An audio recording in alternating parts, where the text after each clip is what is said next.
All right, all right. Hey, everybody. How are you all doing? Welcome in to Andrelczyk Amusement Academy. I am a real-life theme park designer who likes to build in RCT and Parkitect and all sorts of other things and teach about how to build realism in the game. So if you've been with us for the past couple of streams, we've been working on a park that we've been building out slowly, but we're going back to our roots here for just today probably, and then we'll go back to the park next week. But this time around, I had gotten a number of requests to talk about mine trains. So we're going to go back to our original stuff that we did, how we used to stream, which is pick a topic and then do 9 coaster layouts based on that topic and look at the real thing and look at some videos and all that kind of stuff. Before we start, first of all, I need to shout out a couple things. Thank you very much, Jay Moore, for the resubscription. Thank you very much, M. Murray, for the subscription as well. And thank you, Major Geeks, for the cheer. Welcome in, guys. Got a lot of folks here to start, so welcome. So like I said, we're doing mine trains today. So we've got 9 different ones and a severe lack of train variety. Space K and I were talking about this the other day, that I could use a couple more custom train options, but nonetheless, we've got some things to work with. So, what do we have today? So we're going to start with Arrow, because of course they invented the mine train, so we're going to start there with an early Arrow, and then we're going to do a later Arrow. We'll get those 2, and then after that one, we're going to look at Vekoma, and do one of those, although we could very easily do 2. Next, we're going to look at the Disney mine trains, which could very well be Vocoma, depending on which Disney you go to, or WED in-house type stuff. Then we're going to look at Morgan, which was one that I didn't originally have on, but I was reminded of, and Morgans are great fun. The one Morgan mine train that exists is a lot of fun. Then we'll take a break. Then we have SNS, which is a one-off kind of thing. Then we're going to look at Intamin. Then another one-off with Gerstlauer. And finally, another one-off with Mack. So those are our 9 that we'll start with. And let's jump on in. So what we'll do is let's start over on the coaster database. So mine trains, as a general definition of mine trains, it's a coaster themed to kind of runaway mine. It's a coaster that has a theme already, more or less. So most of them will have theming attached to them in real life, but not all of them. Usually around rocks or whatever. But typically, your traditional mine train is something that's got multiple lifts, short drops, and mostly corners, a lot of kind of quick directional changes, and typically they're going to end in some kind of large drop at the end into a tunnel or something like that. Typically, they're going to have various tunnel theming and maybe use the terrain a little bit, things like that. That's not a hard and fast definition, as we'll see today. But in general, you're going to see mine trains as a little smaller, a little more family friendly.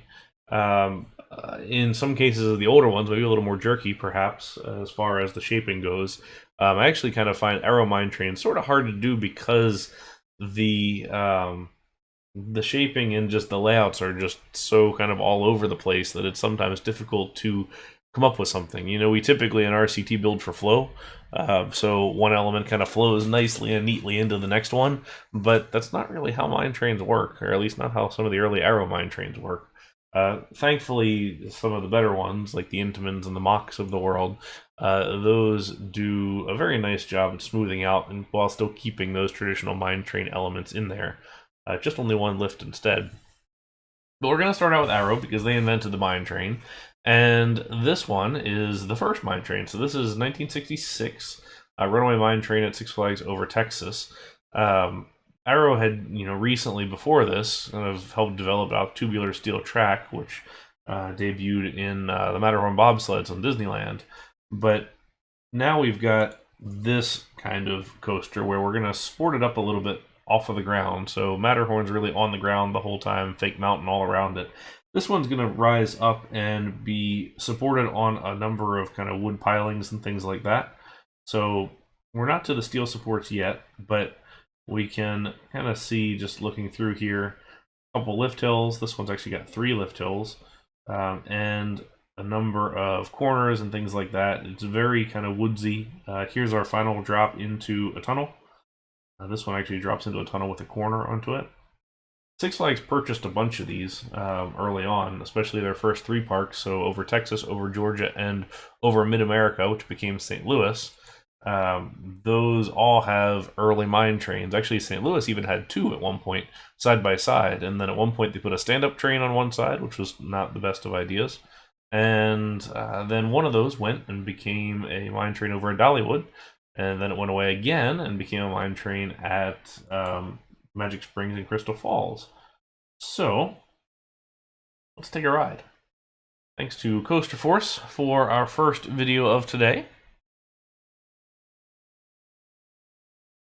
So, Tubular Steel Track, you'll notice that this does not have a spine, although with lack of options in the game, we're going to use the Corkscrew Track. We have our enclosed transfer track, and this is interesting here. I'll pause, because we've got a sliding track here with the kind of left track here, so that whole thing slides over, track sits on. Then we have a little bit of a raised element here, and the other car up here, so on of a winch, which is kind of interesting. But hey, Fred, welcome. Yeah, you know, a lot of Aero mine trains aren't super exciting, although I did like Fiesta Texas's. You're right, Silver Dollar Cities is great, and the Port Aventura, I really liked theirs. Although the second kind of mid-section between lift 2 and 3 could have easily gone away. Alright, so here's our first lift hill. You'll notice they're all very short lift hills. And what you'll notice too early on is really no big drops. So now we're going to kind of do this kind of meandering kind of bit here, which you can kind of see is just wrapping around on itself. A little bit of banking, but not a lot. We're going to put that down as not. Here's a little bit of a diving corner. A little bit of climb. Very sort of jerky. Pick up a little bit of speed here with the banking. You'll notice too, because we really don't have a spine, really all this does to get the banking here is just raise up one section of it. Or raise up the side here, so it all sits on a flat piece of ground, and just you know, raise that up. Tunnel, as is pretty standard on a mine train. Not that you have to theme it to a mine, but it's more or less kind of what you would do. So that first section was pretty darn long, actually, and then we hit our second one here. There's our station off to the left. Takes up a pretty large plot of land, but at the time, you know, this was the signature attraction of the park when it opened. So, you know, it might as well take up all the space. Here we're staying up off the ground a little bit. Shockwave on the right, which is a fantastic Schwarzkopf coaster.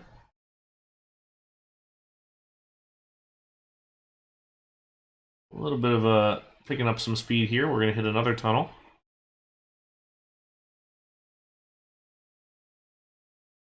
A little dive to cross under the train tracks, and then we're going to hit lift 3, which is adjacent here to lift 1. And then this one's kind of fun in that there's a little bit of a show scene here. Kind of fun. Heading out to our final drop, which this is the only big drop on the ride. Into a, not high bank corner, but a reasonably banked 180, which is not the most comfortable at all. And then up into the brakes. And there you have it.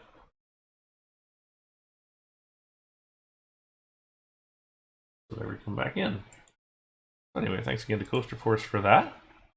And let's jump on back. So, how do we build one of these? Now, terrain is a big part of this, and we'll do a little bit of terrain right now. But we're looking at lots of 90-degree and 180 corners. Now, like you say, things on tracks there. So the challenge being, when we get into those sorts of things, is making it look somewhat natural without going, you know, too far kind of jerky and on grid. Because one of the biggest challenges on RCT is 90-degree and 180 corners, because it makes it look on the grid. So we're going to try and use some diagonals in here and balance it out a little bit. All right, so we're going to use the couple custom vehicles today. So we're going to use the Mine Train 6-seater, which is basically just the Arrow Morgan Hypercoaster trains with without the front car. We're going to use that. We're going to make this 5 cars long. If one thing mine trains are good for, it's capacity, especially when you throw a bunch of lift hills in there. You can absolutely take care of that very easily. Okay, so first things first is we're going to go through and put in our start here with a transfer track. Now, transfer tracks don't have to be after the station, but in this case it was, and more often than not, that's where I see them on these as well, but it's not to say that you got to. All right, so let's see. 1, 2, 3, 4, 5 is how long the train is. So we would say 1, 2, 3, 4, 5. And we can be nice and slow. It doesn't have to be a whole lot of anything. We can even be a little tighter than this if we want to be. What I'm trying to do is just to give us a little bit of space here, but it's not required at all. Actually, what we might do is this way, where, let's see, 1, 2, 3, 4, 5. So what I'm doing here is keeping our 90-degree corner, but adding some additional interest by putting in that S-bend.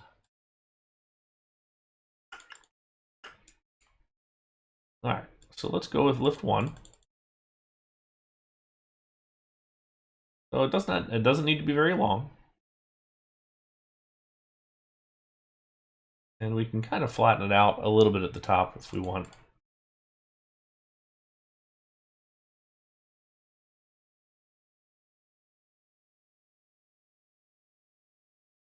But so this way we'll essentially do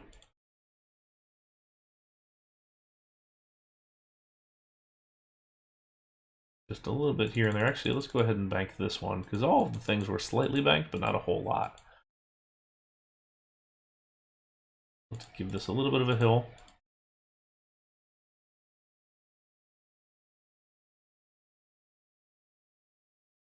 I don't really want to tighten it up just like that. We're not going very fast, but we do want to make sure that we are paying attention to the overall speed of the ride.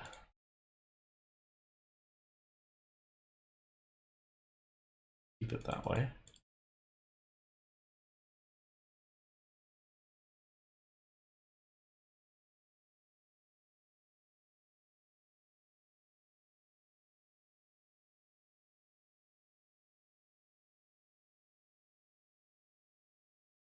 Okay.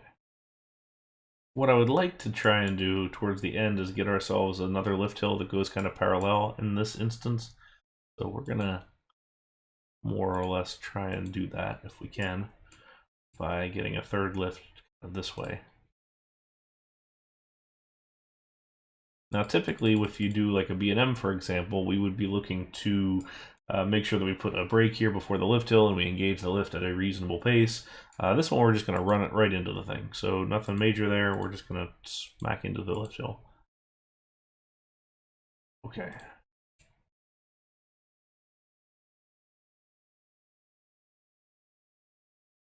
Well, we're not. I feel like the big curving drop is maybe going to be a little bit too much, so we're not going to go that far.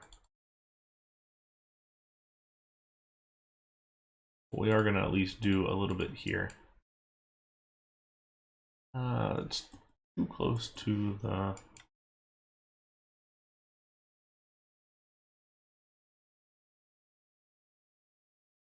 And you don't need to be afraid of flat spots or long sections of kind of general flat track, like all acceptable.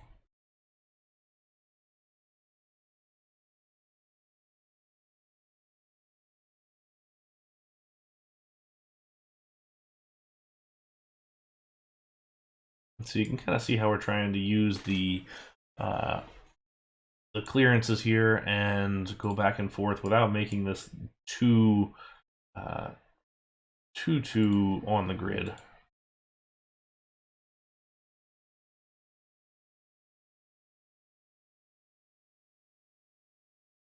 And we need to look out about making it too long as well. So the original runaway mine train is only 2,400 feet, and we're probably already about there, to be honest. But we need to make sure that we don't go too far, because otherwise it's going to become a little bit too big.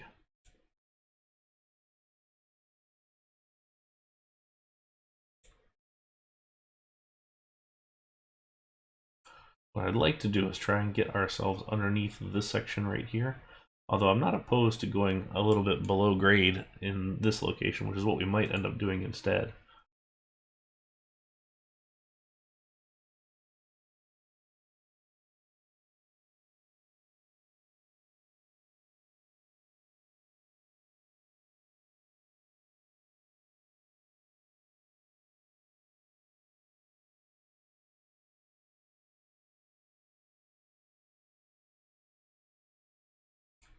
Okay.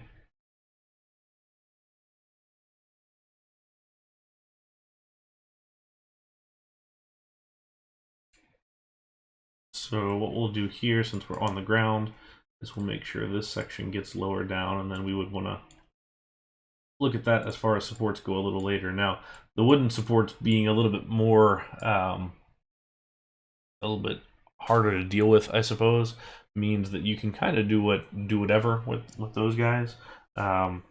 We've got the ability to really put track on the ground. I mean, if you ever to get away with a steel coaster on the ground in RCT, it's a mine train. You can definitely make that argument with the ride. Okay. So now what we want to do is gear up for our final sequence here, and let's go out. Since we're going to have 3 trains on this, we want to make sure we can stack 3 trains. We got 1, and 1, 2, 3, 4, 5. That's 2. 1, 2, 3, 4, 5. That's 3. So right here is train 3. We'll give it a little bit of extra space here as well. So this last section can be tunneled, typically is, and gives just some space to work with. What I kind of think is 1, 2, 3, 4, 5. What I kind of like is the idea of this sticking high up off the ground for a little bit, and then kind of dropping down through that final sequence. But the more that I look at this, the more this is not lending itself very nicely to a viewpoint. So let's look at this again. Pretty easily come across.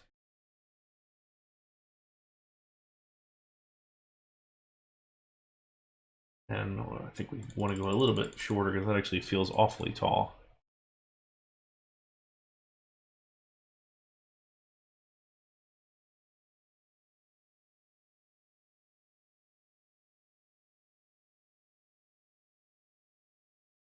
Let's see what this looks like. Order to, we can kind of drop one down. 1 like this, we can drop one down 2. Let's, if we 0 clearance to this, we're at -15 at that one, but I think we would want to space this out just a little bit, which would put us at -20.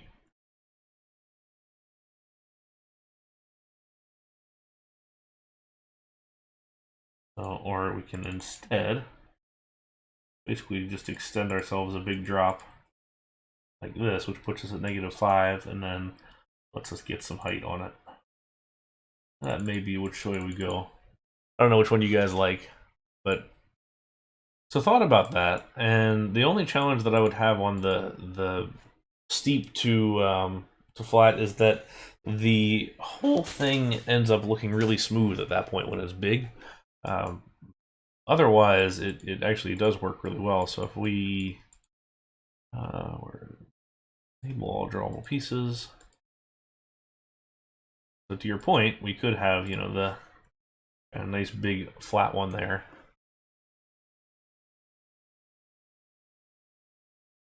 I think if you did that, I think you could make some kind of a storyline element like this was later retracked or something like that. 1, 2, 3, 4, 5, 6.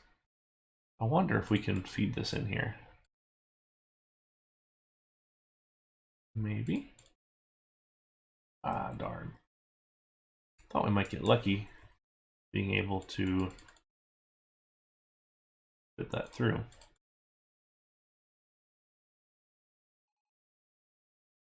Oh, thank you for the follow-up.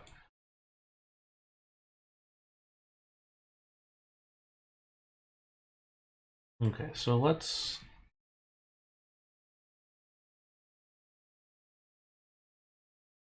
say we did, and the question is, which way do we do it? Do we do this kind of thing where it's a really big drop, or do we do a slightly smaller drop where I go like this?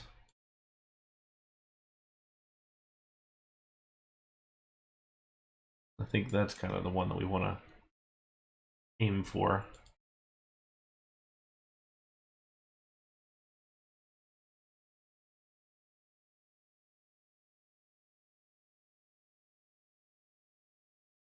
Yeah, so that's why we don't want to go too big. We don't want to seem too unrealistic with it. All right, then let's raise this up a minute. We'll lower that. Lower that. And the nice thing is there's still enough variation here that we can come through with some nice landscape variation and give this some additional stuff just to make this seem a little more varied and nuanced through the whole space. We don't need to keep it at one height. Hey Lyser, welcome. How are you this afternoon? It's a very nice day here, actually. One of those days that I should probably be out, but here I am streaming for 4 hours. So, as you do. Alright.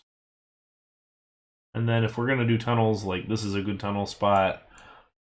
We've got a couple other good options here as well. Let's put some block brakes on here and see how it runs.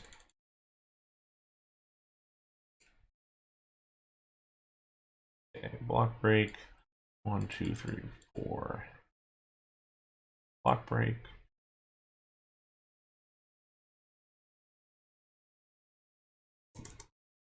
And one thing that I always have a hard time with on this, like for me, I would never come out of a drop and go straight into a banked curve like this. But mine trains can, and they do, and it's not great, but that's how they did them. So you can get away with it. Yeah, mine train tutorial today. So we're going back to Coaster, or our Andrelczyk Amusement Academy roots here, and looking at some mine trains, since that was an ask that I've had for a little while. And we're going to take a pause from the park. We'll come back to that and do mine trains. Alright, so let's give this a couple just dummy breaks right here. Alright. Call it 3 trains, and then let's see how they run as far as blocks go. Now we're gonna have to most likely leave these or play around with these just a little bit more. We're at 4 miles per hour for the lift hill, which is fine because you want to slow our lift hill on a mine train. In all likelihood, this one's going to get stuck on the first, or second train is going to get stuck on the first lift, considering that I don't think we're going to get around to where we need to be off the second lift by the time the first train gets there.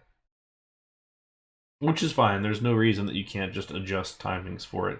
You don't have to, as a kind of natural instance, set these up so that they're all going to come off just right. But we're not too far off, to be honest. We're 1, 2, 3, 4, 5 seconds. Now I am going to be curious to see how we do on this one here.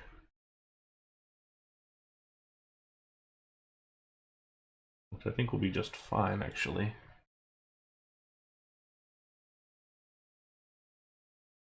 Okay, so yeah, we're totally fine on the third hill. I get a nice little dual there going on. It picks up nicely through there. Actually, one of the things, let's adjust this briefly, because what I want to kind of try and do, maybe we will make these work. Slow this down to 4 and see if it actually does anything. Speed this up. I don't think that's going to buy us 5 seconds, but it might.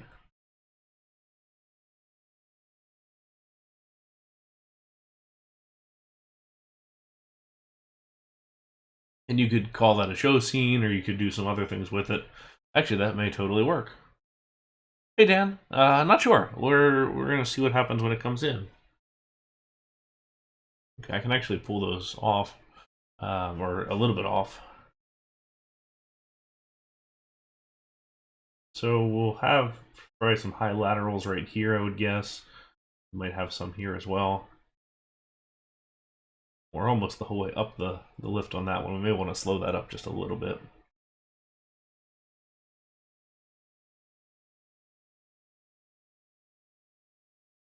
Let's take a look at the track length and everything, and then we'll make a couple adjustments, and then we'll call it.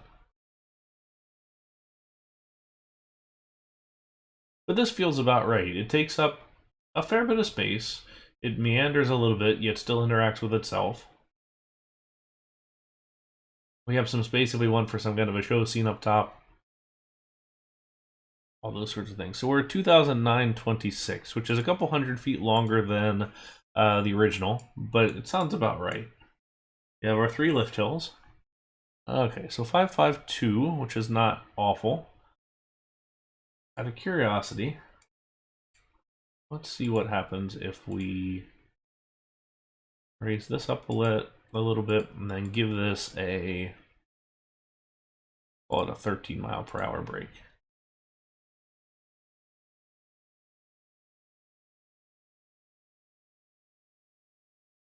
It is interesting seeing coasters that have been there for a while when they first opened and there just wasn't a lot of grown-in landscape and everything. I find that really strange when you're just used to something that's got like lush foliage and everything else, and then all of a sudden there's just nothing. Such a strange kind of look to it. We actually had planned, originally I had a powered coaster included in this one, but I replaced it with the Morgan mine train, so I may have to do... I was going to do a non-coaster coaster stream at some point, so do powered coasters, do alpine coasters, and do other things of questionable coaster type. So that may be a candidate for that one.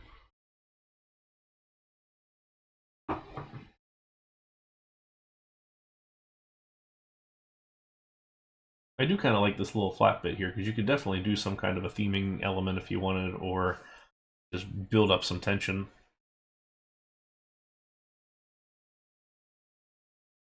I wouldn't call it a coaster, or if it's not a coaster in my opinion. For those who count powered coasters, you might be able to consider it one if you really wanted to, but to me that's definitely a flat ride.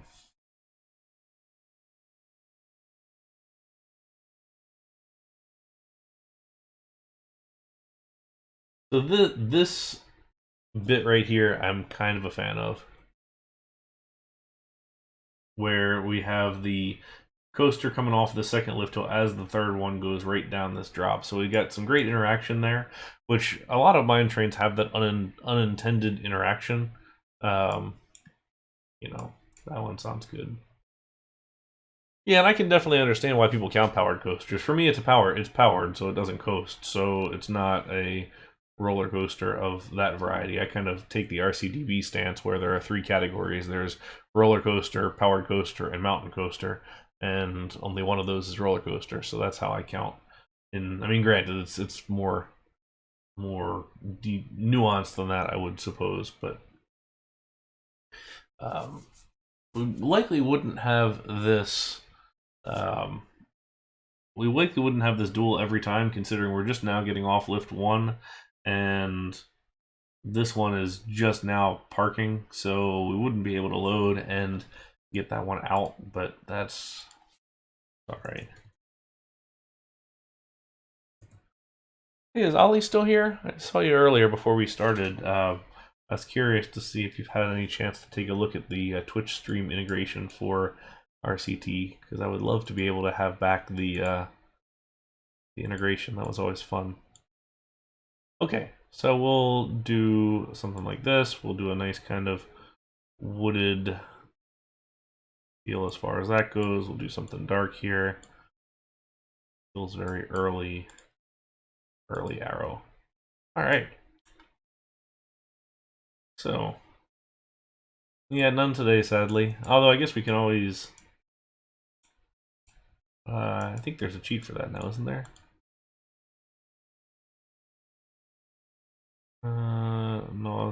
It's nausea tolerance. I thought there was a cheat for that you could make the guests get sick. I'm sure there's a plugin that does it. Anyway, pretend if these people were throwing up. Okay. Number two. Off to a good start. Okay. Do the database. So we will clear out our first one. So there's a couple of different options that we could look at for a later version. Oh,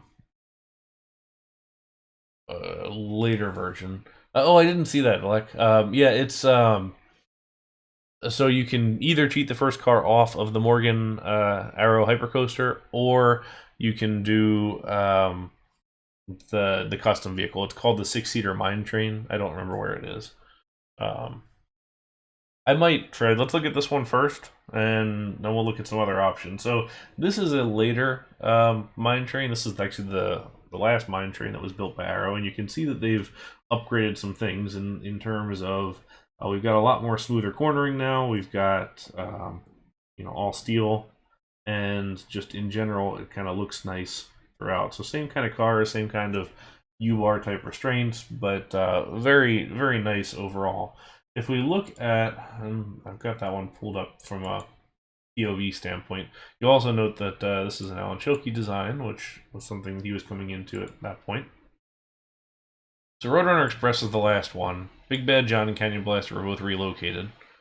The other last two that I really like, Thunderation and Diablo, these were the three that Fred and I were saying here are my favorite mine trains. Although I will give a quick shout out, and I'll look at it now, the Yagiyama Cyclone, which looks nothing like a mine train because it's all largely above ground. But this is in Sendai, Japan, and this has some wicked airtime on the first drop, like really, really strong airtime. After that, it's pretty plain, but it's kind of an oddball coaster in that it's called a mine train, and it's got the same vehicles and everything else, but it doesn't really feel at all like a mine train.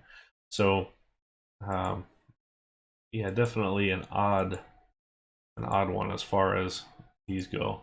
But it's a very, very unexpectedly fun ride. So I will give points to that one. But the very last three here, Thunderation, Diablo, and Roadrunner Express were great. Thunderation in Silver Dollar City is cool because it has the lift hill at the kind of tail end of the ride. So you start out, and you weave your way down, you get this really gigantic helix towards the end, which is a lot of fun. And then at the very end, you go down and through a tunnel and then up the lift hill. It also ran with some backwards cars for a while, which is kind of cool. Nice marketing shot there. Yeah, you can kind of see through the whole thing, which good ride for sure. And then the Diablo coaster, which is the one that Fred was mentioning here in chat, is Port Aventuras, which is a heck of a mine train as well. It's another 3 lift hill coaster. Got some larger drops on it, nothing too major, but it has some nice kind of curving drops. Has this great cut through the sign here at the end of the ride, which is fun. But let's take a look at Fiesta's Roadrunner Express. Again, thanks to Coaster Force for the video.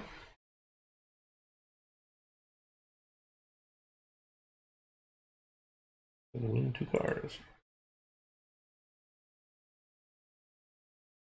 This one feels much more polished as far as mine trains go. For one, the track is painted, which is different from a lot of the others typically, or painted a different color than brown or black.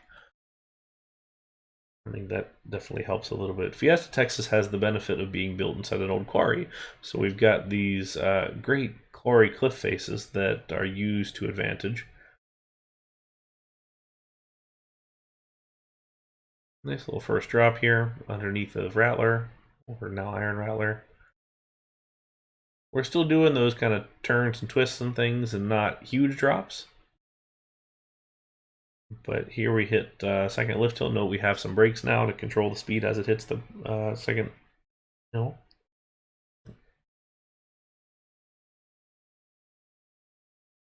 It's very smooth, like incredibly so.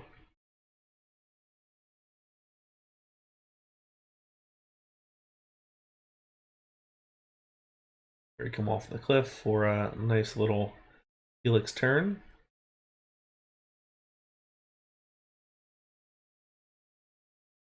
To me, this is one of the most distinctly different coasters that Arrow did as far as Mine Train goes. It definitely has its own unique feel to it compared to the original. So I think this is the one that we're going to look at today for our newer version. I can see. We'll sit here for a little while. There we go. Now I'll advance around. Fiesta, Texas is a very nice park. It is the kind of one of the more un-Six Flags parks as far as the overall feel goes. Let's pull back and look at Roadrunner Express. The 2400, we're looking at about the same level of length as compared to the original. Where is the original? There it is. So let's build ours kind of close by this one at least. We're going to use the Corkscrew Track. Probably the best fit. We'll go a little higher off the ground this time. How many trains does this have? 6 cars on the train.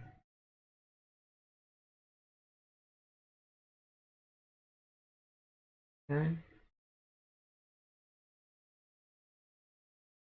So again, we're going to use the 6-seater mine train.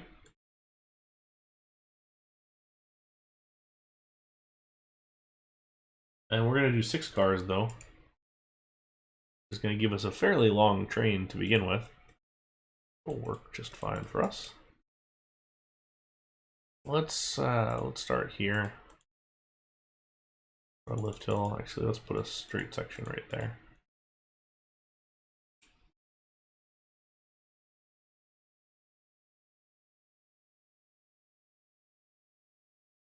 And so coming off of our kind of first corner, I think we can come on down and kind of give it a. I don't want to bank that top bit because we're going to just sort of drop it down here to begin with.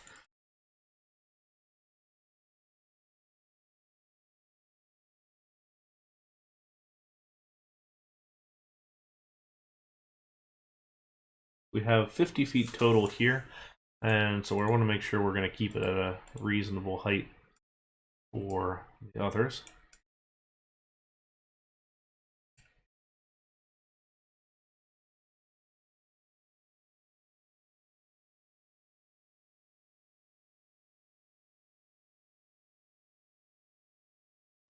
Let's go.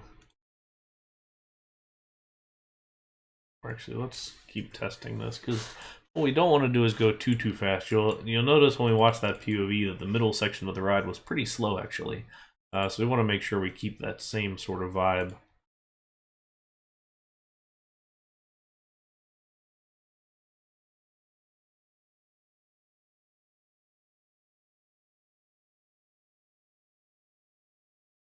Let's see what our speed is here as we hit this.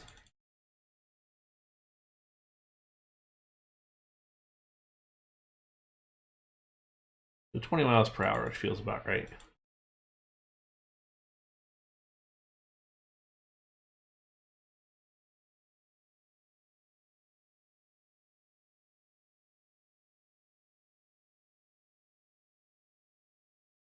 Now we want to line up for our second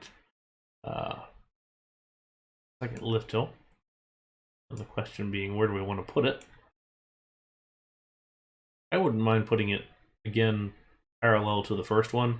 I'm a big fan of when you have multiple lifts trying to cross them or do something with them in some form or another. Just because I think it's a nice feature as far as location goes. But we want to make sure we don't go too far before this lift comes in.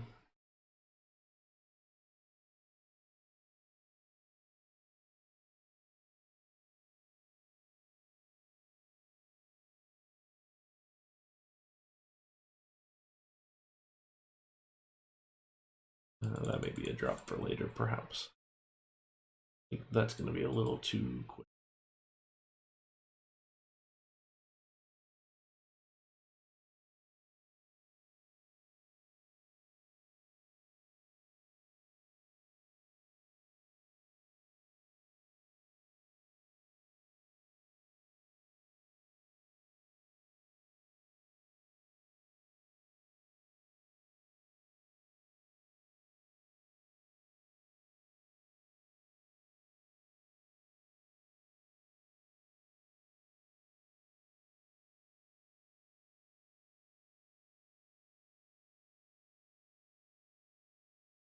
Jack's not our friend in that instance.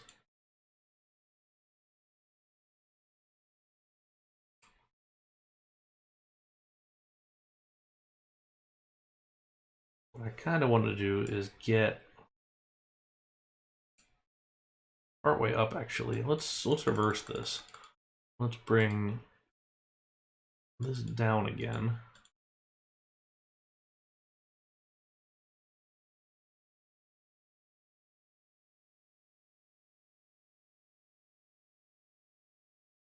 We can actually put kind of two speed control brakes right there.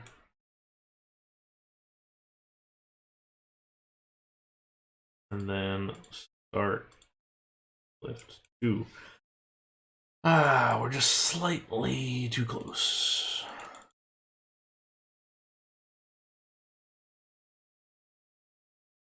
So we'll stretch that out just a little bit.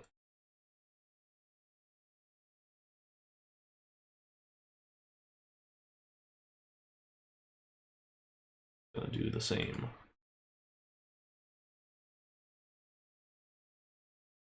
We could do 1.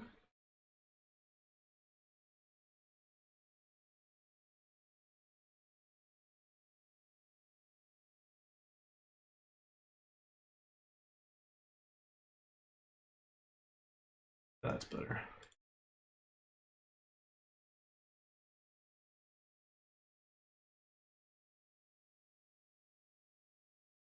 I don't think we can get much closer than that.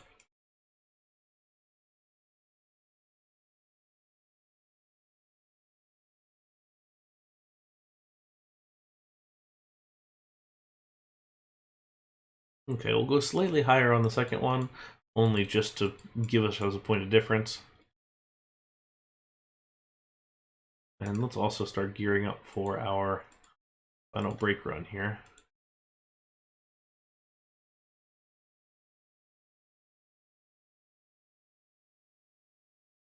I don't know if we're going to come in like that or what, but at least we got ourselves something to start with.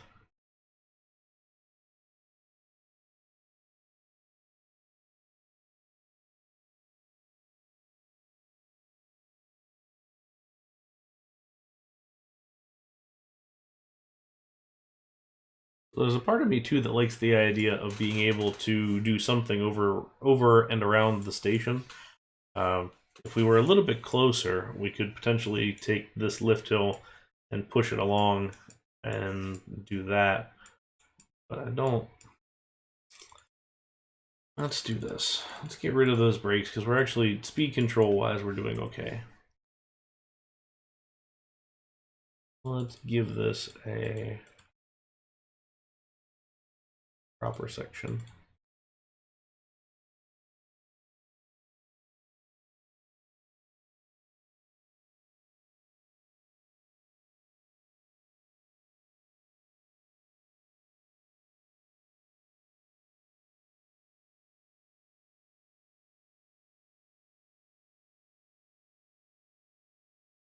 this way our lift hill gets a little bit closer, and we're a little bit more crossed on the hill than we would have been otherwise.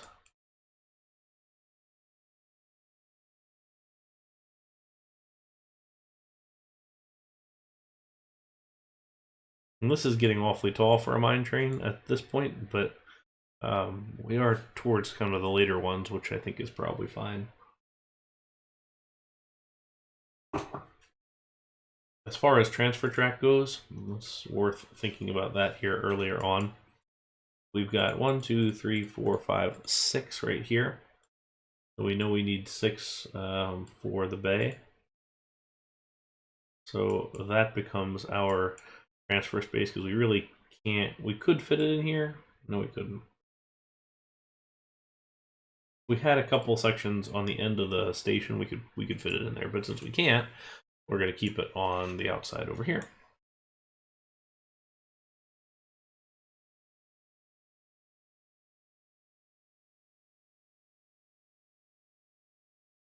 Which does give us an opportunity if we did want to do something kind of around the ride. But what you will notice as far as larger drops go on the mine train coasters, like on Roadrunner Express when we watched, is that even though the drops were larger, they weren't straight drops. They were all curving. That's definitely a character feature that you want to pay attention to. Just barely able to miss that crossing there.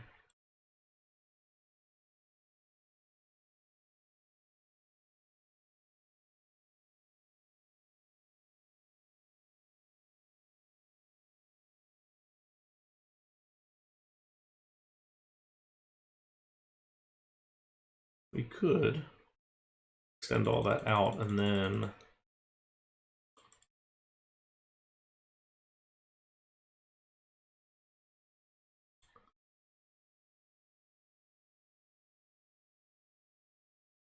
if we do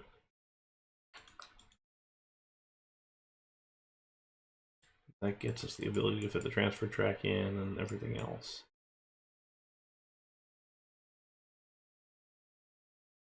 See how this lines up.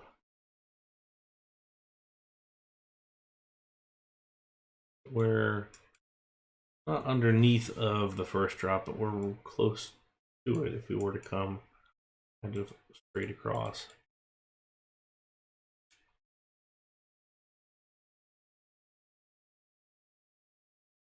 Part of me that likes the idea of being able to kind of nest something in or cut through the other section of the layout here.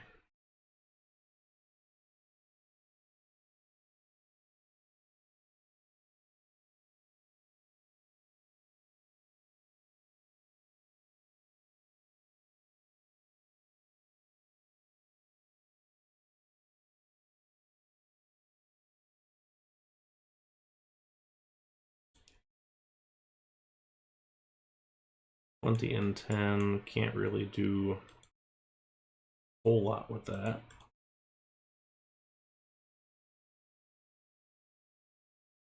But I want to see what our speed looks like as we're coming through here.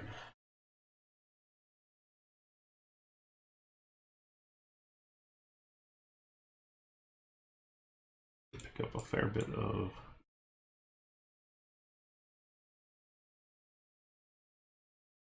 I'm not opposed to doing, well, I guess I'm opposed to it because the clearances aren't right.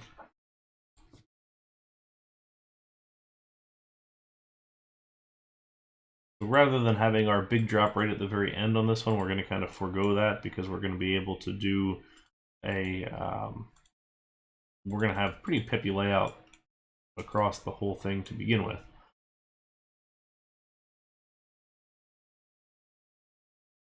Okay, so that 30 gets in the way there.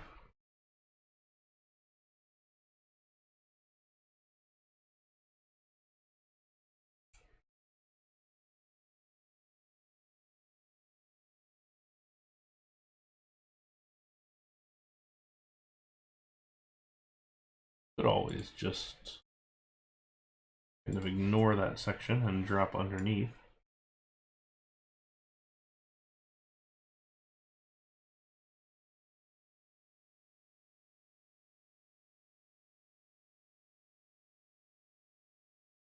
We will circle the lift hills.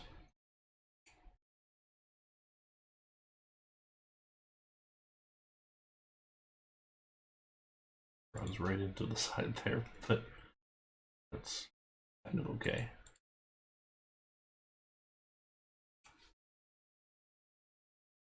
Getting some nice parallels going on, which I do enjoy.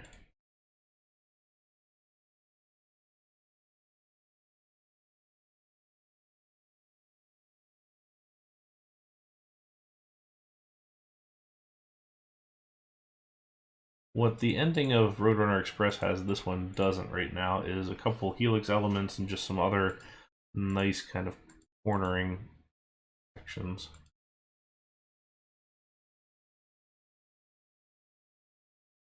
So if there was one thing that we would fix, it would be that. But I don't want to turn again to the... Well, it's a mine train, so you can kind of get away with this more. So turning... I rarely would advocate for, typically against, doing a curve, having a straight section, having another curve, and in the same direction as you just came out of, because generally you want to alternate. And if you needed to go left again, you would do a right 270 or something instead, just to give it that variety. But in this instance, this may not be a bad idea.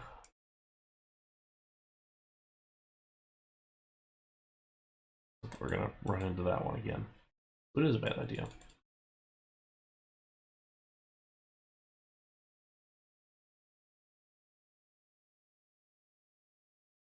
And I noticed too, we're not really terrain following at all right now. It's pretty much doing its own thing. Totally okay.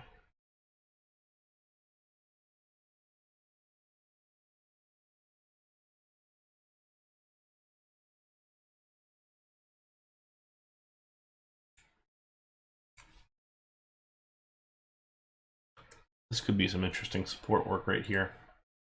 You do lattice supports because you could have some kind of a lattice that this coaster goes through on its first drop.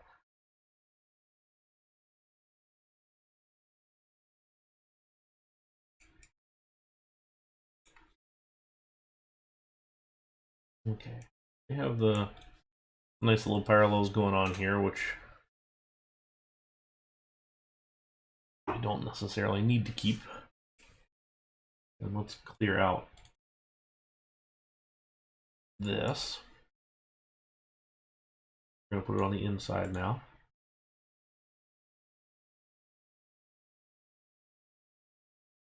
We moved it out just enough. The only thing that conflicts with it right now is this support, which that's easily spanned.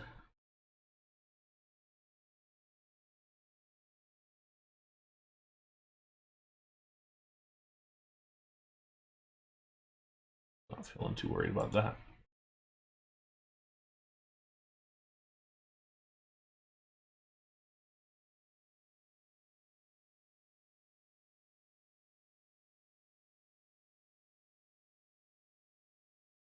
What are we height-wise here? Because what we could do is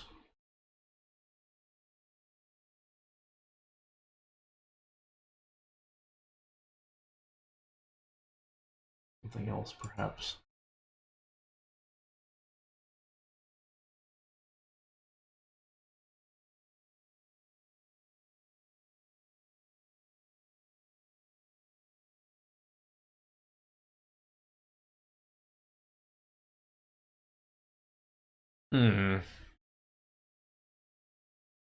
Figure out the best way to wrap this up, which could also include something with the front of our ride here. What we might do too is there's no reason that we have to bring the transfer track over here. We could always run the ride or run it around the other direction here and cross over ourselves.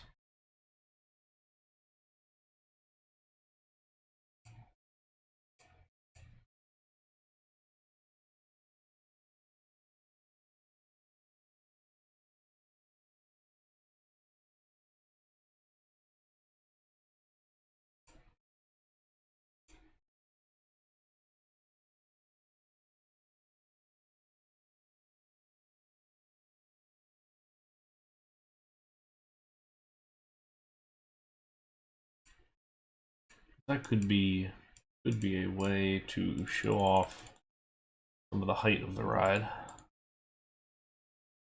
We went this way instead. Then you could really call this side a drained area.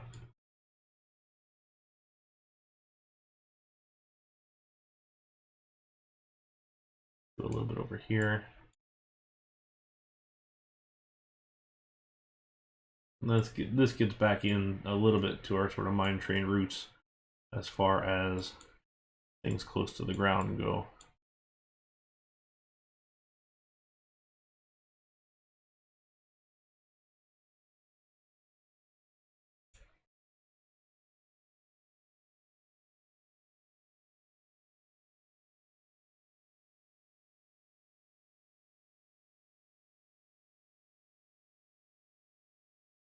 See what that speed looks like.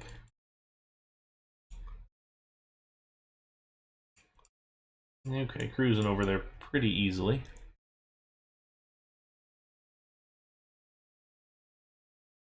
And what we can do is just bring this around and finish it.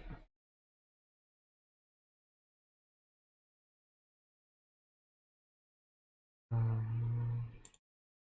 little ways off though.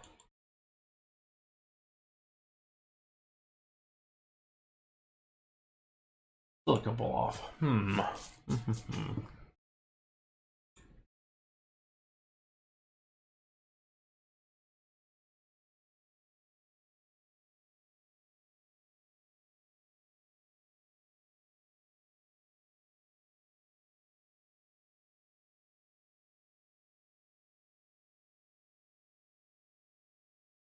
Hey, welcome. Thanks for stopping by. All right. Let's try. We could overhang, since we're 20 in the station and 10 here, we could overhang this helix.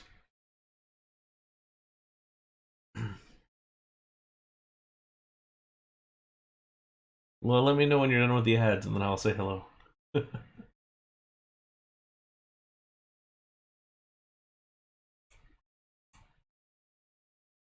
There we go, Ace Swag. Welcome. Thanks for coming in. We're building mine trains today. Can't go any lower than that.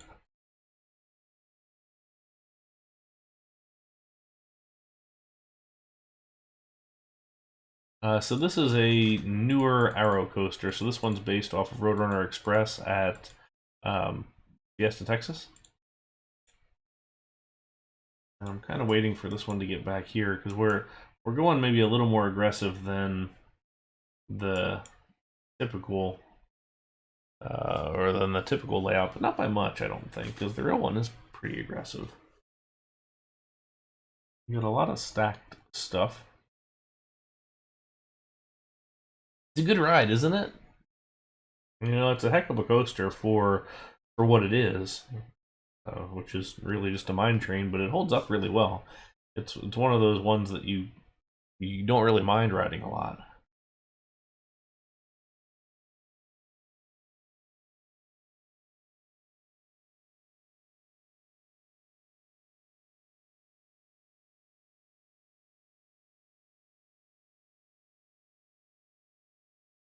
We can kind of give it almost a little kind of bump here at the end as we go down towards the end, and then maybe we just go through and put this in a tunnel. There's no reason why this can't be tighter.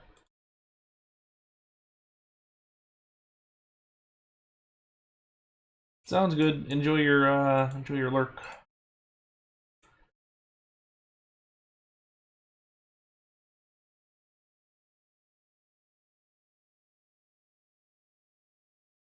One, two, three. Okay.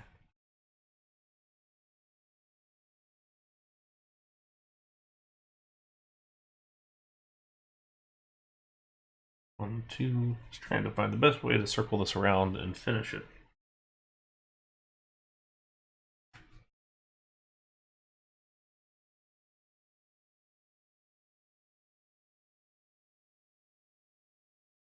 curiosity. I think this is going to be a little too close, but...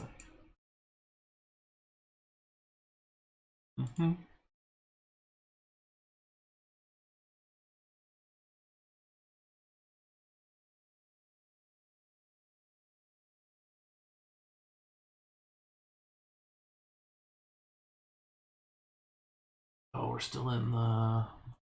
Shoot. I kind of like the idea of coming across and then like up into the brakes. But maybe that's not how we're gonna do it. We're almost there.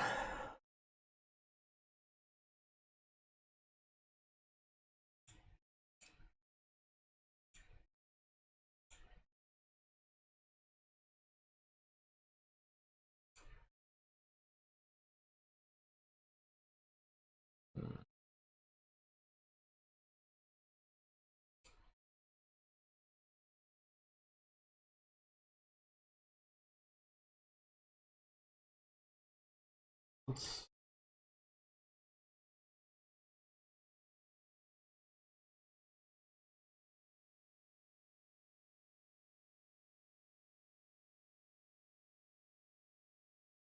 Ooh, close actually.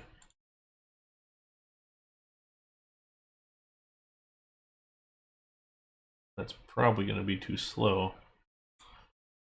But I have a thought here. Depending on how that goes.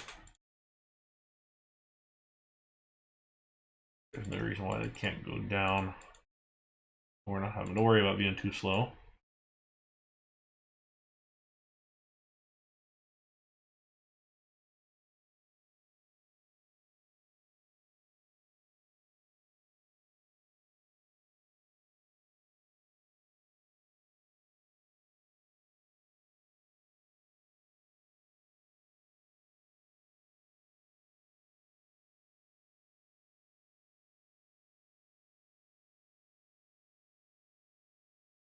Why can't our brake run be right here? Have a little nice speedy drop here at the end and then run ourselves right into our brake run that's this way, which means that the only thing we need to do now is sort out where our station goes.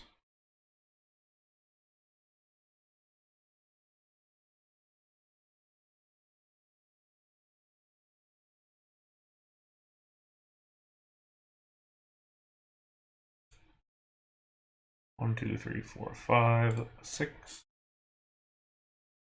And that's... Yeah, that's correct. And...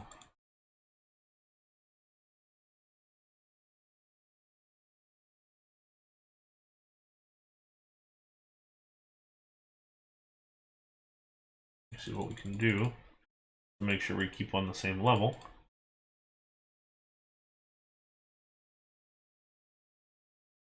Do this, so now we have more of a kind of terrain-based ride. Turn. Get all this. 1, 2, 3, 4, 5. Another block just so we can clear it. 1, 2, 3.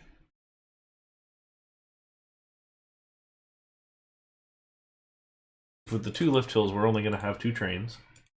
There's no real need for anything more than that.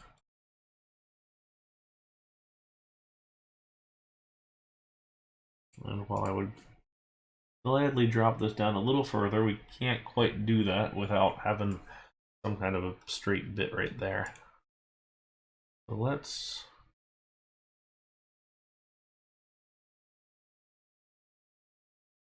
raise this up just a little bit.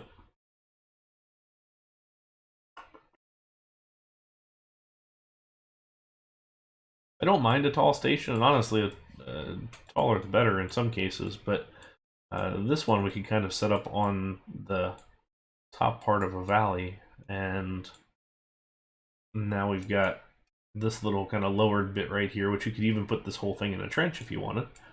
And we've got a nice little spaghetti of track going on. 2 trains.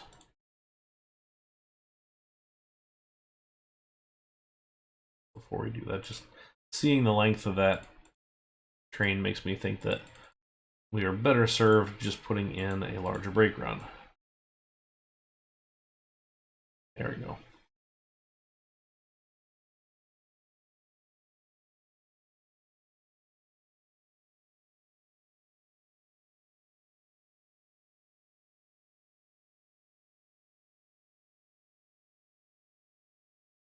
Let's see how this runs.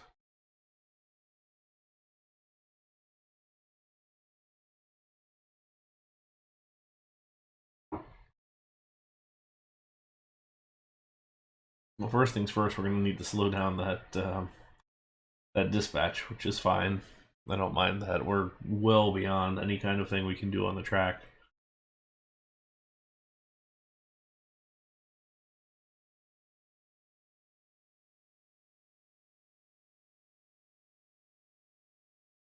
And I kind of like how this ended up turning out as far as the ending section goes. So we get a couple of decent sized drops, and we also get a climbing one, which is nice.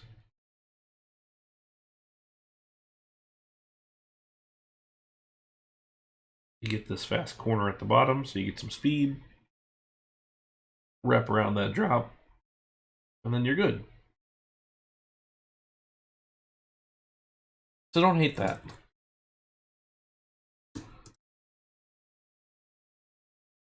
Yeah, I don't dislike that.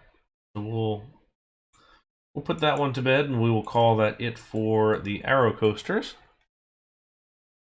A little longer than I was expecting, but not too bad.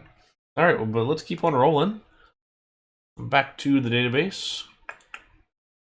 The next one up is Calamity Mine, which is the first of the Vekoma mine trains. Now, Vocoma has not made the same number of mine trains as Arrow has, but they provided a nice European alternative for that. And this was the first one here in Wallopy, Belgium. Very nicely themed. I always loved this waterfall pass right here.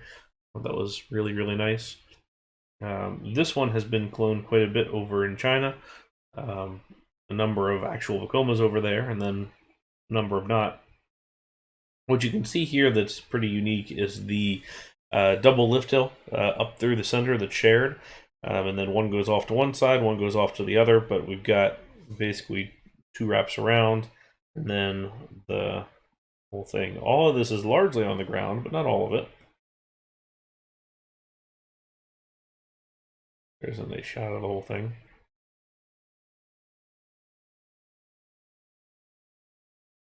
It's good with the condo right next to it. Great looking ride. Now, like I said, they did build a number of mine trains. There's a number of these in Asia, but what I would probably suggest is the best one. I mean, Disney Paris' Big Thunder Mountain is good, but we'll get there. Is the Phantasialand's Colorado Adventure. So this one's got a lot more banking, a lot more kind of higher stuff, and all that. Hi there, Mr. AMD. What's going on?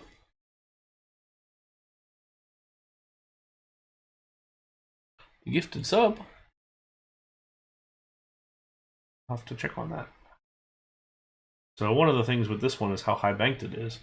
So you can see a couple of spots where it's pretty high banked through the whole space. Like, look at that. Did the no? Stream didn't mute as far as I know. Can you guys hear me okay?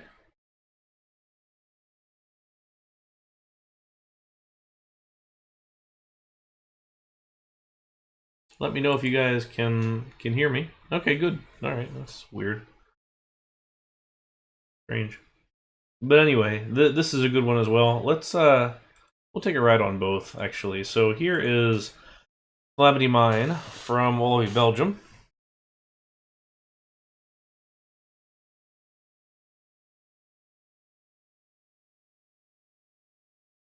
it adds. So you can see here the double lift hill. Now, one of the things that is a little maybe disappointing on this one is the middle section here is walled up, so you can't really see the other side. Which, to me, I think it's kind of neat to be able to see the second half of the lift hill as you're going up, like if you're racing or otherwise. Now, granted, it's not really set up to be racing, but it is kind of a neat option.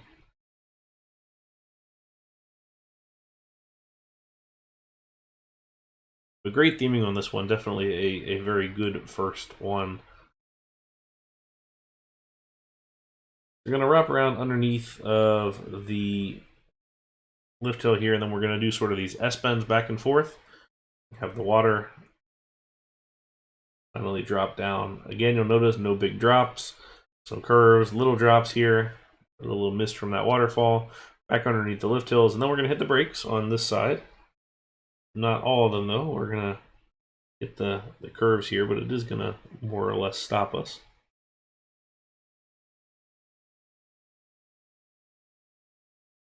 I just love the theming overall. It just looks very nice. I've not been to Walibi, Belgium, but I would like to go.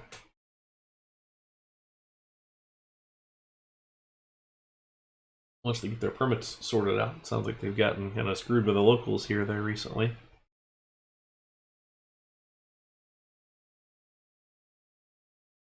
Okay, so coming off of the drop here, we're going to also turn to the left and stick ourselves offside of the mountain and have a helix to start, pretty high up off the ground. If ever there was a ride to use the helix pieces in the game, mine trains are it. I don't typically advocate using more than one at a time, but again, in this instance, I think it's maybe the right way to go.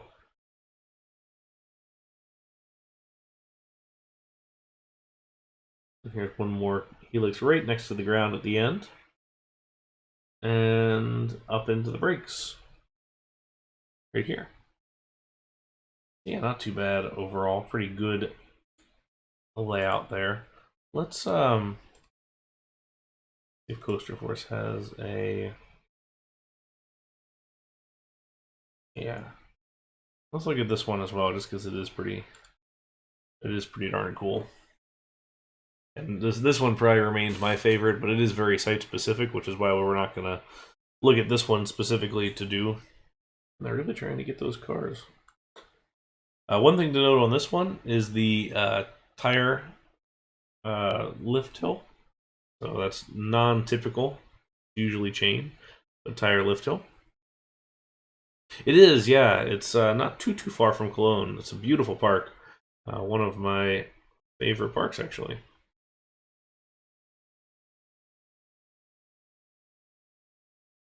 You'll notice pretty early on just how compact it is, and or within the area, it's spread out pretty well, but it's compact kind of within different spaces, and it's really hard to kind of follow where you're going. Like, it's largely in this kind of big covered box. But as we can see when we get through some of these other spaces, it goes in a lot of other locations. So here's the second hill.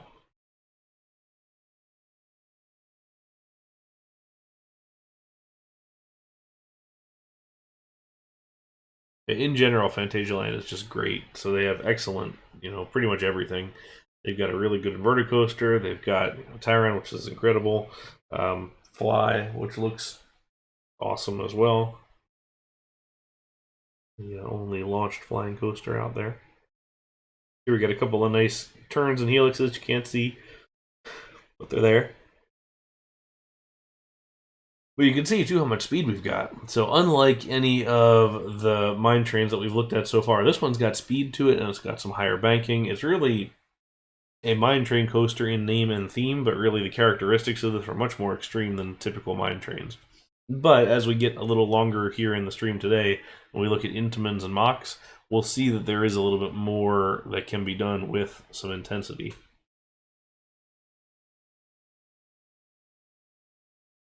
Here's our third lift hill and more corners. Big helix at the end. We're going to cut through the building here as we reach towards the ending section here, which is right over the water. This coaster is very hard to photograph because there's just no real place to see most of it.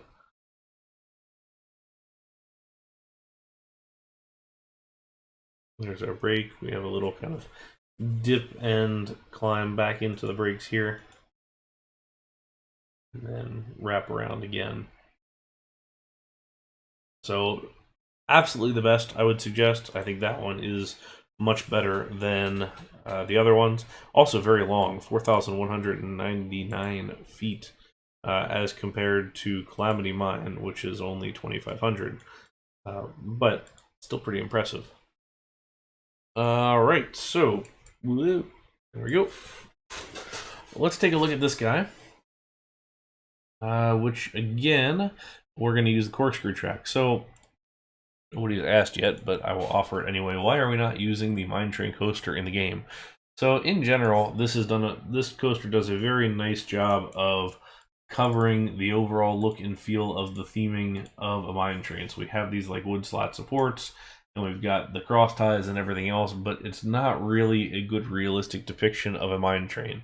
I think if you were to do anything, you would layer this track underneath of a corkscrew coaster. But in general, most of these, aside from some of the early arrows, are this kind of track where we have a tube spine with ties and 2 rails, and then you might see boards put on top of the spine underneath of the rails in between to give it that train look. But in general, you're not really going to see something that looks like the mine train in the game. So that's why, while we are building mine trains here, we are not necessarily doing them in the same way as the game may have otherwise showed us. Alright, so let's start with a station here, and then let's get our train. I'm going to use a 5-car train, and again I'm going to go custom for this, so we're going to use the Vekoma train with engine. This is from Space K. You can get Space K stuff on New Element. He's got his own folder on the forum, or his own topic in the forum. Very worth checking out. And I'll let us shorten this up by 1, so we're going to have 6 station tiles. And then we'll have our first bit. But before we get anywhere beyond, we're going to come back down.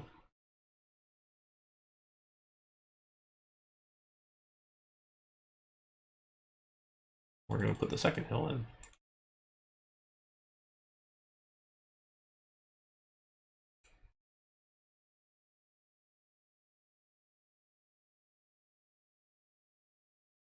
And we'll do a little bit of a brake run as far as that goes. Like that. So let's top this off at, let's say, 55.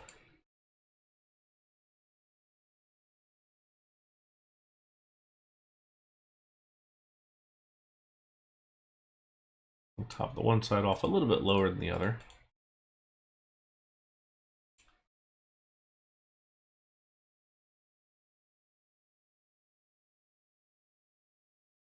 Give ourselves just a little bit of flat on top.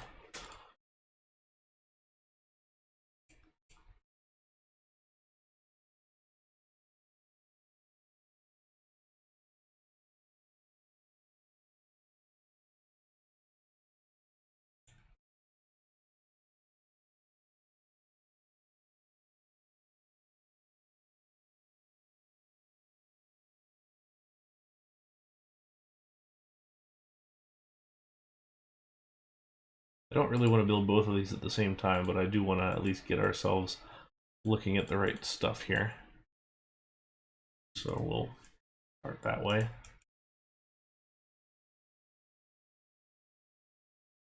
There we go. That's sort of the start that I'm looking for.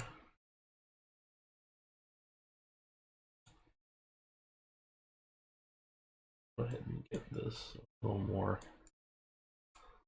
ride type appropriate. So the real one kind of has a drop out, turns, turns, turns, and then goes back over. So we'll kind of look at similar type design.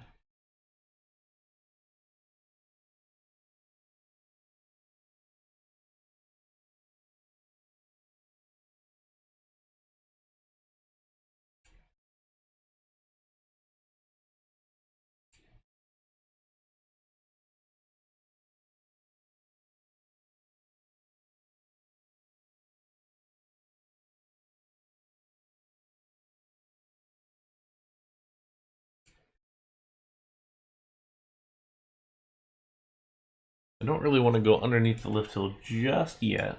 We want to be able to do that kind of when we cross over for our section on this side.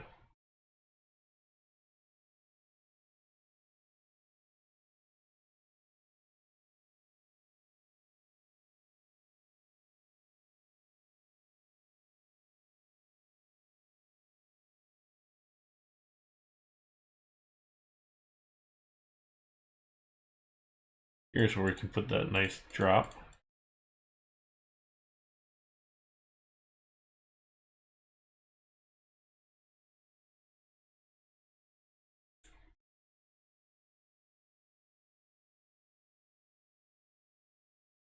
And then once again, we have kind of gotten away from the first arrow where you could get away with having the coaster on the ground.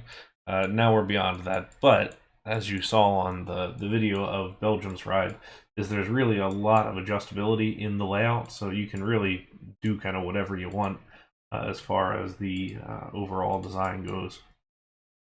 As far as terrain and everything like that, terrain, theming, whatever else.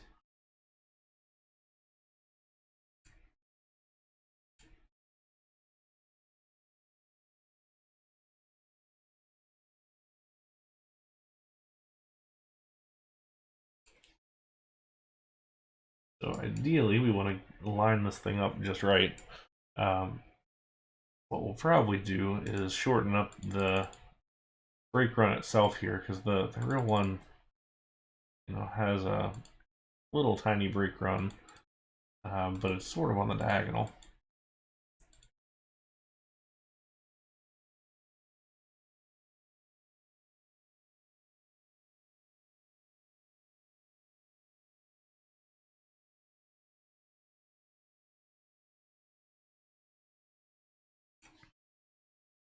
Which I don't really want to square this like this is. So we talked about this earlier about flow. One of the things that is kind of against general flow of a ride is where you have a curve, straight, curve, straight, curve, curve, straight. So we're very much on the grid here. We want to try and squeeze in some kind of a diagonal just to make sure that it sort of looks the part. So I think what we'll do is just sort of set it up like this, where it's at least a little bit closer.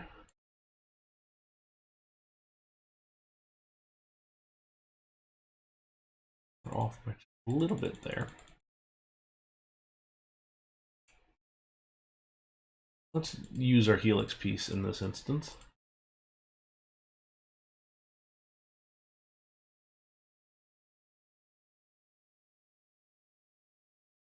I think we're just a little too high as far as this goes, but that can be okay.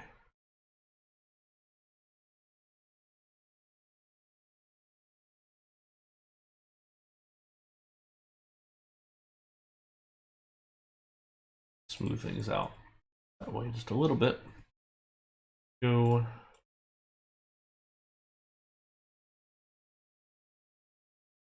Okay, so what we're going to do here is actually pick this guy up one higher.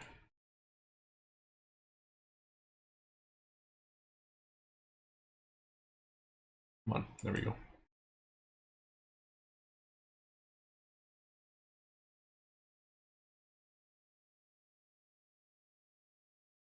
Okay.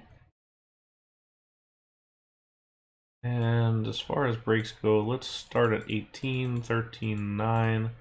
And then I'm also going to drop a block, well, not yet, but I want to drop a block brake right there, just so that we can give ourselves an extra block if we really want it to.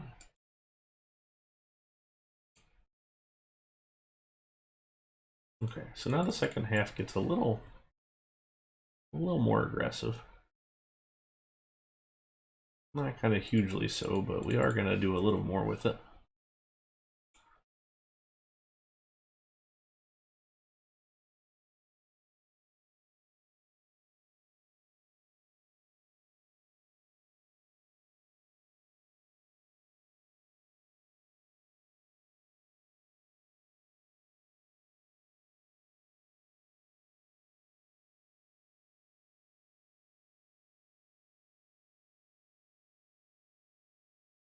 Would be kind of nice to be able to sneak that one underneath, but what we could do, which could be even better, sneak it over top.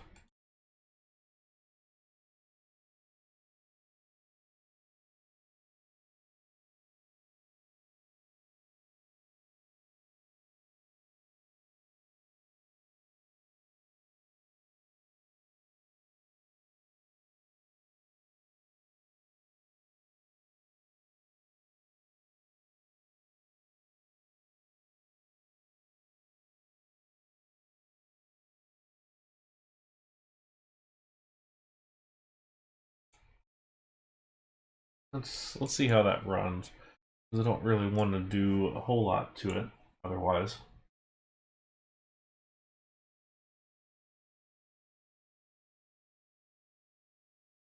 The only Vekoma mine, well, I'm trying to think back because the Vocoma mine train of this layout that I did was in Happy Valley and Shenzhen. Of course, I've done Colorado Adventure. I think those are the only two Vekoma mine trains that I've done because they're really more Europe based than anything else. You don't really see them in the US or anywhere else. And then Asia kind of got a hold of them pretty early on as well. Okay, so that does have some speed there that works okay. I don't think we can go down and back up again. We can't.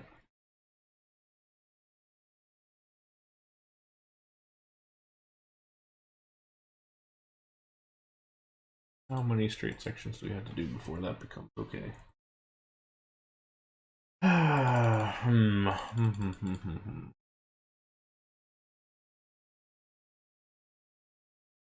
Do it like that, or we add a little hill in the middle and bounce it.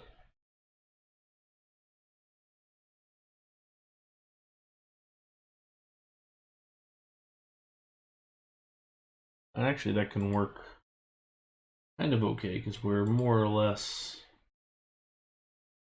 doing all right as far as this final break area goes, and then we'll fit it in this overall space. We just got to figure out what this looks like here.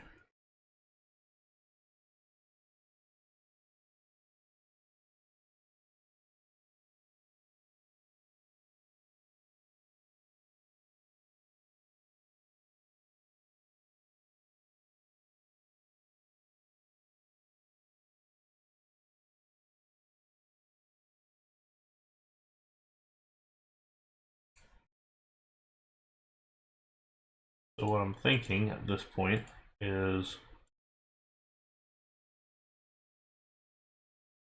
trying to kind of wrap this whole thing around itself. We have this sort of first bit and then the second bit, which wouldn't be cool if that raced. I don't think it will, but that would be really neat.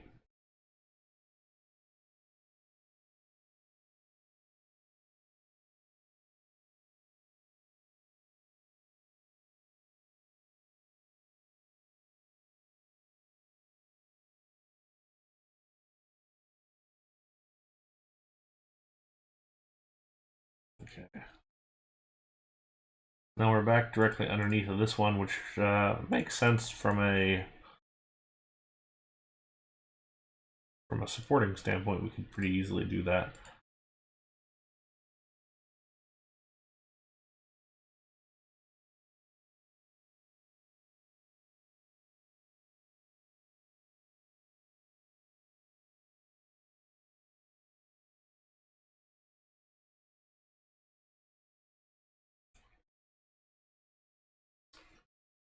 A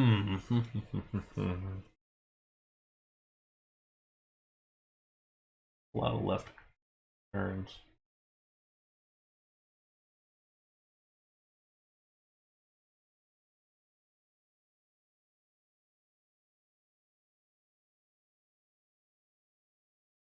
That puts us right there. We're getting into the point where it's become a little bit too messy as far as track goes. We really don't want to have a lot of crossovers and things like that. And what I try and avoid is having passes like this where you can't really tell where the ride goes versus doesn't. So it's something that I'm not the biggest fan of. Because this is clean enough right here to me, but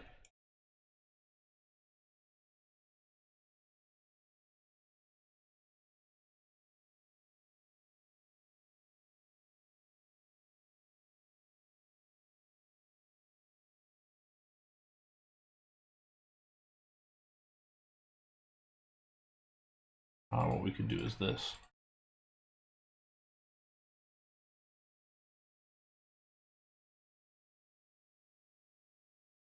Okay, so if we cross it like that, that makes it a little bit more palatable. Even if we...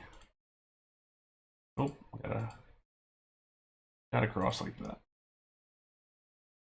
I don't think we can go this high because that's not going to fit. So in the end, this is what fits, so this is what we're going to build.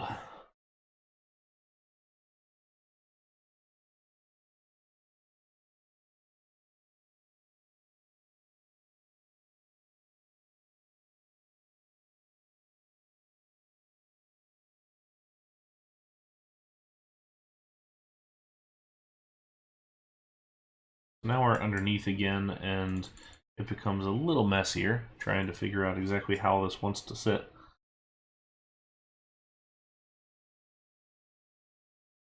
The real one comes back here, kind of does its back and forth thing, and then has a helix at the end. I don't necessarily know if we want to do that. We're already underneath of this this drop.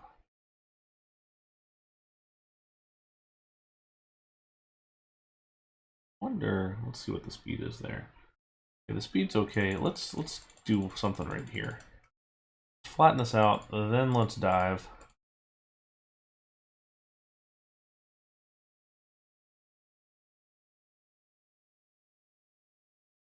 And then let's do the same element, and the benefit of that is that now it puts us out from underneath of the lift hill.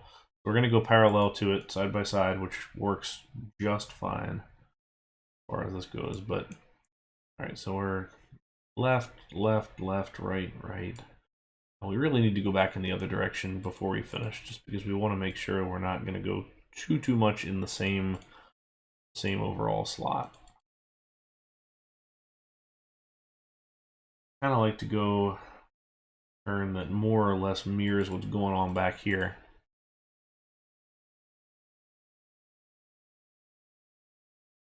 That way, then we have support sharing more or less, and you can pretty easily get away with doing some kind of a little crossing element if you need to from a support standpoint. This drop being as low as it is has not helped us. That's even 25 feet would have made a huge difference, because then we can get a second track through the middle of it. So that one's on me. That was a mistake.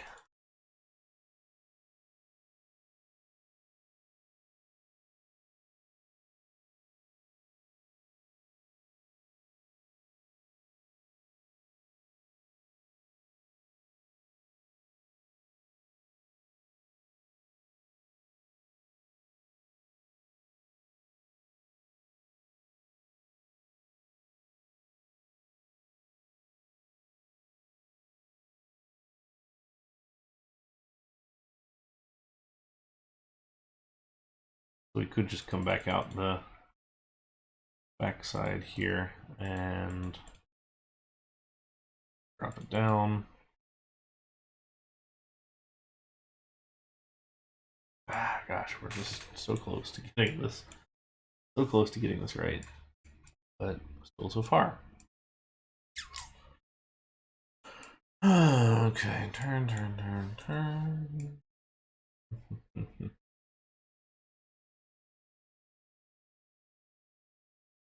A little too tight. You don't want to go big turn into small drop and small corner. That's just not good for him.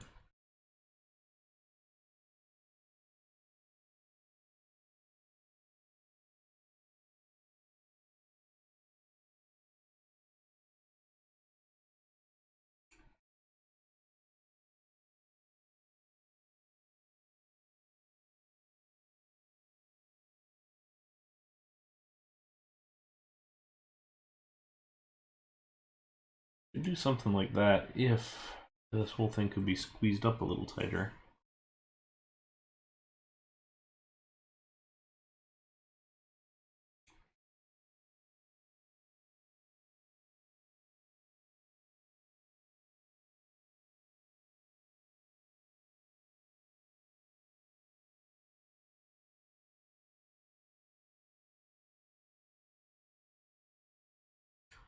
That puts us a little closer even still and prevents us from...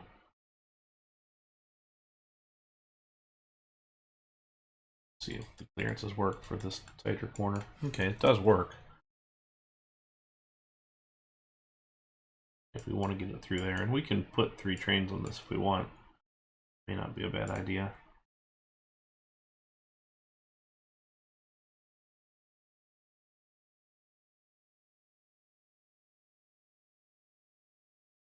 We just need to finish it, which tends to be the hard part. Because there's a part of me that could just finish this with a bunch of right-hand corners here into the brakes, but I really don't want to do all right-hand corners. This doesn't look good, doesn't flow well. This doesn't feel right in general.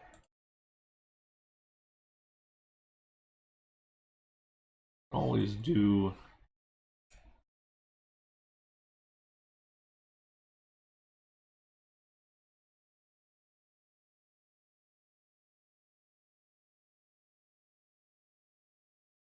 something like this, perhaps.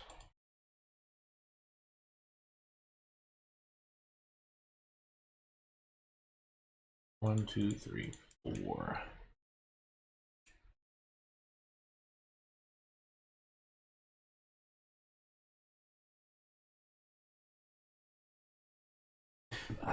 No, I don't think that's working.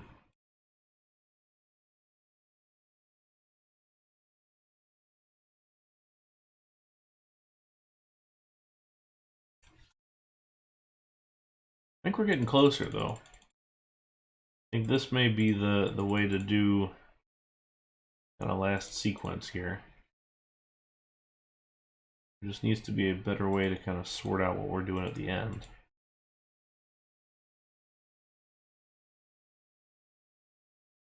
This is a good time to commiserate once again that we don't have quarter helix pieces on all of the elements. So it'll be a taller helix overall, but that may not be a bad idea.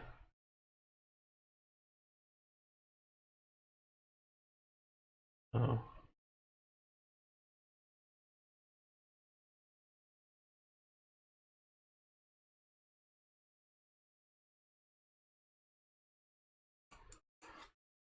We're trying to balance a couple things. We're trying to balance getting it done fast because we already have, there's so much motion going on here and so much track going back and forth that we want to make sure that our first half is not terribly much longer than our second half. And in this case, I think our second half is going to be longer than our first half, which we really want to avoid.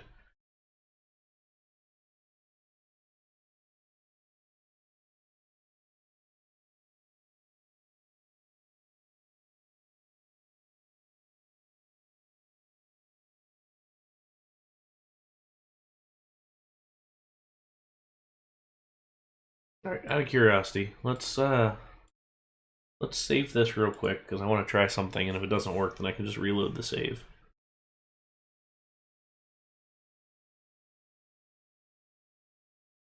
Okay.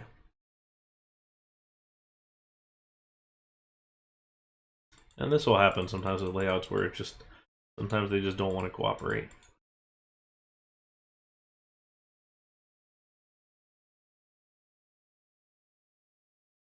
We're at 15.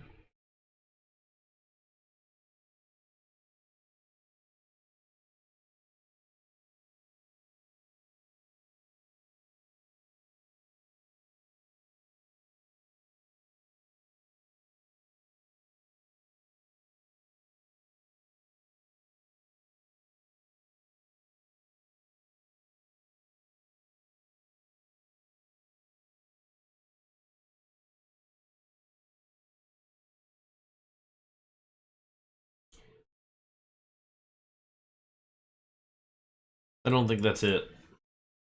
I kind of like the way that we crossed over this drop. We had the mix in there. This is why we save.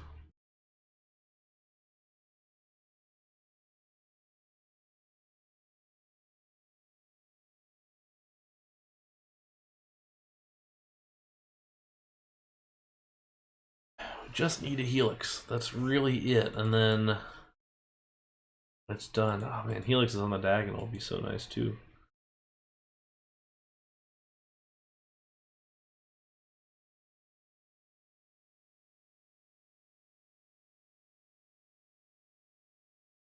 A little bit of clearance issues there, because otherwise we can go up Helix and then drop a corner.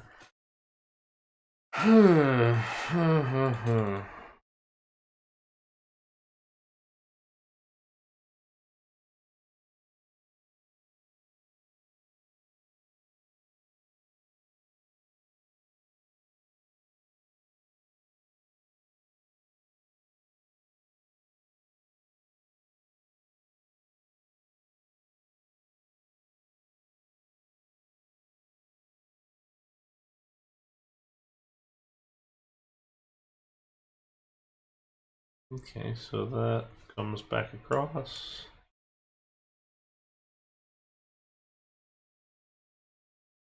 We could raise the... Okay, hang on. Okay, can't do that. I was gonna say we can raise the brake run it through the section here, turn it, and then just raise this section to match the 10-foot going on over here. That may still be the way to go.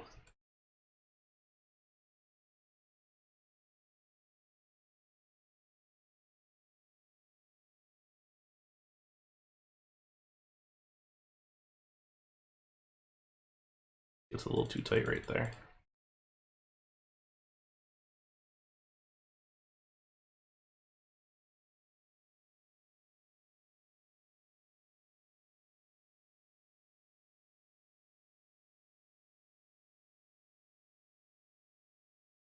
Can I get up and over?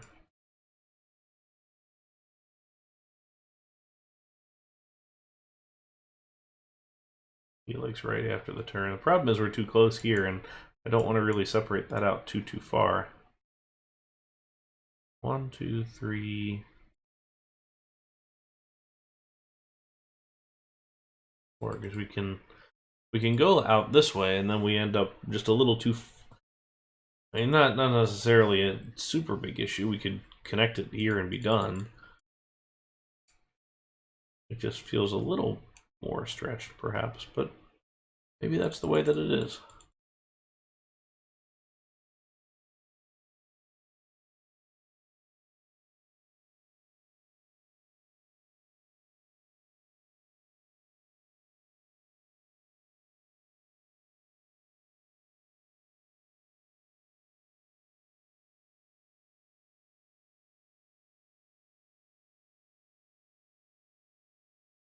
I will still go ahead and raise this whole thing. Okay, so we're kind of sort of settling on the end there, but I think we're at that point.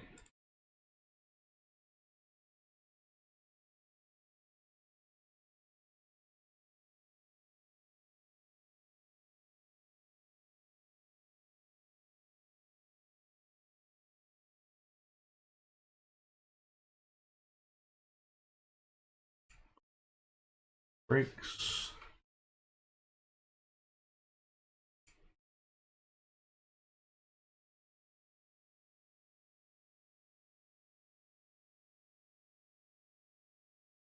In at the same height.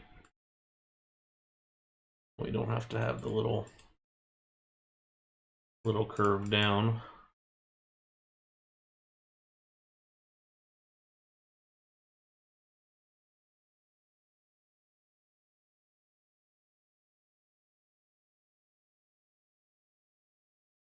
So if we just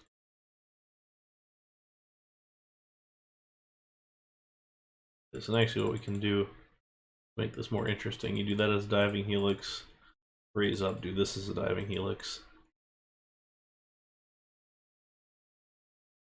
and come back, and then this whole section here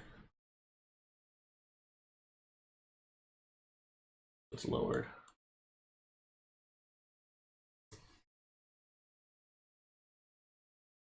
Okay. Put a block right there, see what that does.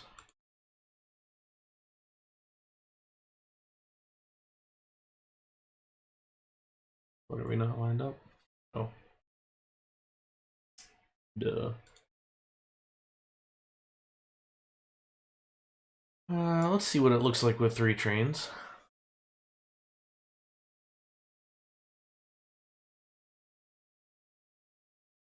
We can call this a 4-mile-an-hour lift as well.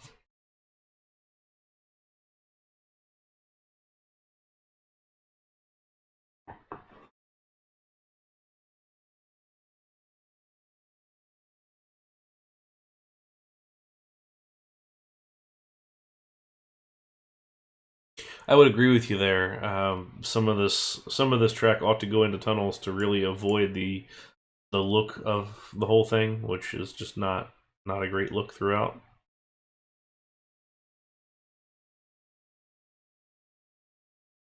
One of the challenges we're going to run into, and you're going to see it right here, I'm just realizing this is a problem, is that we share a lift hill right here, but this one's still going to be on the lift once we get off, and we've got a pretty long second half here compared to our relatively short first half, which means that this guy's going to sit on some brakes.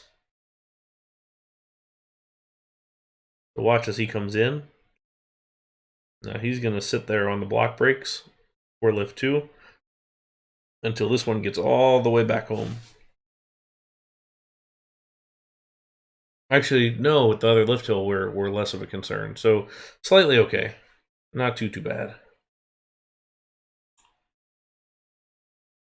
Let's see if we can get away with some other options here. This block brake serves more than anything just to allow us to run this one off of the lift hill before this one is fully up the lift hill, because we've got a stopping point down here.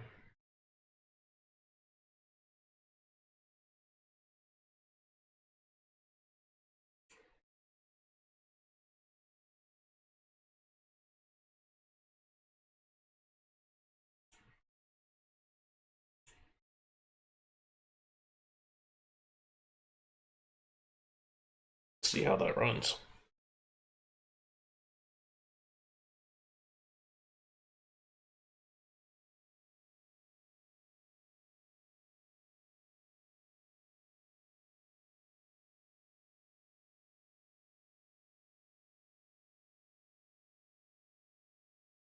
So we're doing better. We're getting closer to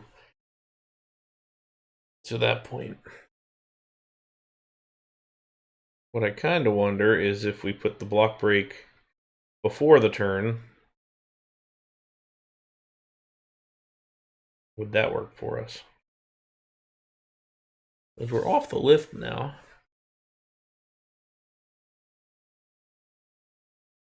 But again, this is just a matter of simply adjusting the overall dispatch time.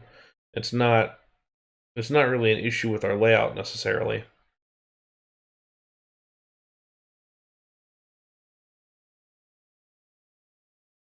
And if you adjust the dispatch time, you spread it out just a little bit longer, and then we eliminate both of those lift stops.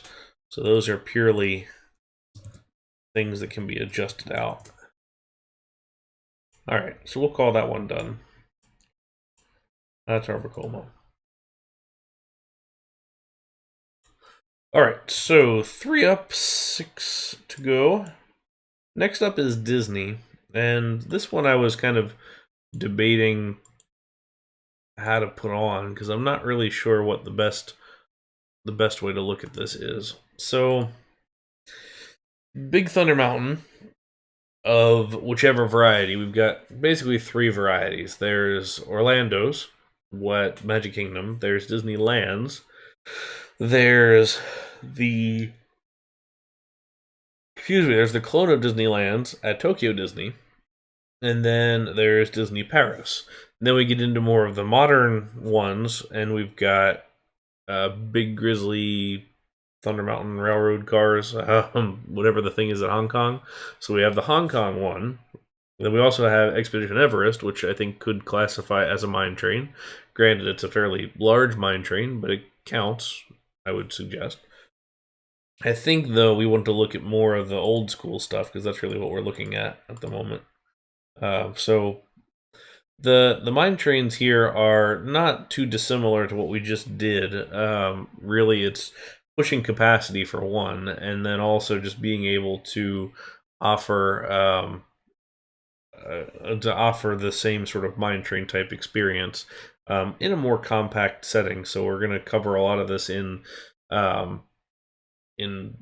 mountain and fake mountain and stuff like that. So the Paris Big Thunder Mountain was built by Vekoma. The early Big Thunders at Disneyland and here at Magic Kingdom were branded as WED, so branded as Disney, but we had some help from Arrow and other folks. So you can call it sort of a Arrow/Disney, I suppose. In my opinion, the one in Paris is the best of the selection that I've ridden, which is all of them, but Tokyo's. But it's the same as the Disneyland one, so I'll count it. I think Paris is the best, I would say. But yeah, and Disney's not going to typically credit a manufacturer. I mean, we know Vocoma did the Paris one, but Disney's not going to be out there posting that Vocoma is the one who did it. So that's because, Disney likes to keep they don't really share their contractors as far as that goes. So let's zoom around. Go to a different corner of the map. Corkscrew.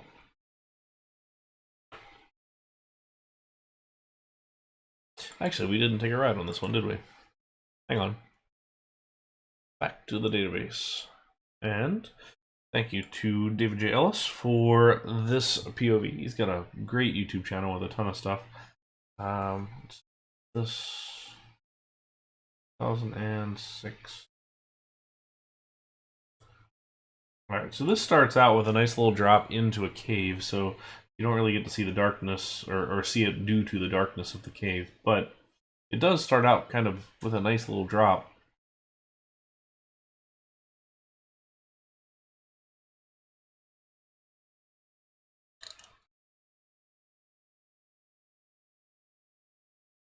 Got this nice cave inside the mountain itself. Leaving space for theming is the kind of key point here. But these layouts are relatively simple, straightforward anyway. So let's look at this. We come off of the lift hill, straight into a 180, followed by another 180. Little drop, little climb. Now we get a 270. Cross underneath. Little drop, little climb, followed by a 90. We get a little bit of a trick track kind of thing right here going on, where we have a couple little hills, couple banks, then another 180 until we hit the second of our lift hills.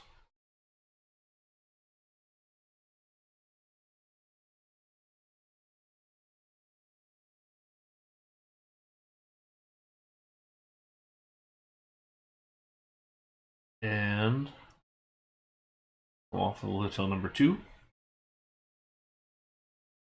Say hi to the goat. And then we drop to the left again. We have a pretty big drop underneath the second lift hill, cresting with some airtime into a helix.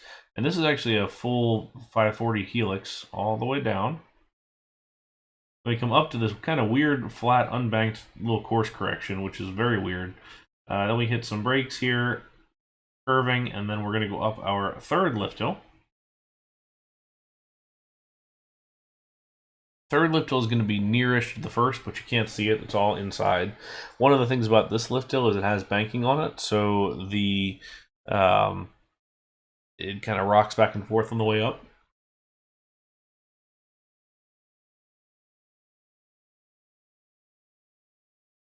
Again, little drop, little climb, and then we have our final section here, which doesn't really end in a strong finale. It's a pretty simple one. So we have this final dive here towards the river, we come up. There's actually a little LSM fin right there, or limb, I guess, to make sure that it goes up. You can hear the hum of it when you go over. Dives down underneath of the bones there, and then we have our brake run here. So you'll notice it's not a huge brake run. In the corner, and then we are right into the station. It's a double station. Let's look at this on the maps.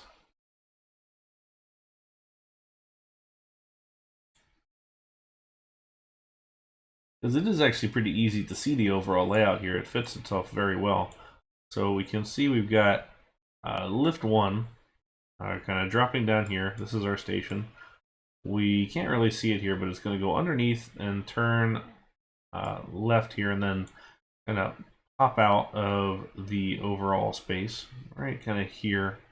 We'll call it up through this side. And then we have our 180, our 180, our cross. Here's the 270. There's the 90 again. And then we have the little trick track here. We have our turn, our brakes, our lift hill again. Turn, crossing underneath that lift hill. Here's our helix.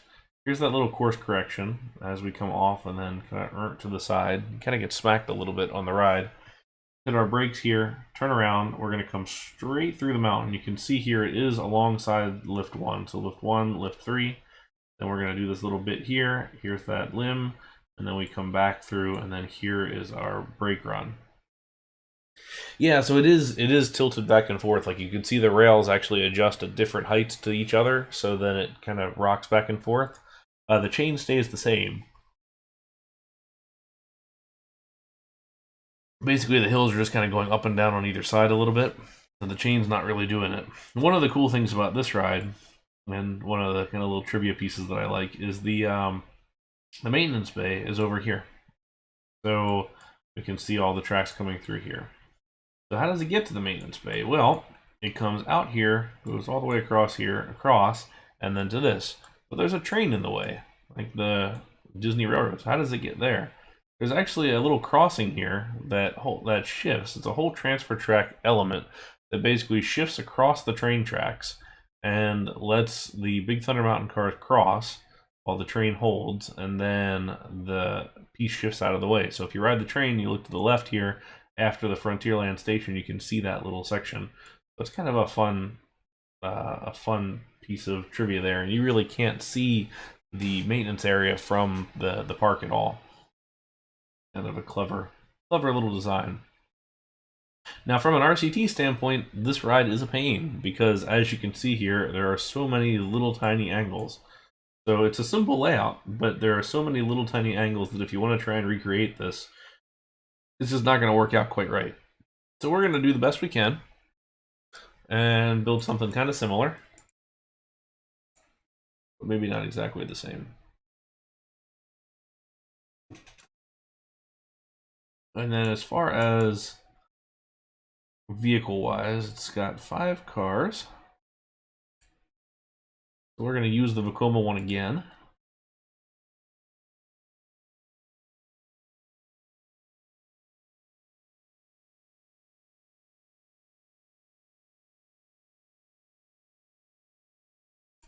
You can tell it's been a while since I've done these things because we are behind. Usually by 4 o'clock we're kind of wrapping up this number 4, but we are behind today. Alright, so we want to make sure that we give ourselves enough space to work with.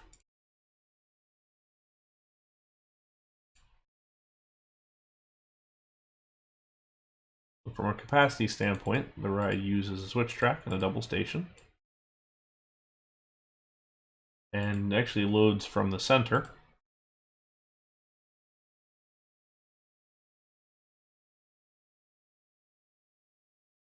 So you'll have a pathway that comes down the middle, and then it splits up and kind of goes either way. So the idea is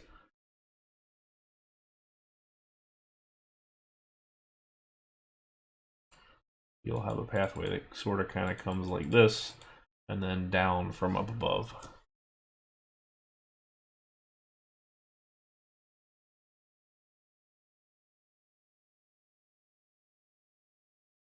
All right. Start out with a little dive this way. This is all indoors to the overall ride experience.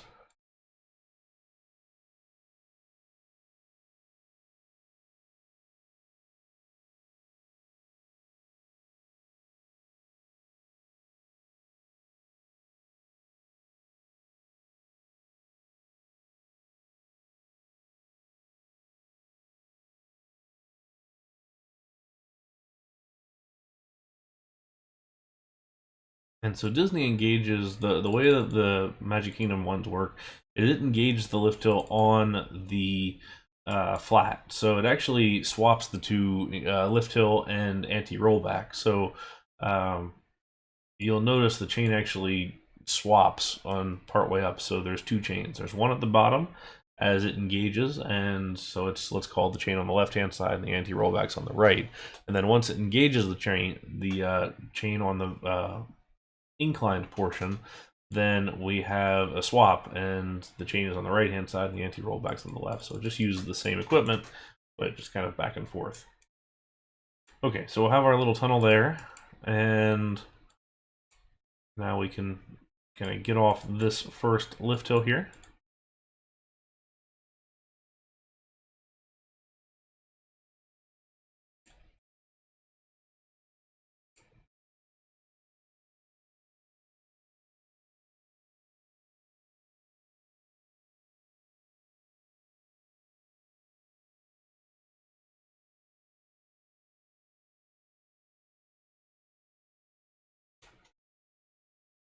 All right, now we're going a little bit more compact than the real one, perhaps.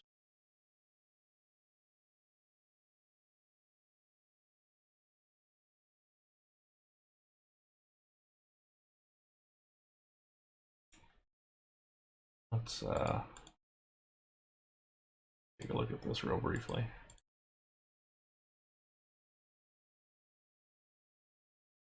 What I don't want to do is come too close and run out of space to work with.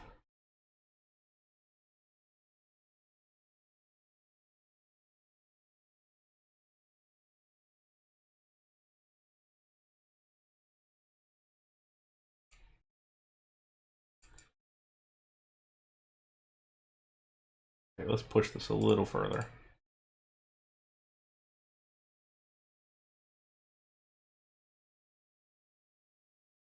And if you've ridden the one in Florida, you will absolutely know well enough the sound that the thing makes when it engages the first lift hill. So it is in an enclosed area, and there's no dampening on the anti-rollback device. It is loud. It is incredibly loud.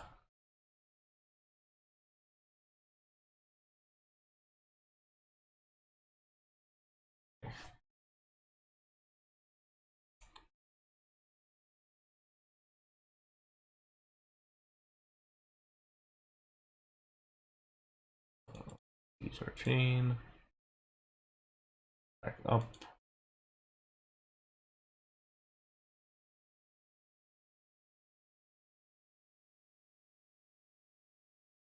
Cross underneath again.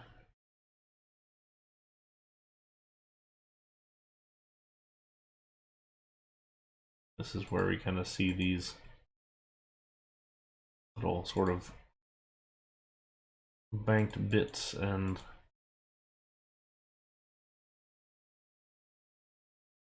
other fun stuff. What we can do is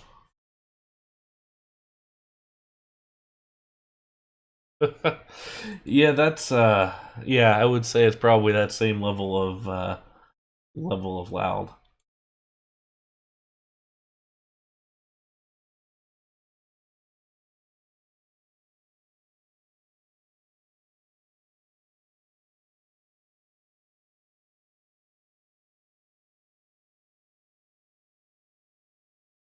And Nessie has quite the sizable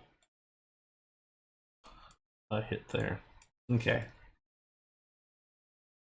so we're gonna have to diverge a little bit from our layout right here because we can't exactly cross over in the same manner that the real one can.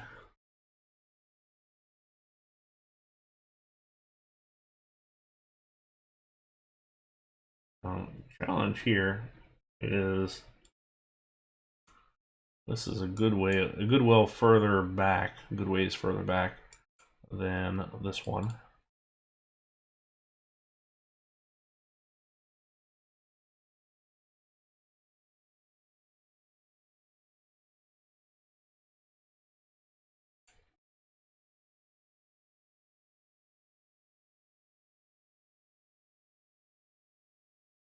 Ah, no wonder. I was gonna say, why is that letting me build that?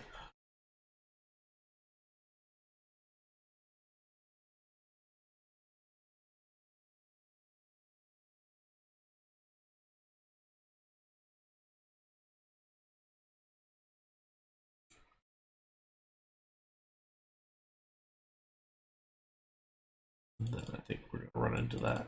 Yeah. Still gonna run into that.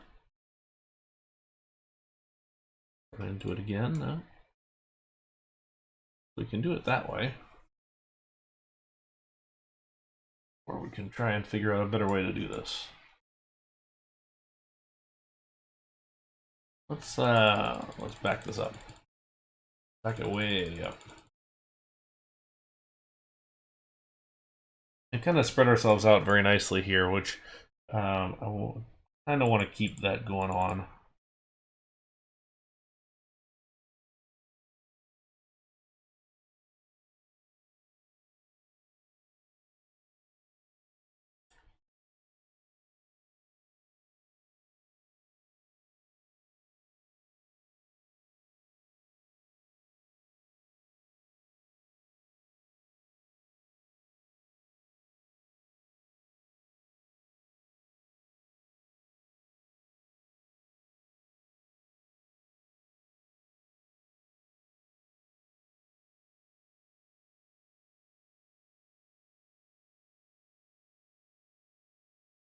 A long time since I've ridden this ride. I think it's closed right now for renovation, if I remember right.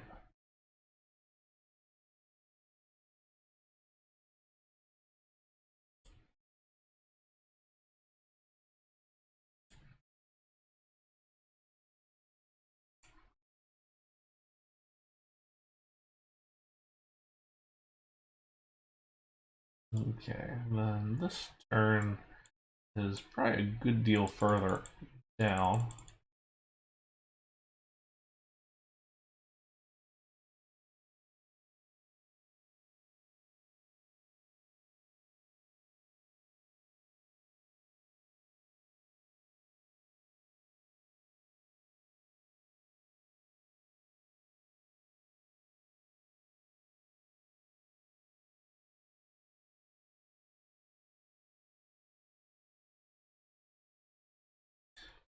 One, two, three, four, five, six. Lets us 1, 2, 3, 4, 1, 2, 4. Okay. Not necessarily the way that I was thinking about doing this, but let's give this a try and see what we can do.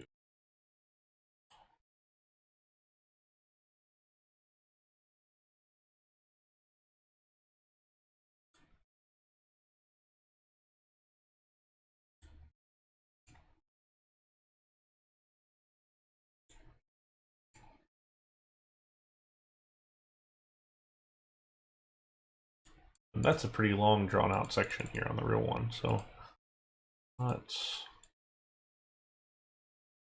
draw this out.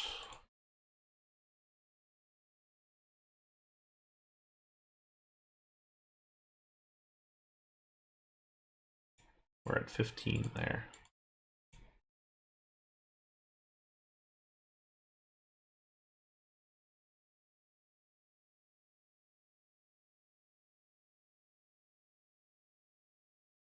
Okay.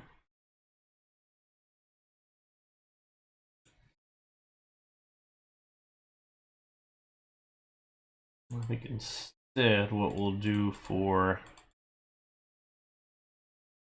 this corner, we can come back across. No problem. let's give ourselves a little helix here.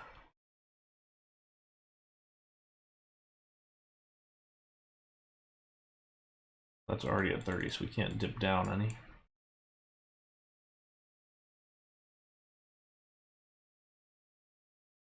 Maybe climb up again. Let's see.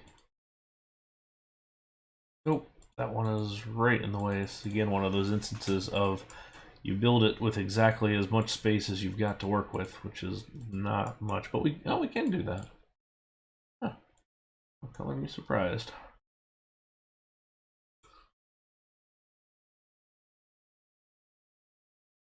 Okay, I need like one more straight section here.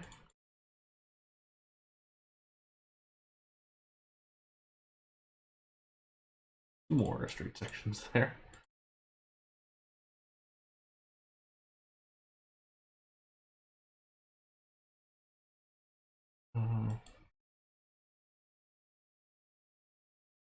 As you can see with a lot of these things, I mean, again, Disney is all about the theming of the ride. So what we're not getting here is how, you know, the overall theming of the whole space is going to look.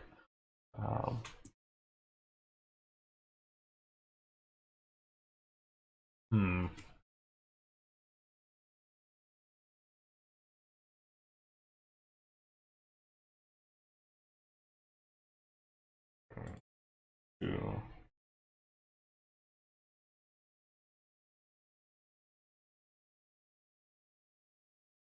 So it's stacked pretty much right on top of each other. What I kind of want to do is this, like, turn in, fade helix, turn out. You got to do it you have to do the out piece with the longer sections there, but that's okay. Before actually lines up nicely for our final little bit there.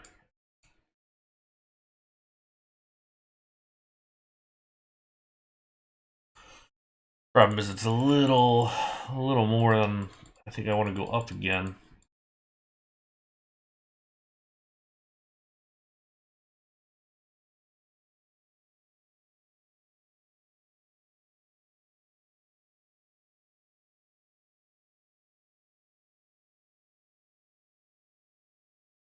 And at this point, kind of feels a little bit odd to do that.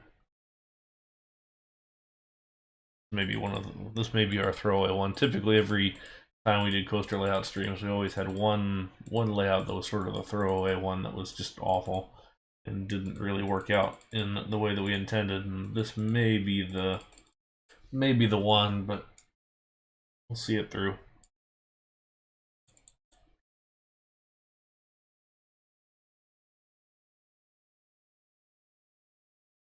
One, two, three, four, five, six.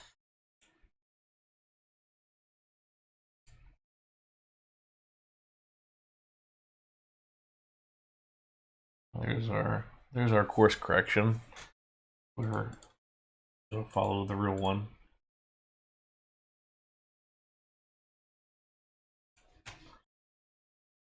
Oh shoot, we're underneath of that. I don't like that.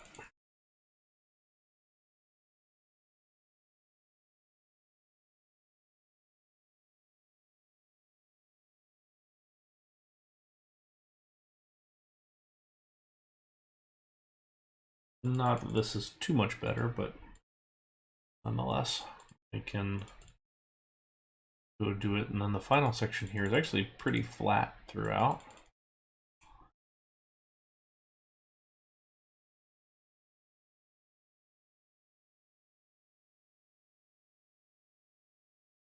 Put this on the downhill as well.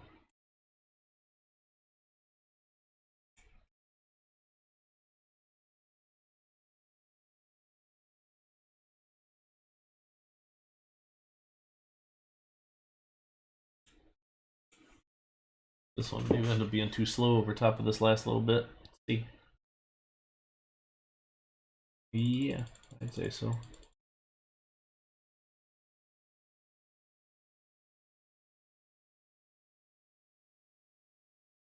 There we go. We can at least call it 10 height difference.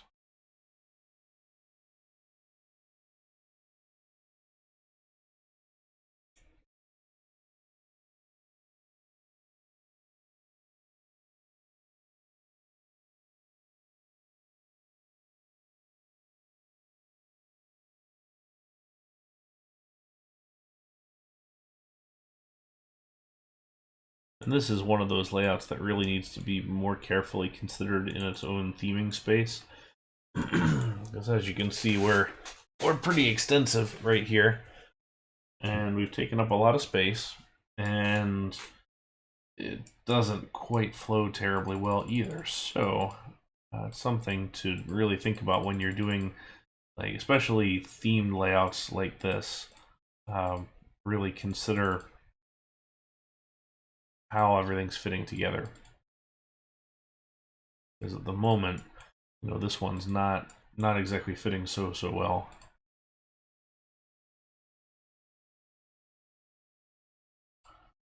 We'll put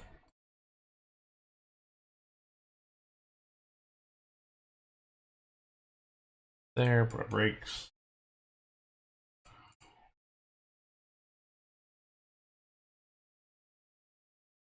Okay.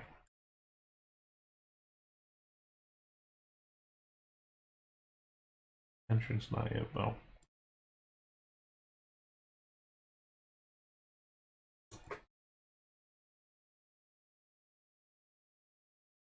Grab the brakes here.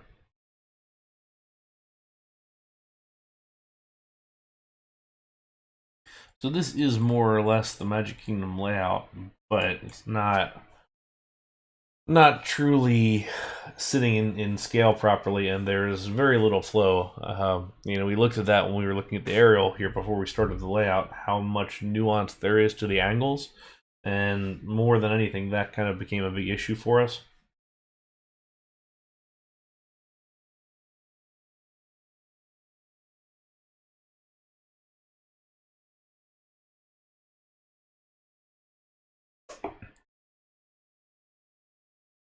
But kind of looking at the overall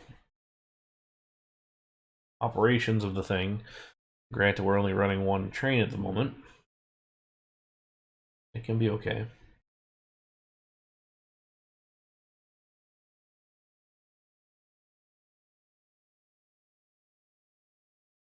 And there are multiple very good Disney parks done in the game. Granted, they're all pretty dated these days, although there's some that are in progress right now. So there are other examples of these rides out there,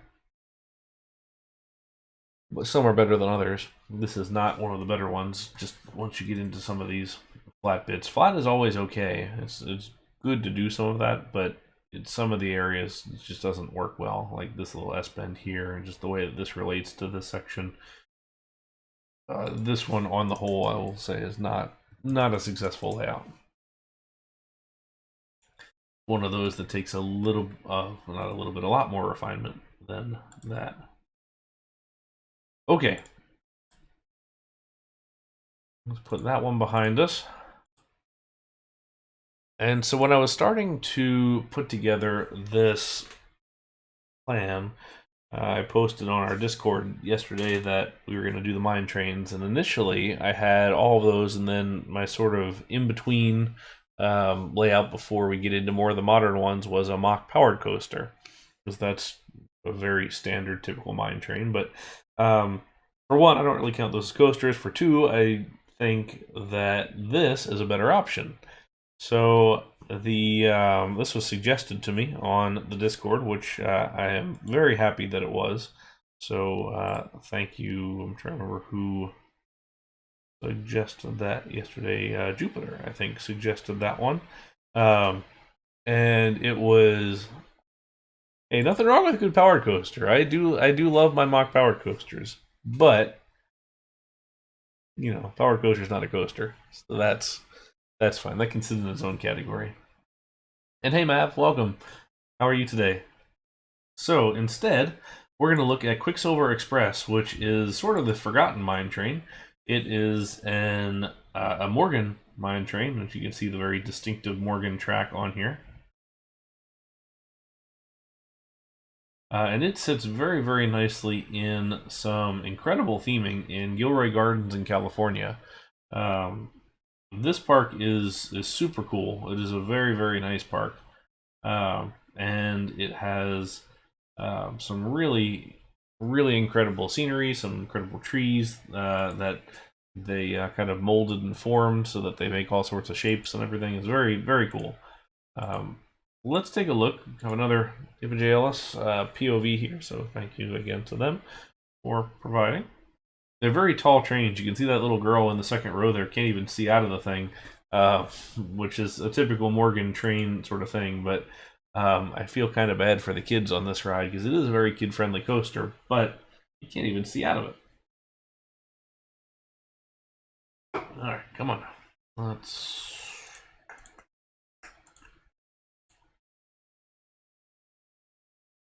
Not picking... Okay. Let's start here. Okay. Here we are, heading out of the station. Right on the ground. This one is very well integrated into its surroundings. Morgan did a lot of stuff over in California since that's where they were based, and this being one of those things. So this is a distinctly two-part coaster. There are two lift hills, and the first part is pretty plain versus the second part, which has a fair bit of interest to it. So that's the exit path there in that little crevice there, which is kind of fun. All right, so we have our first bit, which is this sort of low to the ground, or on the ground, I guess, kind of S-bend diving back and forth.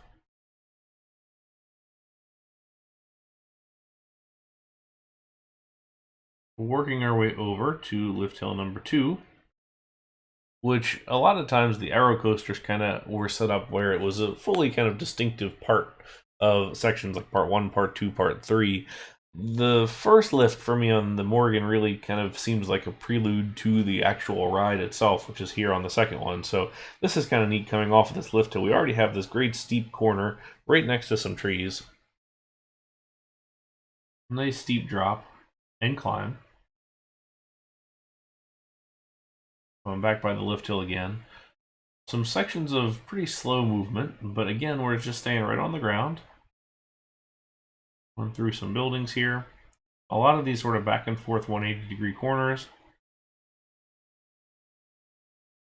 Real close quarters to the theming, so it makes it feel a heck of a lot faster than it actually is. There's our first part that we're going over top of right now. He looks here. Another back and forth. And then we hit our transfer track here and our brake run. So really, really well integrated into the surroundings.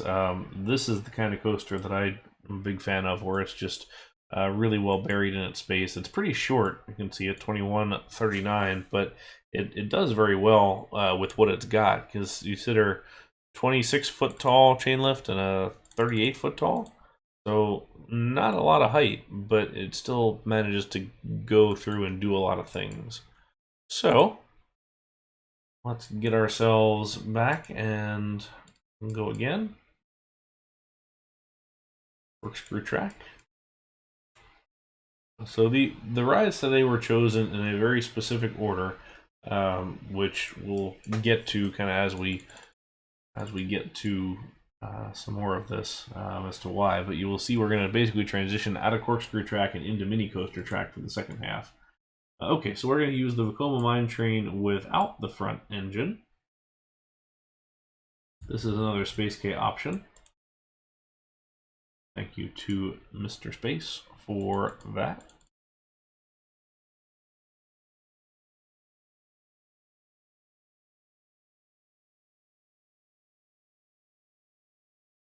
We're going to start with our little back and forth here. Actually, what we may do is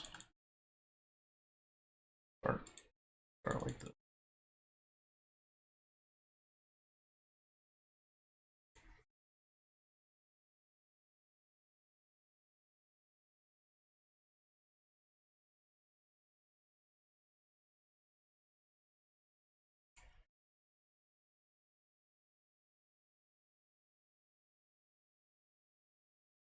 wind our way back and forth through everything.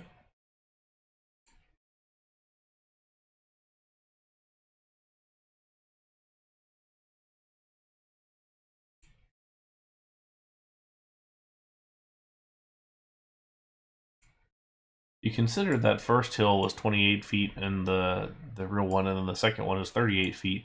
It actually is a fair bit higher in the end because you've got the height that we didn't lose on this first section here, which is, you know, what we're kind of cruising through right now.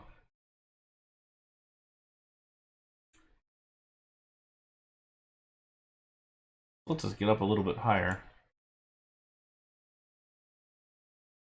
and kind of work our way down the mountainside.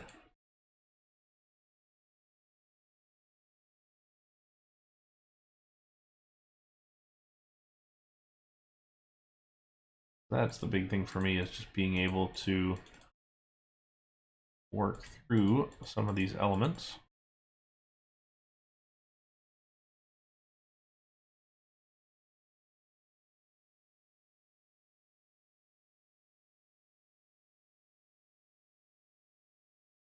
Make it work. Now we can also come back here and do 1, 2, 3, 4, 5, 6, 3. Make sure that we get our 1, 2, 6, 1, 2, 6. There's our transfer track.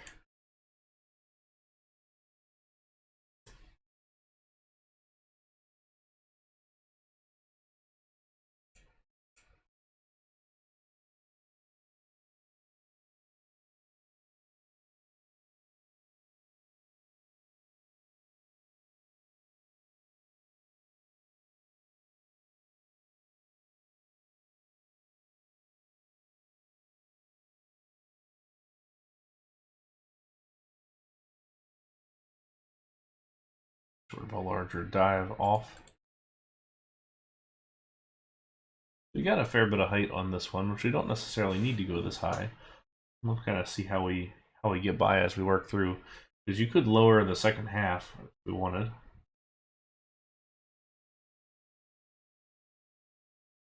Ooh, that's gonna be a little too slow. There it is.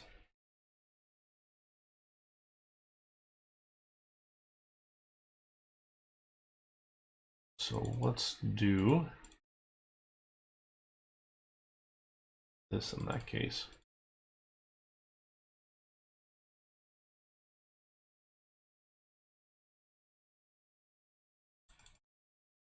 We can be back up at 30.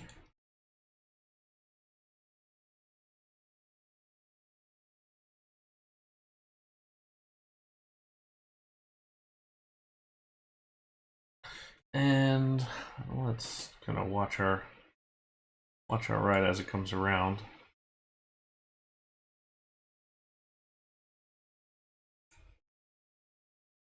What I kind of like to do is just get down in here, do like a nice sized drop that puts us into a big helix.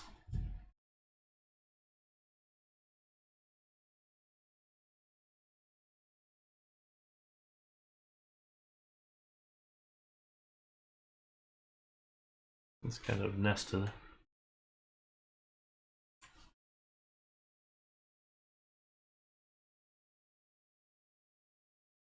Let's look at that.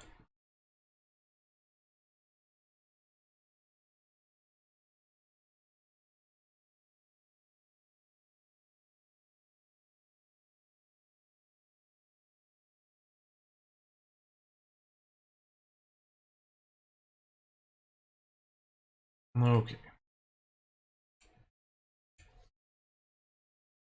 Ideally, that helix sits very nicely inside this this space, but I don't think it's going to. Give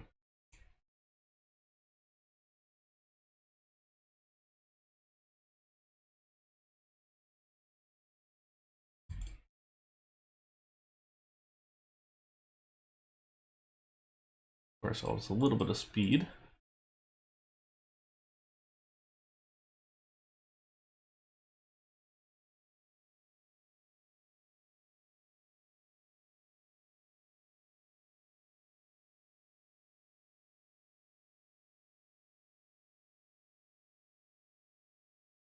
could do, let's just turn off clearances for a moment.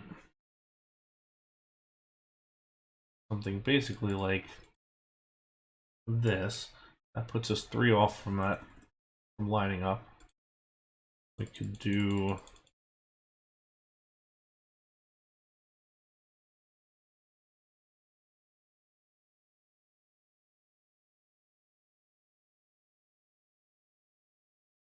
wouldn't mind having another little drop right here just to give it some extra oomph as we get up through that section.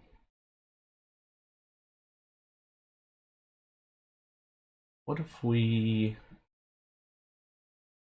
extend this ever so slightly? Okay. Left turn at 30, 35, 30, 20.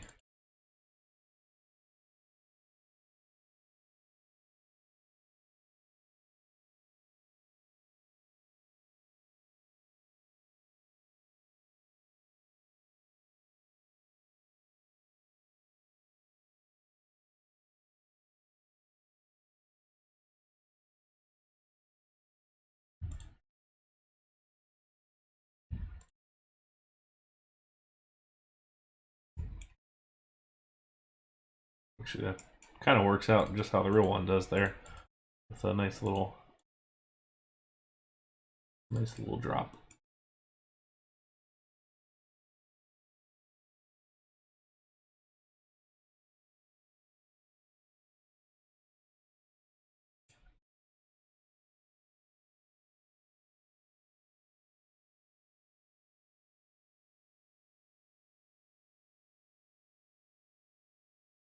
Actually work out all right.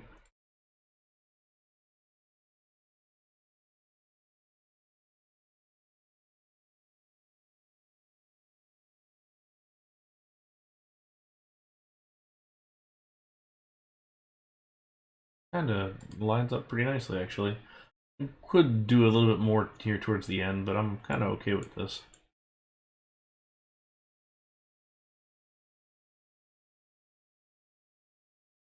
How it runs through here.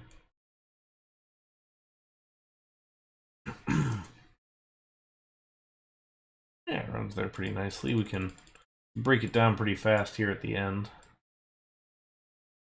Break it down. Okay.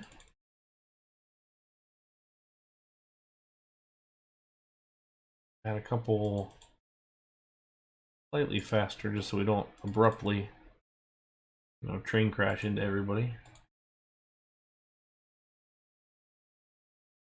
I wonder. We're done.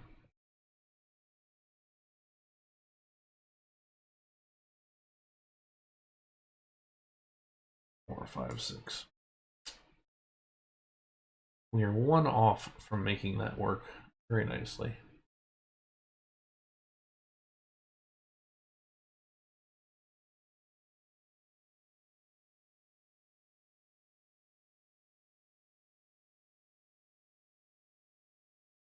Or we could add a little bit of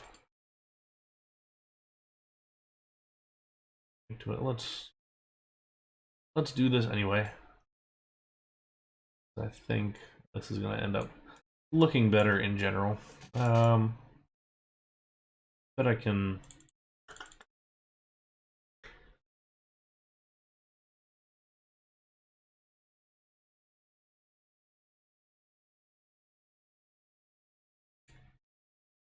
Oh, actually, that works even better.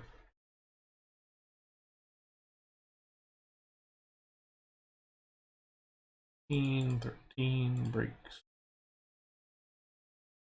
Break.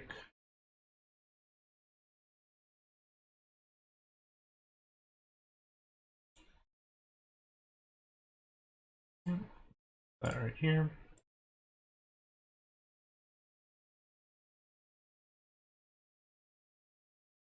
We still get away with the same length of trains. Question.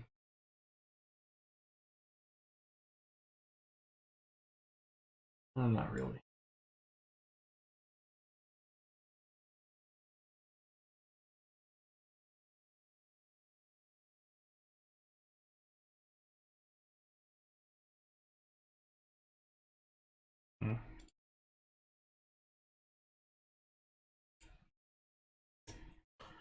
And this can actually let us give this just a little bit more pep to it.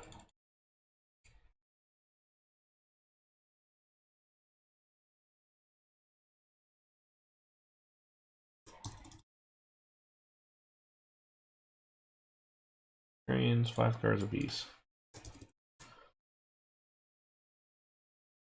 So that allows us to get a little bit more speed on that first half, which didn't necessarily need it too hard, but it was kind of sort of slow. And the potential benefit here is that the very short first half combined with the much longer second half means that we will probably be able to make these trains work without too much difficulty. We're going to keep the second one moving. 2, 4, 6, 2, 4, 6. There's our transfer track and maintenance area.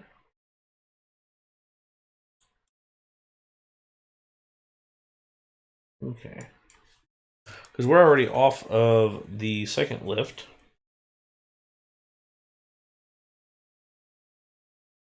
And we're going to have this nice dual moment there. Very nice.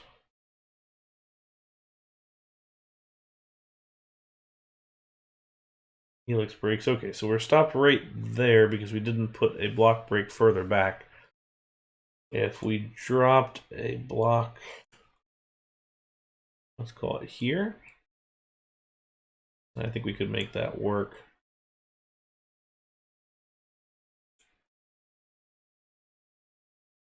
Let's see.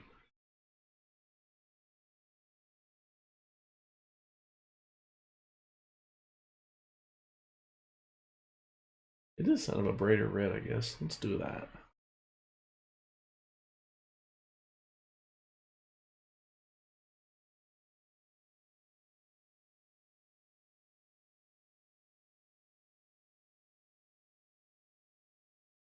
It's a fun coaster in real life, and honestly, the park itself is great too. Totally worth it. Not a lot of coasters, but I did this park in the same day as I did Santa Cruz Beach Boardwalk, so it was do this in the morning. I got there when it opened. I spent, I don't know, 2 hours, 3 hours here maybe. Probably more like 2. And then headed straight for Santa Cruz afterwards, and it was great.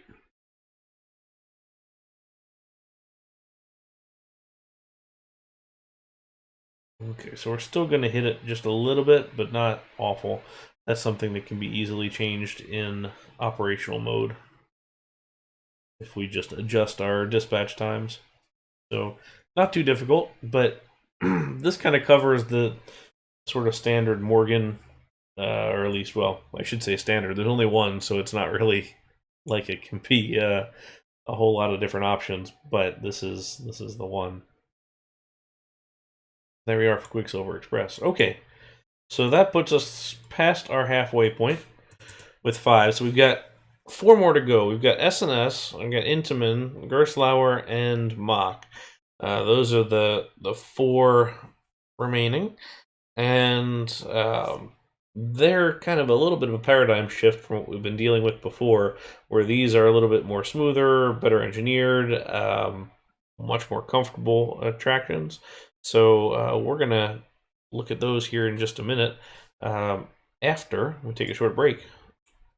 So as a means of recap, as we get back here, so first of all, we're going to start here with our early arrow mine train. So 3 lift hills, very short hills overall, a lot of quick cornering, a couple airtime hills, and a final drop that goes into a tunnel. So some very kind of jerky as far as layout goes, some banked, some unbanked, things like that. But this has that kind of very early arrow look to it. We have our second arrow, which was based more on like Roadrunner Express at Six Flags Fiesta, Texas. So we've got 2 lift hills on this one, but we've got some bigger drops, some bigger kind of curving dives and things like that. This one's a little more off the ground than some of the early arrow coasters, and it's got some speed to it. So there's just a little bit more going on as far as this one goes. Then we jumped over here to Vocoma, basing this more on Vocoma's original model, Calamity Mine at Wallaby, Belgium. So not a clone by any stretch of the imagination, but kind of a similar overall design with two lift hills side by side and a kind of two-halved layout with curves and working our way back and forth through some different areas. So this one we had a little trouble on the ending, but I think on the whole it turned out okay. Then we went to our Disney one, which didn't go so hot. This one's based off of the coaster at Magic Kingdom in Florida. So this is based on Big Thunder Mountain there. Unfortunately, it's a little bit too based on that one because it ends up coming across a little forced. Well, a lot forced. We're not going to say a whole lot about this one because it's not very good. Moving on, we ended up with a Morgan coaster, Morgan Mine Train, which there's only one of these over in Gilroy Gardens in California. So this one's got kind of two parts. It's got kind of a little slow scenic section in the beginning, kind of to work our way over to this other lift hill. And then the second lift hill here leads into this sort of slalom section with a final nice sized drop into a helix and finally the brakes. So that leaves us with 4. Let's take a look at our first one. So our first one here is going to be S&S. So there's only one mine train, and that S&S is built, and it's it's arguable whether it even counts as a mine train. It definitely has some mine train elements, as in corners and things like that, but it's all very much above ground. We've got some big rockwork elements around it, but that's about it. There's not a whole lot going on, but it definitely plays the part as far as a vehicle goes, as far as the look goes and everything else. Kind of reminds me of a Zamperla mine train of sorts, like Ocean Park in Hong Kong. Not necessarily the nicest looking overall, but not too bad at the same time. Rockwork leaves a little bit to be desired, perhaps. This one is at Etna Land, which is in Sicily, so not surprisingly, I don't think there's been a lot of folks who have visited this park. And by that, we don't have a front seat POV that I could find anyway. So thanks to Parks Mania for this one here for the grand opening video in our rear POV.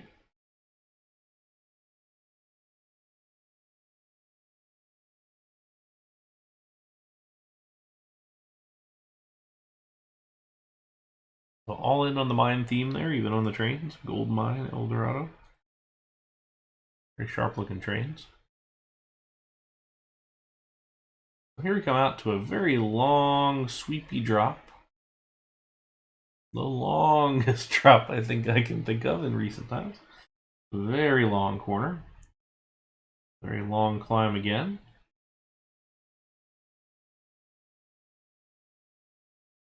Slowly down in. Now we pick up a little bit of pace. Kind of go through this whole space here.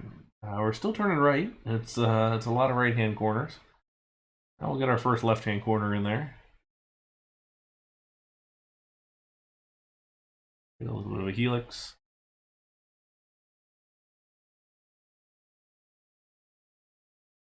And there we go into the brakes.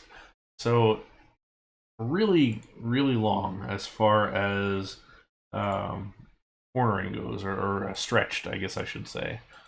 Let's see what it looks like from Google Maps if they have a close enough option. There we go. So you can kind of see this this layout, which is sort of an awkward layout in general. So you got brakes, station, lift hill, all at kind of right angles to each other. Then we have this super long sweeping corner. Another one here. Another one here, and then we roll around to our helix that kind of wraps here. Then we have the left-hand one, and then we wrap one more into the brakes. Yeah, very much an egg. It's just one big kind of oval. We also see the kind of star attraction here is Storm, which has a fantastic kind of megalite type layout with a roll at the end.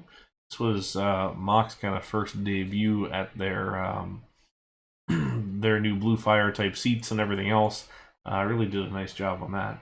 And also their splash boats that's got a nice size vertical lift here at the end. They also had at one point some stand-up cable cars. Like it was cable cars with essentially a cage that you could stand up in. I don't see that at the moment. It's here. Might be these. Nice corner there.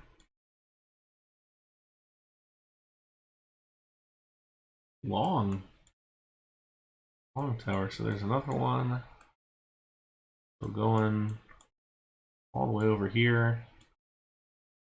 Dang. Okay, so that's a very long, scenic cableway, I guess. Kind of cool. Anyway, to the task at hand, the mine train. So the problem that we can already tell, or I can already tell, is going to be a thing with this one is the fact that we really don't have a whole lot of opportunity to do sweeping corners in RCT, especially in this instance. So we're going to use the mini coaster track as our all four of the remaining. And let's see how many this one has. So we're going to use 6 cars per train. I think I'm going to use the standard mine train vehicle here. We really don't have a lot of other options, I guess.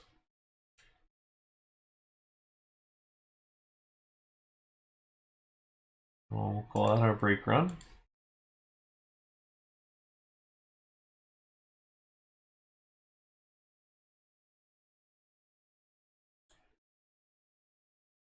The ride itself is 70 feet tall, which is actually a decent size as far as that goes.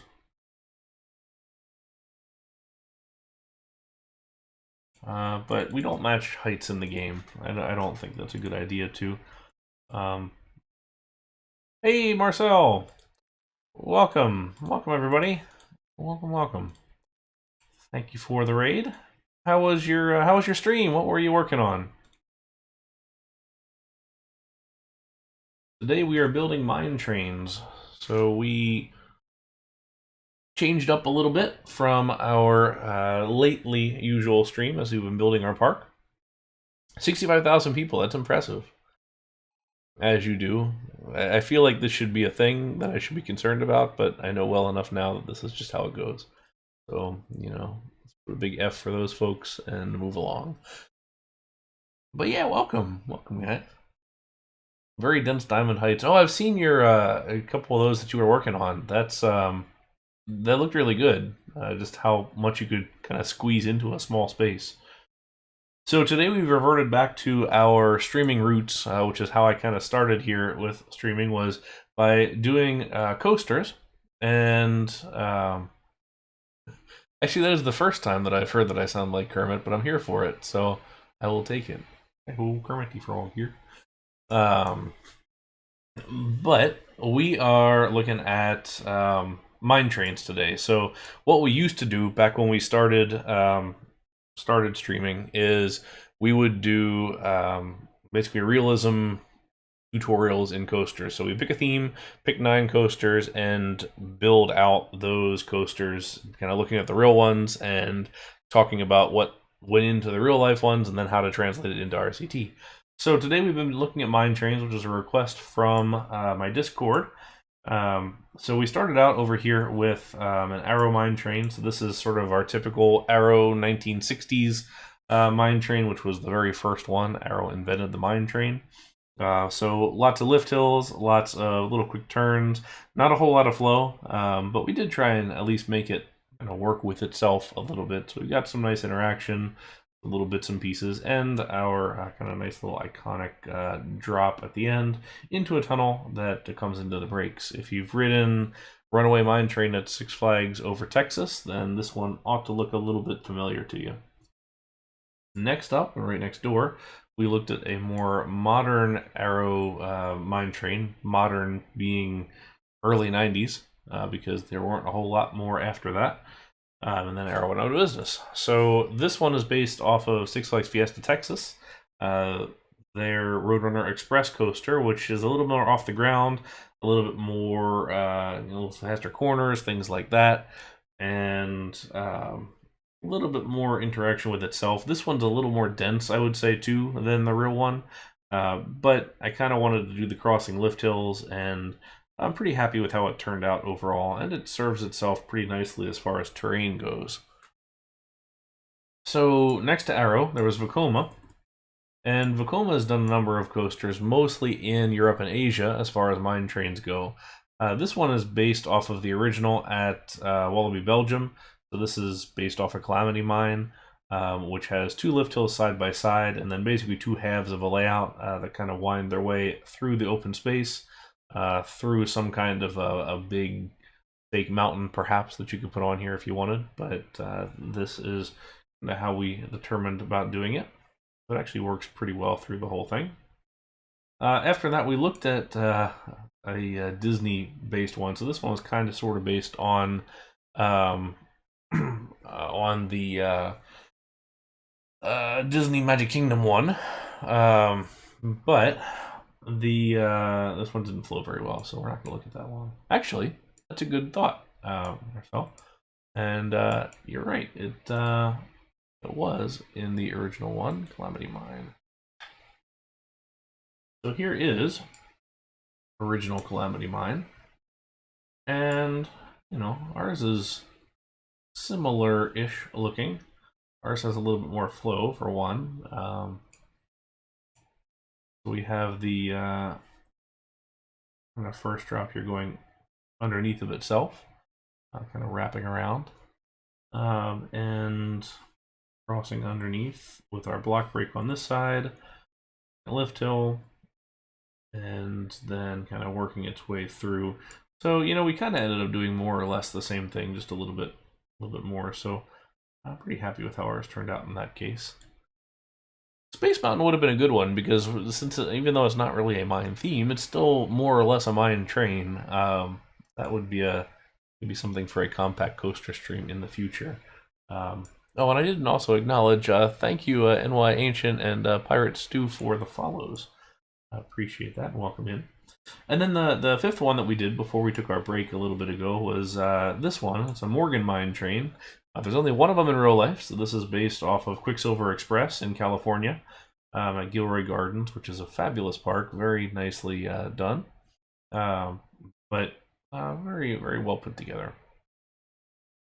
It depends what you want to use. You know, for Space Mountain, I would probably use the mini coaster track just because it kind of has the typical look and feel that you would use for that.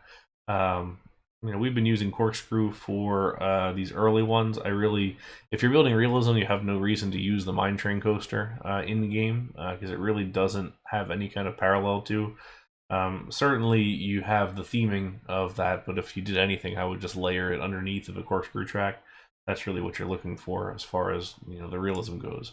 So we had actually just started on our sixth one here, and this one's based off of this guy. So this is El Dorado at Etna Land. This is an SNS Sansai coaster with a weird layout, actually. It's got this basically a giant oval. It's a big egg.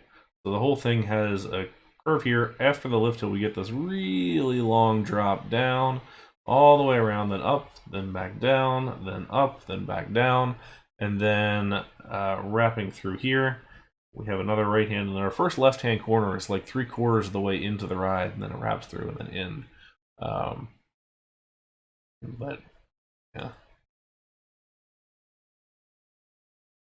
I do appreciate Disney World space better than I like Disneyland's, but that's just a personal thing because I live here. In Orlando versus Disneyland, I might feel the other way around if I lived there, but I do like the Space Mountain here.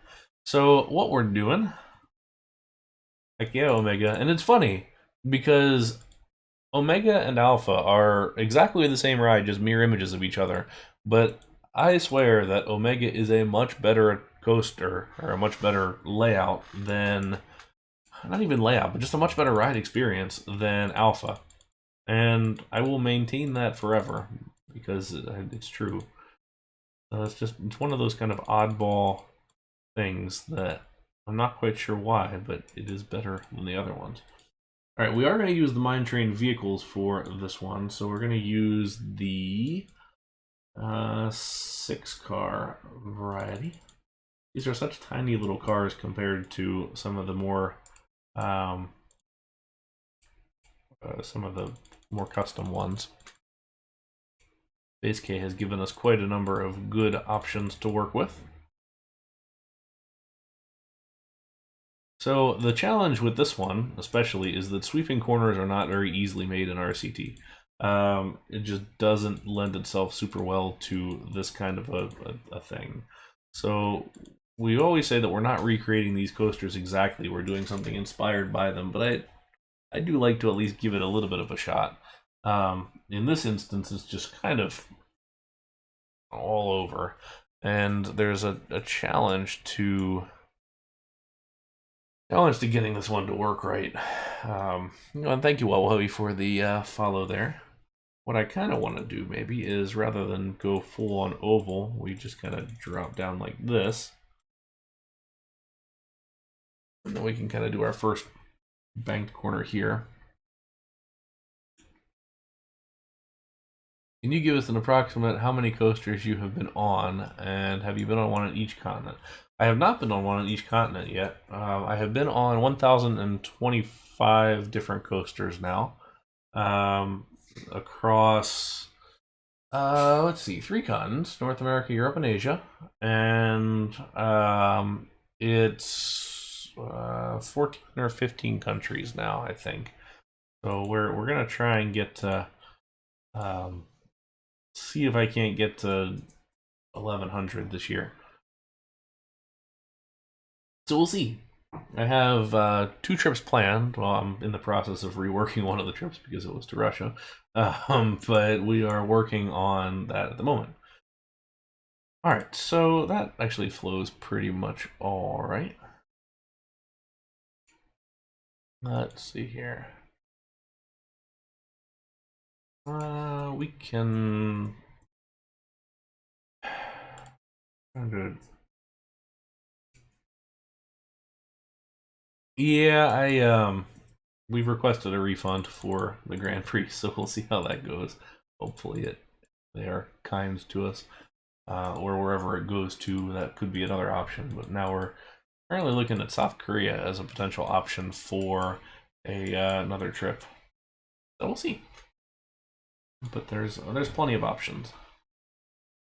All right, so I kind of want to just forego trying to do this exactly right, and then instead try and get us at least something that's going to get a little bit better.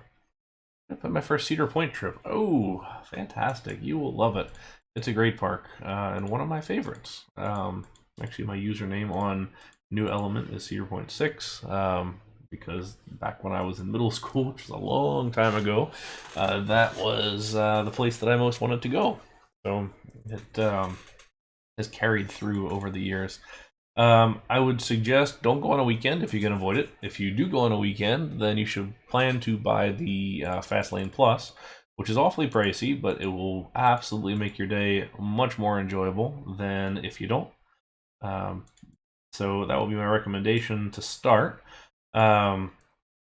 Go towards the back in the beginning. You're going to have all the marathoners running to Steel Vengeance, but if you start at the front, you're going to be waiting in Raptor's line forever. So just careful. Don't spend too much time doing that sort of thing, because you'll waste a lot of time that way. But it is a great park. You'll have a good time. Okay, we're going to actually use an old trick here when things aren't working in the first direction and build backwards. So I'm going to build backwards off of the right here, and this is not a terribly interesting layout in real life, and the POV kind of showed it as well. It was really not, nobody looked like they were having a great time, which is a little bit of a shame because, you know, you want to have a good time on a coaster. I bet you that's actually not going to work clearance-wise. It's not.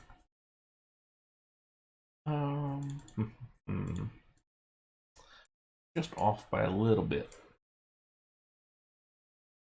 We could make these a little tighter on either end. Could be an option. It's a shame that Top Thrill Dragster will be closed for you. I think they announced that that's going to be closed all year, but I mean, you'll still obviously get Millennium, Maverick, and Steel Vengeance. You know, solid collection of coasters for sure. Okay.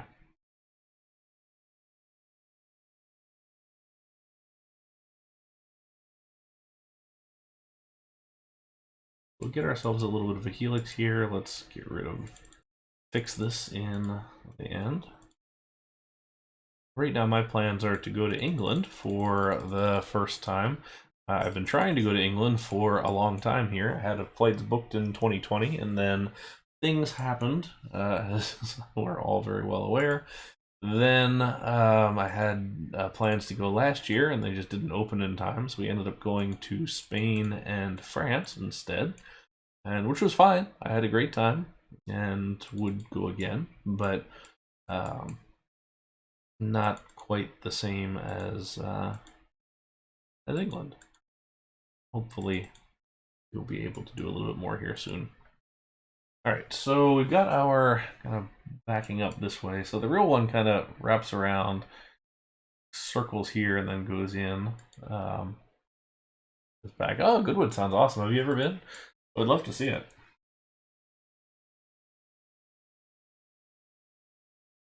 Because while I am a big coaster fan, I also enjoy my racing.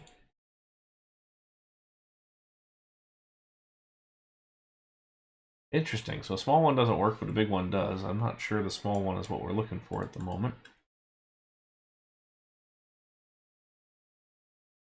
Doesn't work there either. Shoot. That's unfortunate.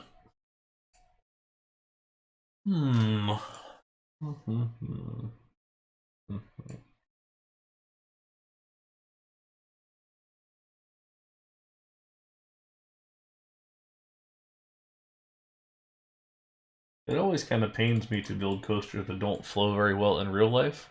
But just because I feel like things could have been done so much better. Ooh, Nürburgring sounds great.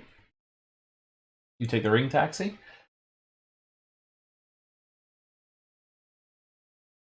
Let's see.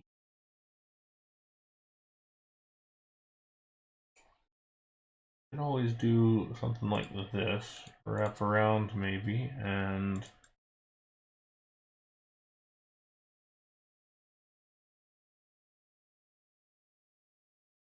that just feels so tall compared to the other one. And especially because what we want to try and do is that sounds terrifying and also like a lot of fun. We didn't bank the first drop or the second climb here, and the reason we did is because it wants to feel a little more shallow, I guess, than it does in the game. So that was the intention there, but now we end up with a situation where we can't really do a diving or a climbing turn without one. So we really want to be cognizant kind of about how we're doing that. So what I'll do is kind of set this up.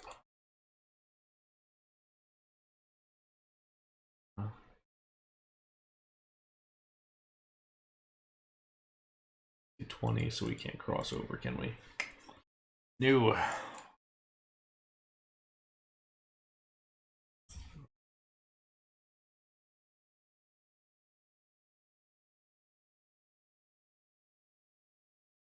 We could always come in with a smaller one.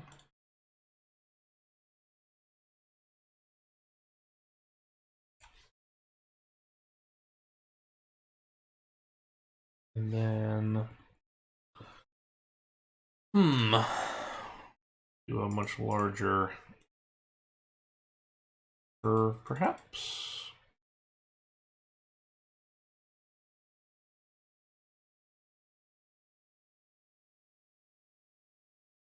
This is a really long straight track that looks terrible. No. This is the one I was worried about when I was setting up this stream, is that this one was going to be a pain in the rear. Thing is, I knew it. I knew it was going to be a pain, and yet here we are, with it being a pain. Let's just get through this, and then we can move on to something more interesting.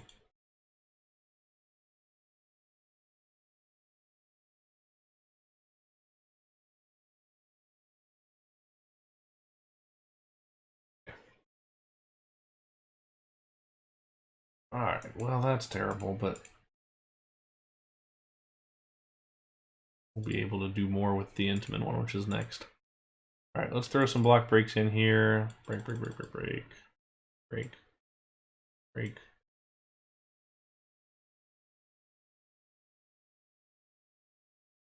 Alright, we're going to give this 2 trains because that's all it could run in theory. And give it this black track with orange supports. This is an odd looking ride. It was like red and yellow. Need more red with yellow.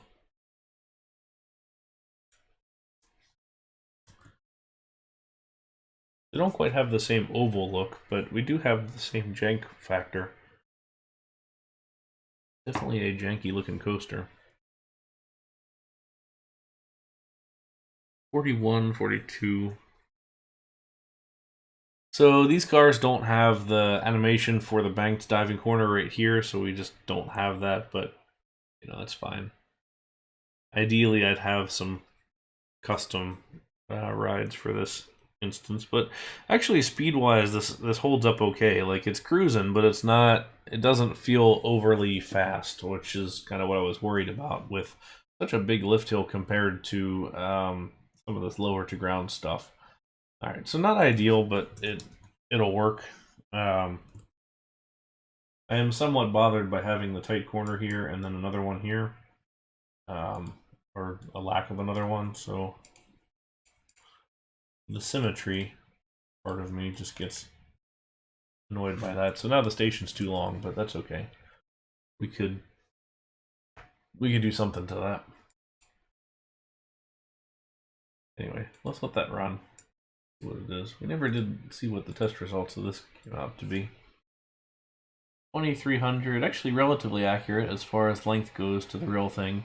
Not super exciting. Very, very not super exciting. Yikes. 2, 2, 1. Now, granted, I don't ever build for stats. Rarely do I look at the stats in this game, but nonetheless, that was not so good. Okay, but anyway, cleared out. So 3 to go. All right, so we've got Intamin, Gerstlauer, and Mack as our final 3 here. So let's go back to the coaster database for this one. So this is Intamin's attempt at a mine train. So theirs is classified as a family coaster, of which there's a variety of them. But we're going to look at this one because it's literally called Mine Train. It's called the Wolf's Mine Train. This is up at Bakken in Denmark, which is a fabulous coaster.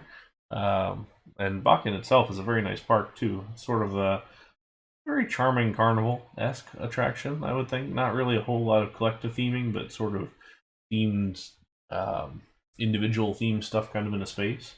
But very well compact and put in here very nicely. Tire drive lift hill, which is unique. We've only seen that so far on the Vocoma at Phantasialand. Otherwise, they've all been chain lift.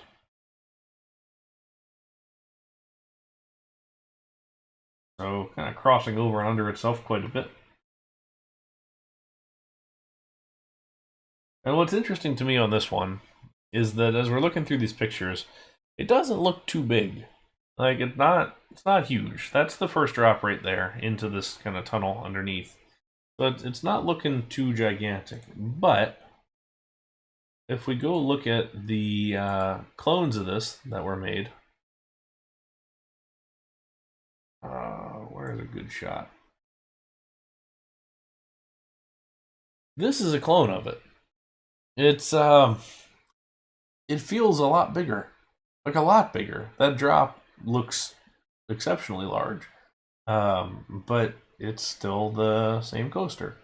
Granted, I think this picture might be perhaps a little bit stretched, but still, it's a little bit odd. Yeah, Ghost Town in the Sky.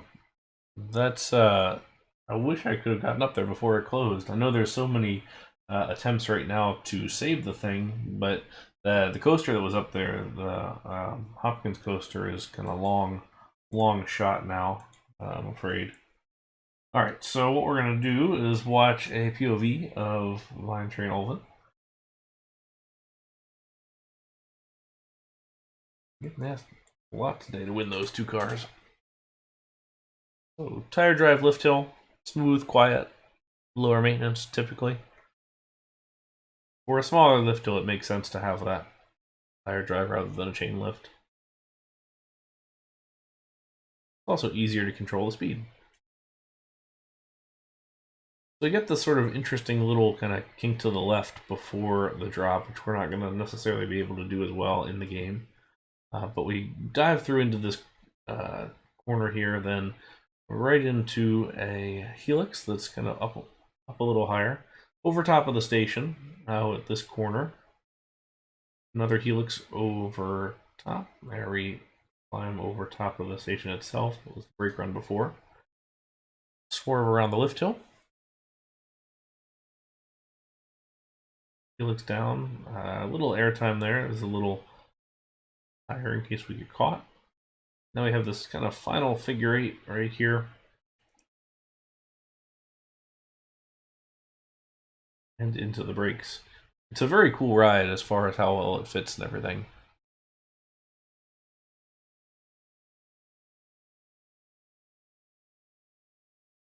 That sounds fantastic. I would have loved to have ridden Red Devil. It looked great.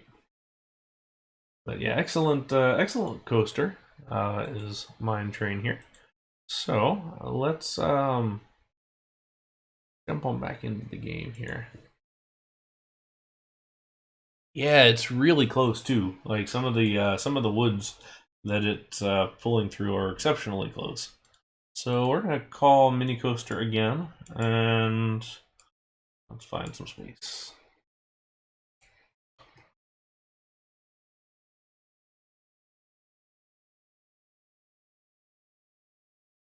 So we'll give this Mine Train cars as well. I want to say this is a 6-seater as well. Getting lost. Here we are. 1, 2, 3, 5-seater. Okay. That just means it's going to lose speed a little more quickly. That's okay. Is it? Oh, sure is. Huh. I wonder where I got the 5 from, because I definitely looked at them last night. I will take the 7. That's even better. Even better. Okay. Let's, we could look at a diagonal lift hill, but it's also going to end up being a little bit tighter, I think, if we go this. Because we actually did one of these earlier in one of our previous streams, probably half a year ago. When we did the Intamin stream, I think, is when we did this coaster. But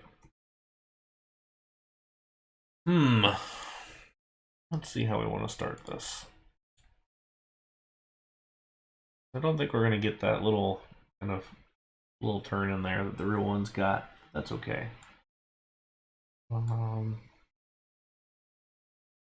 Look at this thing in aerial real quick.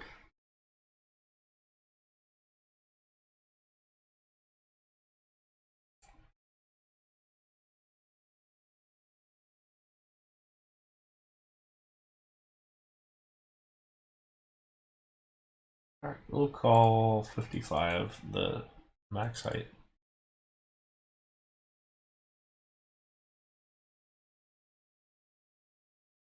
Let's just, actually we can go even less than that.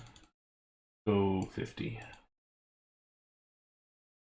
Because it shouldn't be very long, and to be honest, it's probably going to force us to go a little quicker, or a little shorter. I'm okay with. Oh, made that mistake. Back to 55.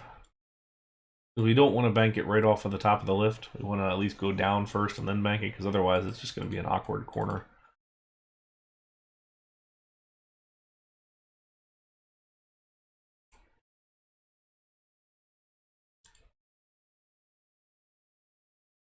Okay.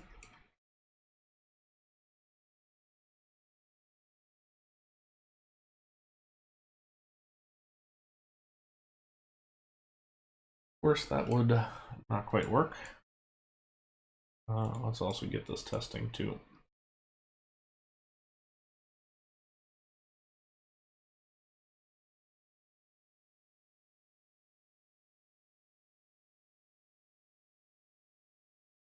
Once again, mine trains are one of the only exceptions to the you should never actually use the helix pieces rule,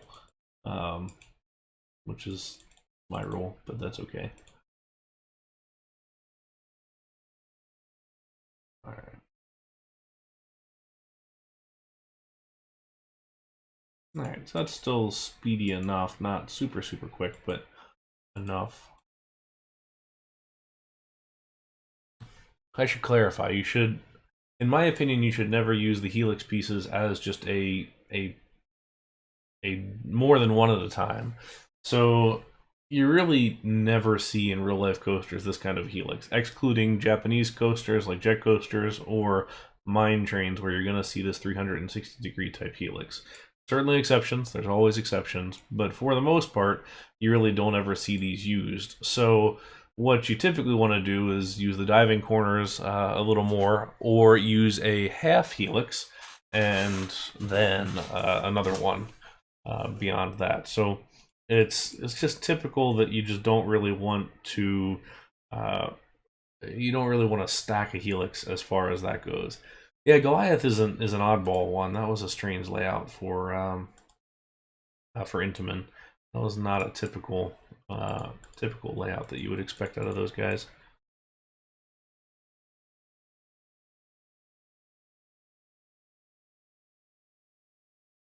So here we'll.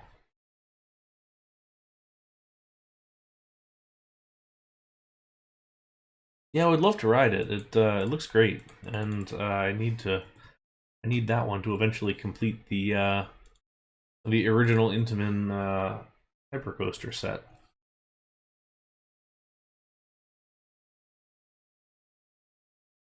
Alright, so far we really haven't had any other diving corners after that first one, which is something we need to fix.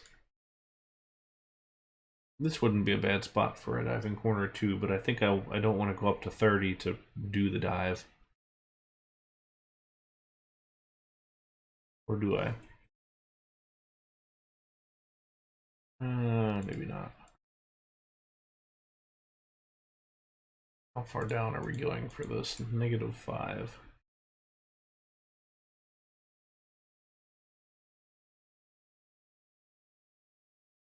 Okay, let's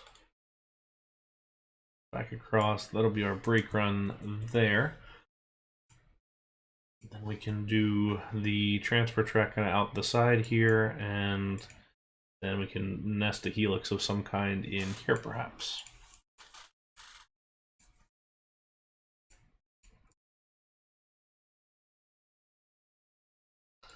Okay, let's see if we can make this look okay as far as the flow of a coaster goes, because typically, once again, you don't want to go curve, straight section, and then a curve back in the same direction that you came before. You want to generally go the opposite direction. Like if you're trying to go left here, then straight, then left again, you want to do a, right-hand side. They are, yeah. For those kind of rides, you really have to stretch the thing. I don't know if I ever saved any of those that I had done, but those are a stretch to get those to work right. All right, lacking some options here. Let me see what this looks like speed-wise.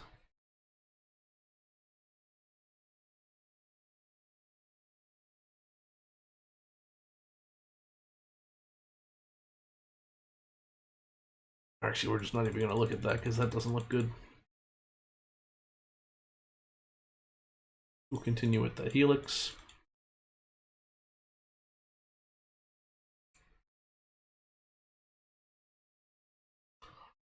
Probably going slow enough that we can crest without putting a flat piece on top. I think that probably looks okay at this point. This way, this lets us get underneath of the brake run here. Make sure we can still do that on 0 clearances. Yep.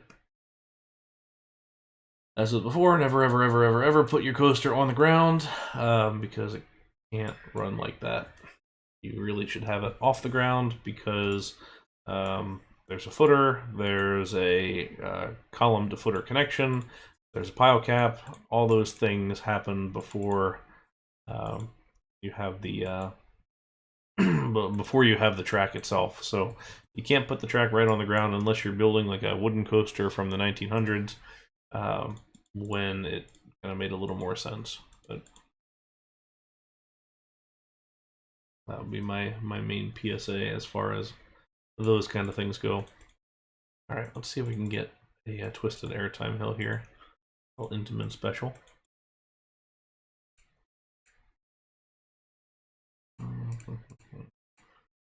Oh, come on.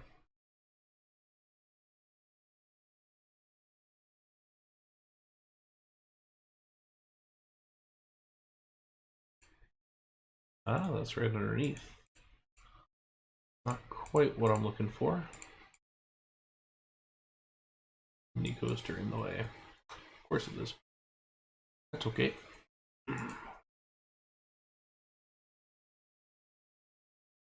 Kind of works better if we go straight across here anyways.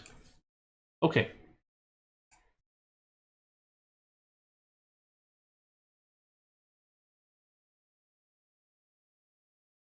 Let's flatten out and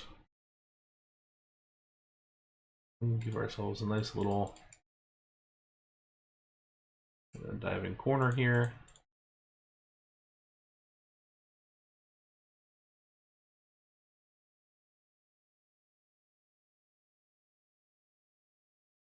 And we're going underneath the lift at the moment, which is not ideal, but that's okay. From a support standpoint, we can cover it if we need to. And no coaster track on the ground. Ever, ever, ever.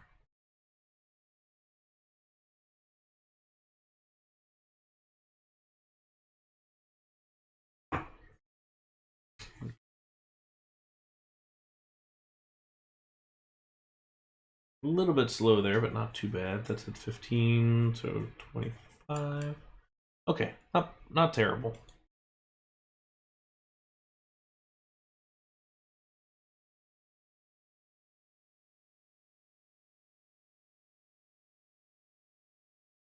Let's see if we can do...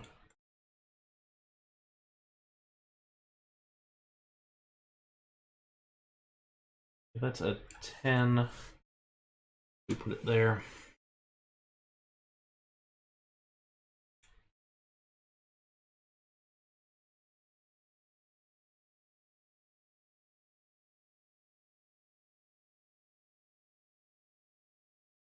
A little too long.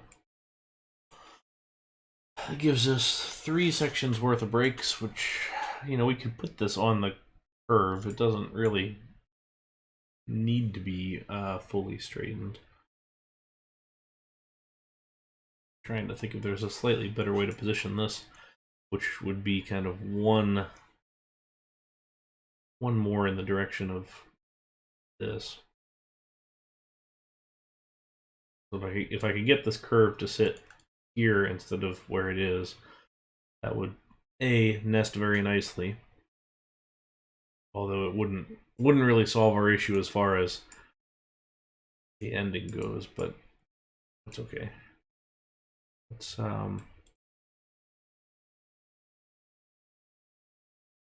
Look at that. Really, our primary brake run is on the diagonal now. Not that. This. Let's engage the lift a little. Engage the lift with a straight piece, which we should have done anyway. So that was a mistake on my part.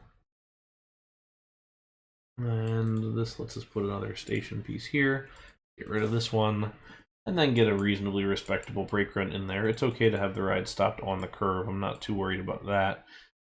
In a full park situation, I'd probably go ahead and shoestring this brake so we had one on the diagonal as well. Here. But this works okay. I'm actually not too displeased with this.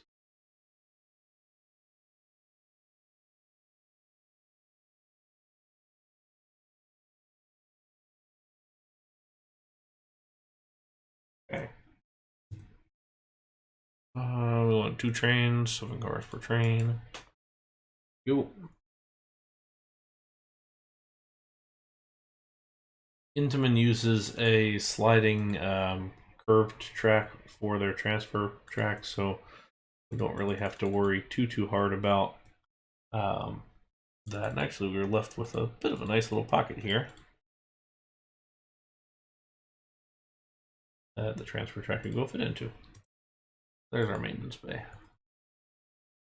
And then our sliding section would be pretty much right here.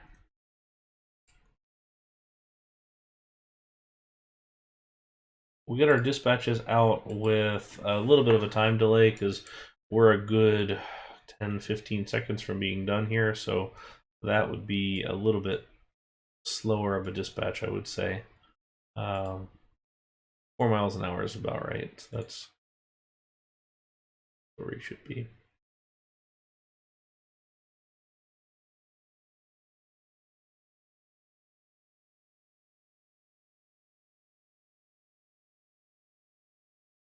Oh. I don't hate that. I think that turned out okay.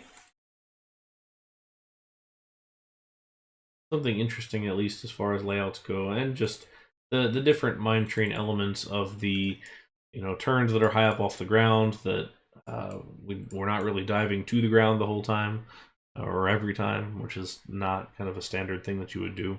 We added a first steep piece in because you'll notice so far none of the layouts that we've done have had steeper sections on them. It's not typically a mine train thing, but you can kind of get away with it on the Intamin one for sure.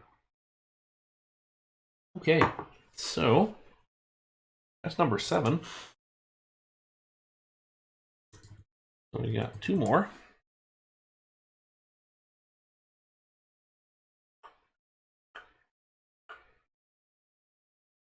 So next one up is Gerstlauer.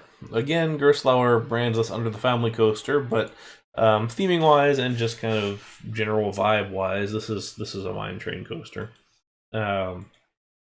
This is at Parque de Atracciones de Madrid. So this is just outside the city center of Madrid. I was here last year around July, and it was great. This coaster, I remember watching this one get built, and this went in kind of sort of recently, 2012. I guess that's not really recent anymore, but I remember it going in, which just means I'm getting old. And then you really never heard anything about it. It was one of those rides that kind of faded into obscurity pretty quickly. But I will say, it's a really fun ride. It's an incredibly good coaster for what it is. So, kind of wrapped around. Well, let's just watch the video. Yeah, thanks to Jay for this video.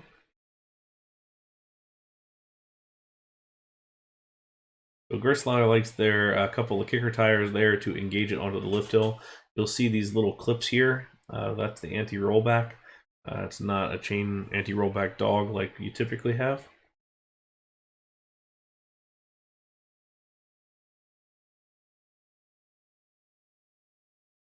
But this one's actually got some pep to it for a small coaster. So come off, we'll go a little bit flat. We're going to slow down before we disengage the lift hill. Ease the stress on that chain as we come off of it. Alright, so quick drop, not dropping all the way to the ground, coming right back up, and then we are going to drop to the ground. We've got this kind of nice fan curve here.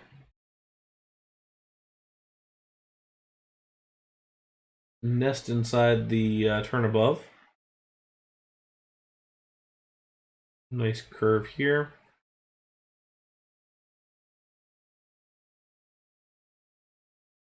Couple good curving elements, and then we get this last little bit of this slalom kind of track. Low to the ground corners and everything, kind of avoiding columns, avoiding track, and then right into the brakes. So it's actually a pretty darn good ride. I was impressed. It was actually one of my favorites at that park. So we're gonna get rid of our Intamin. We're gonna grab the mini coaster track again.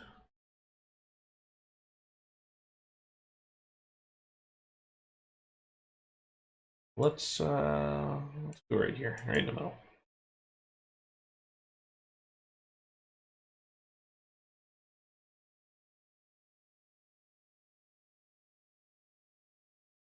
I'll put 2 straight sections before the lift hill, and since we don't have a kicker tire piece to use, we'll just go ahead and put a brake, and actually what looks better, brake or booster.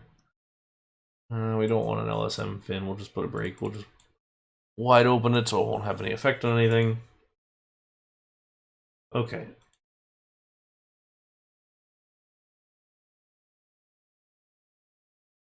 Chain lift, 2.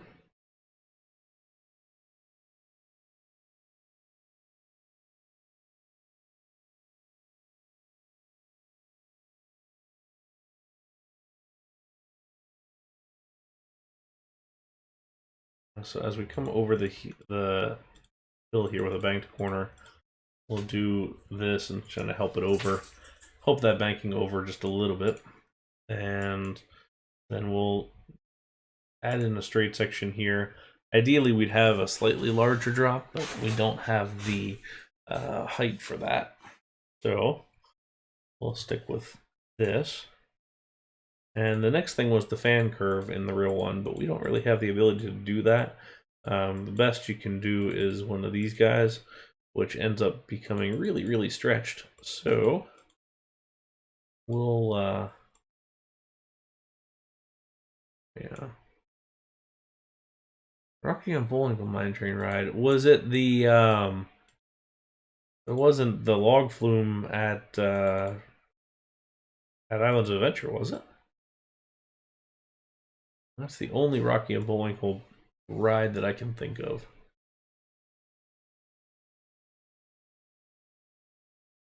Well, stretched option might be our only option here.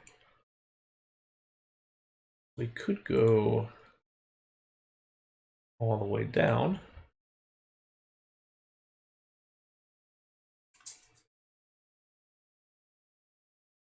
Or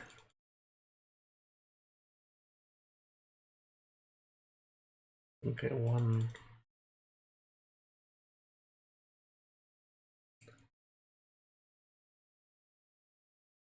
Yeah, I'm trying to think where that would have been. I'm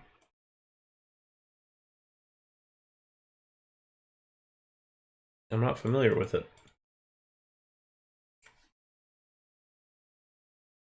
Okay. So a couple options here. So we've got the fan corner. If we want to go that far out, I kind of don't want to go that far out from the main space though. So I think we still want to start with the diving curve or the climbing curve, and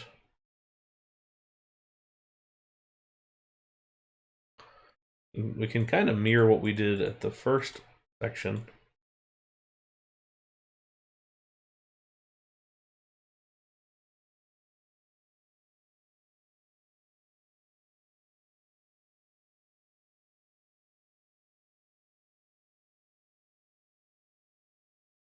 And kind of bring ourselves down again. We want to work diagonal into it. So the biggest detriment to coasters in RCT is not using diagonals. You for a good smooth coaster layout, you have to use diagonals. There's no two ways about it, I would suggest.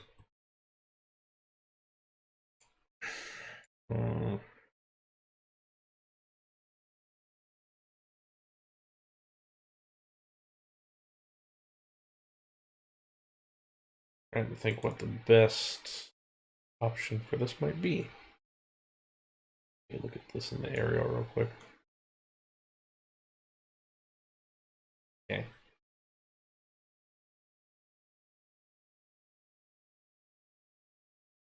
It does actually kind of do what I had done early on here.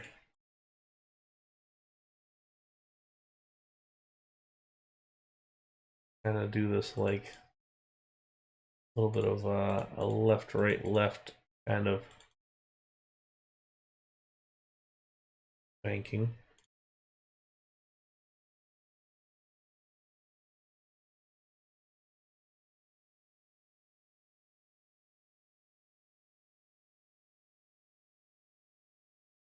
Okay, so we're 2 away from getting that to line up properly. We could always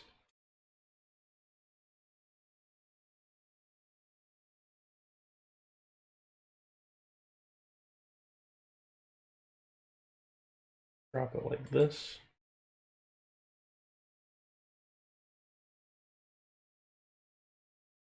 There we go. Line that up just fine. Do we pass the test here? We do. Look at that. Right underneath. Just perfect.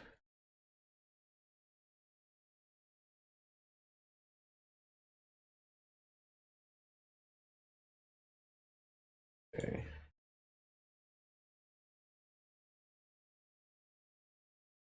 The real one doesn't necessarily cross here, but I kind of want to see if we can make that happen.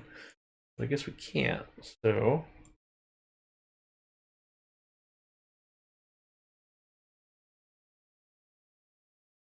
And I think this is going to run into it as well. Sure does.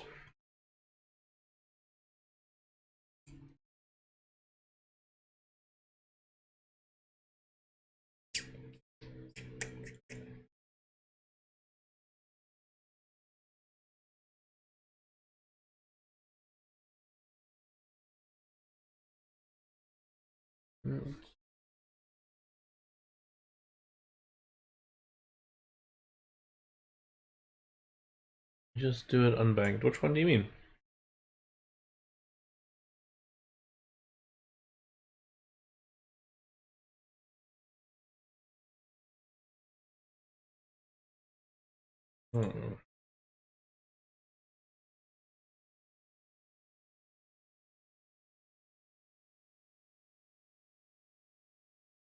The off-axis airtime hill. Do you mean this guy? One that we were trying to cross over?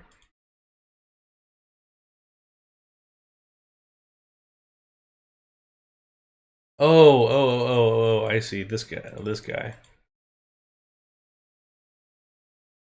Yeah, unfortunately, it's not.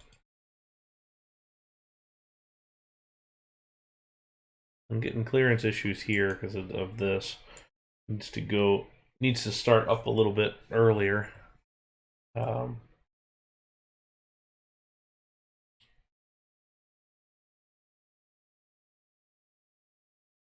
far does this?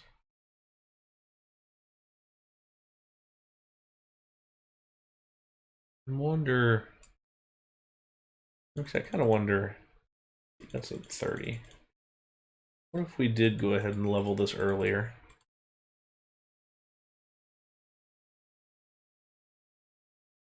On a height where it shouldn't matter. Hey, old school, thanks for the follow there. How are you today? Hopefully you're doing all right. Okay. Oh, that's going to be one too short, isn't it? Damn it. Damn it. Okay. That's fine. We can just put another flat piece in here. Or just do this.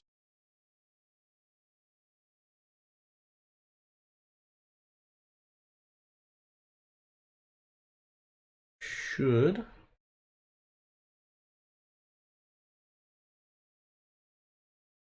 work out. There it is. And that nests in there quite nicely.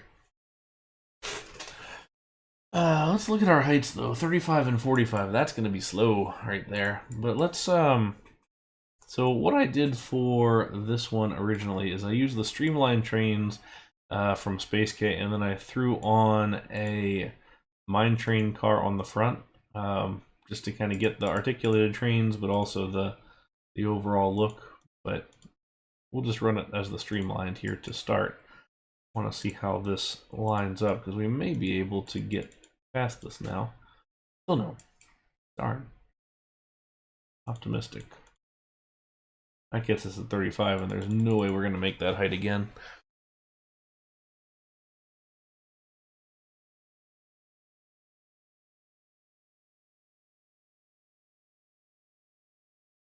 Okay, let's see how this holds up.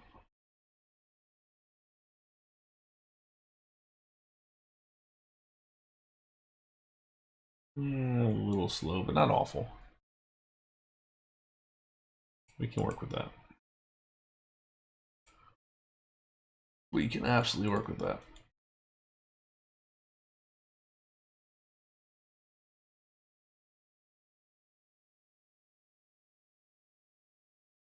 All right, let's wrap around another helix here. Man, the clearances are killing us today.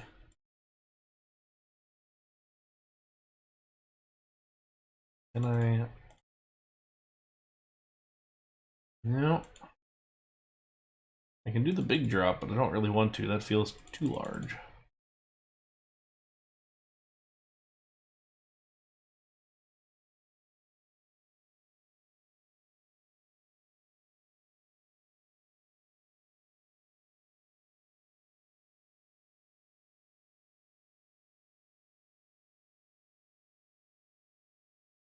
We can kind of do something like this, and then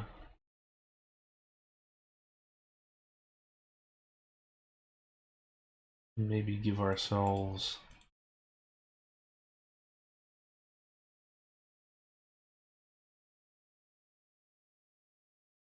this kind of an option.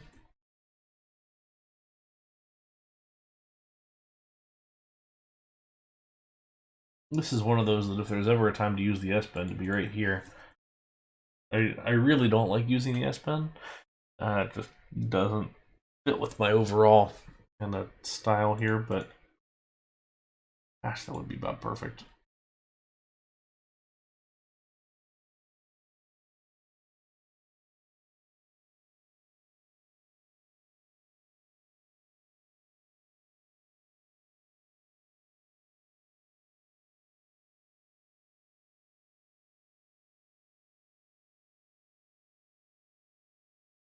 We do kind of have that kind of unbanked stuff here at the end. But the real one actually does a nice job at keeping a nice kind of sneaking banked finish to the ride. So we should try and keep the spirit of that overall feeling.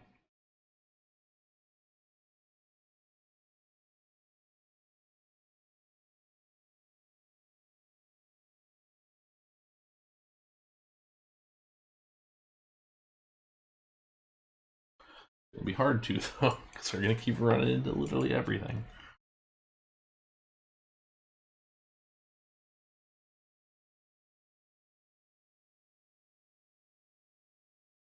This does nicely nest that helix potentially. We're at 10 here. Can we get to 15? We can get to 15. That is much more palatable.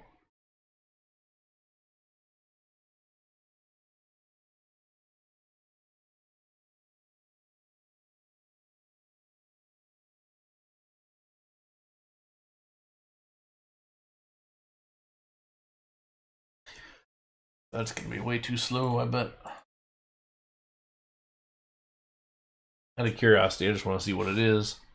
And we'll delete it because I think it's going to be too slow. We're crawling here at 35. There's enough of just a brief pause there. That one makes it okay. That's too slow, though. Absolutely too slow. Okay.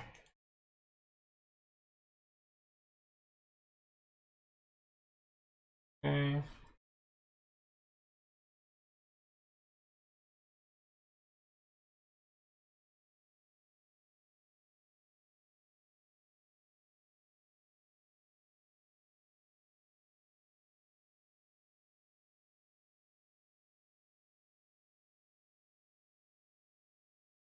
Kind of building our way backwards.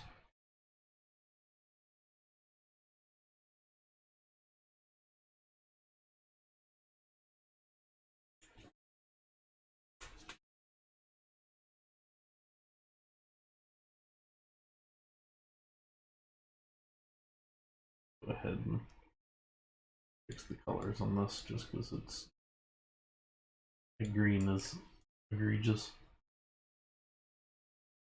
I feel like the track is almost more like a chocolate brown. It's not exactly a pleasant coaster type to look at. So 25 is acceptable there as far as speed goes.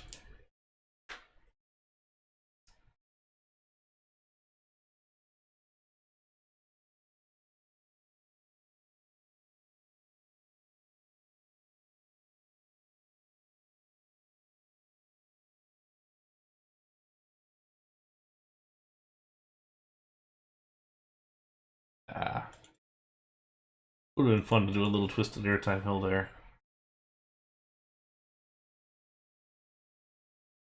In the same manner, it wouldn't be a bad idea to do it here.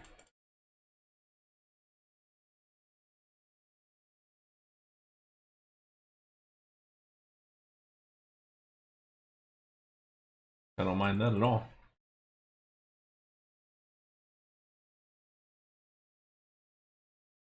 Kind of a nice feel to it.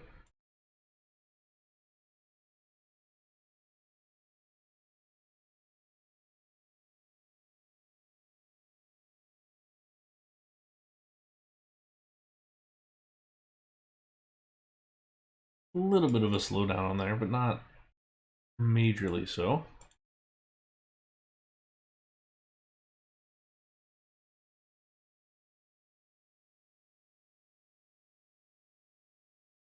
We could go ahead and put this last little bit in a trench.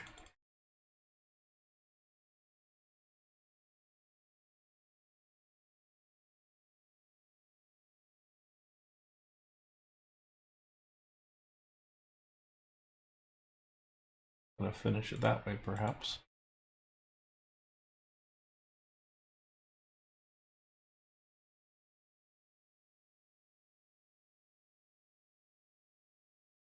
Bring it one closer with a tighter curve at the finale.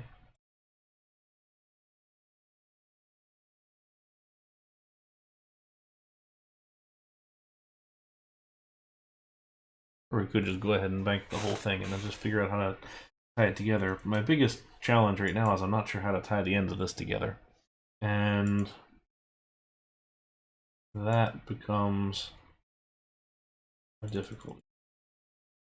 We're on the ground. There's no longer an issue here with clearances.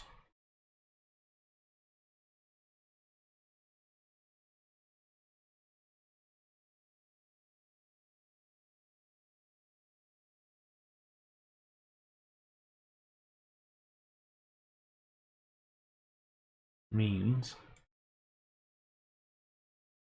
maybe do something that works, but I'm not feeling that. I'm not feeling that either. Oop. Get it. Get it. It's a matter of sorting out what the best options are.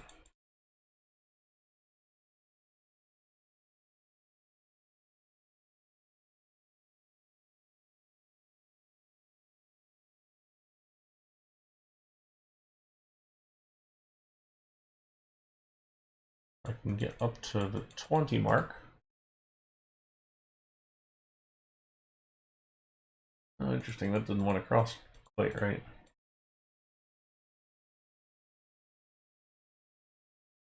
A little shy on that. If we go larger, we should be just fine. Yeah, there we go.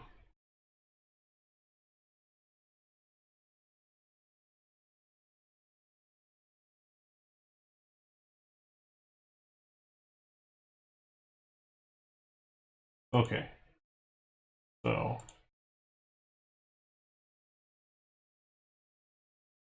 now it's just a matter of getting this thing home. I like that finale.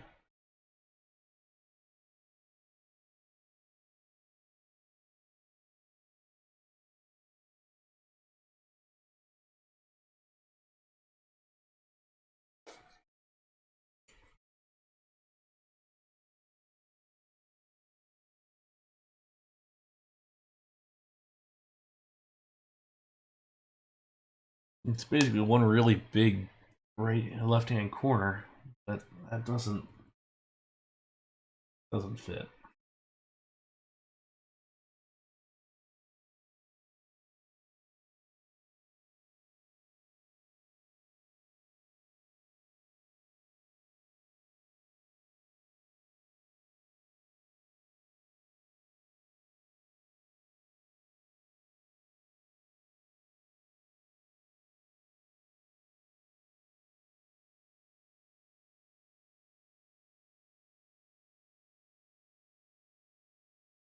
If we did dip down, can we get underneath?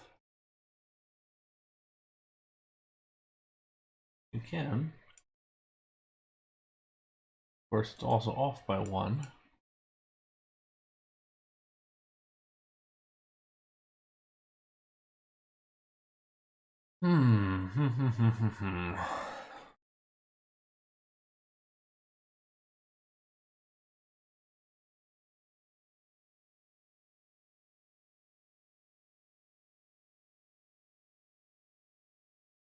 There's also the opportunity to come in here.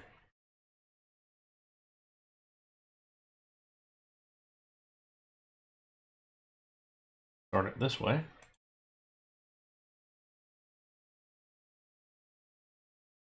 Okay, this may be onto something here. We'll have the kind of S-bend going on, and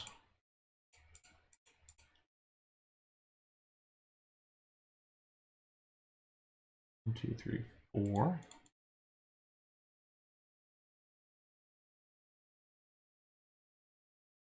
I don't really like the way that that flows, but I think I'm at the point where that may be our best option.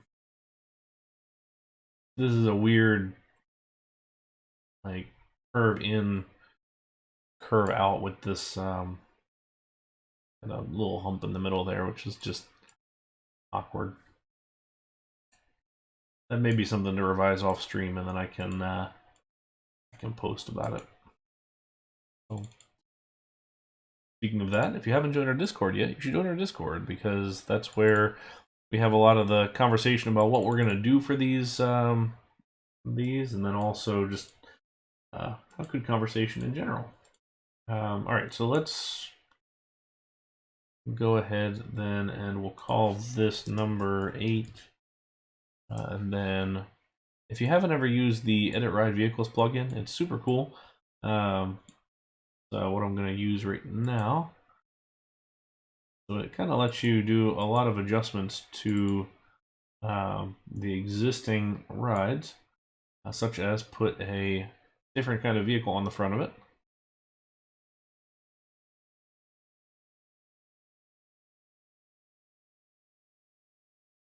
It also lets you do a lot more kind of finer point of things, especially when it comes to the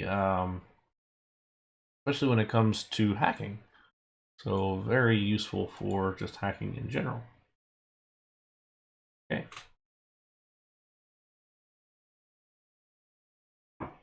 So typically 6 o'clock is our ending time, but we are running just a little bit behind.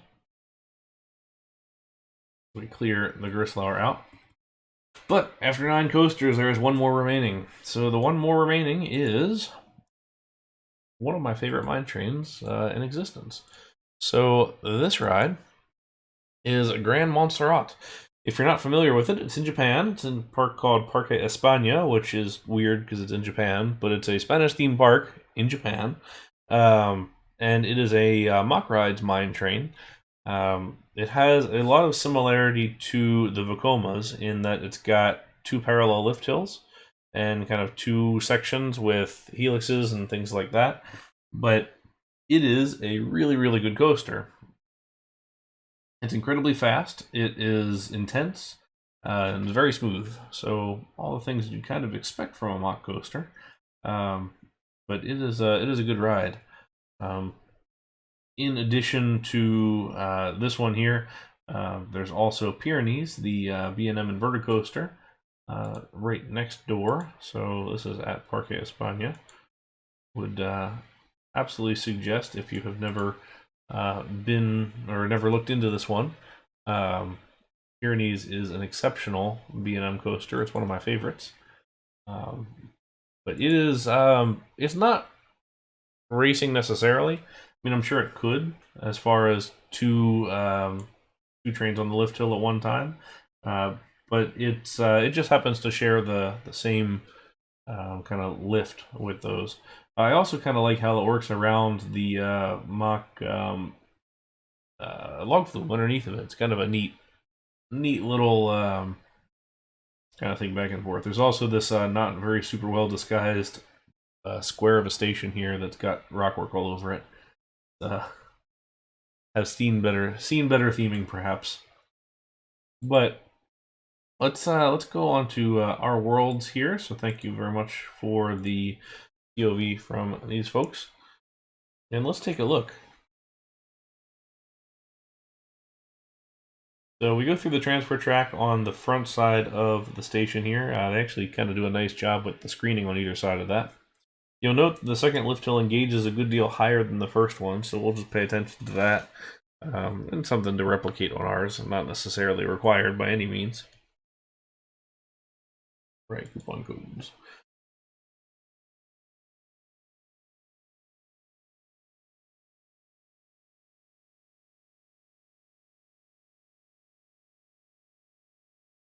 Alright, so coming off of lift hill 1, they're both going to bank to the right-hand side. We don't necessarily have to do that. So we get a really nice size drop down right to the ground. Come back up with a couple directional changes. And we're doing kind of the same thing that the Vekoma with the double lift did, and kind of run back and forth with a low to the ground quarter. As we come up and into the brakes here, couple brakes, couple tire drives to slow down and engage our second lift.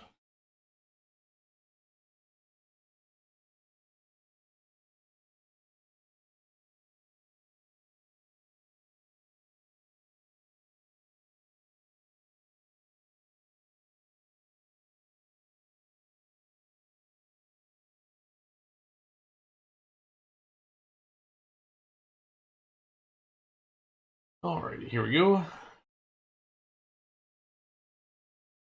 Quite the same size first drop, but this one keeps its speed really well with this kind of big helix down.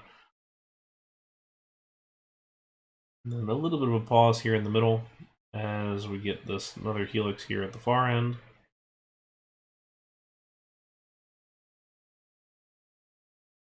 Then kind of one more big circle around. And into the brakes. Like I said, this is a really good mine train. It is probably my favorite.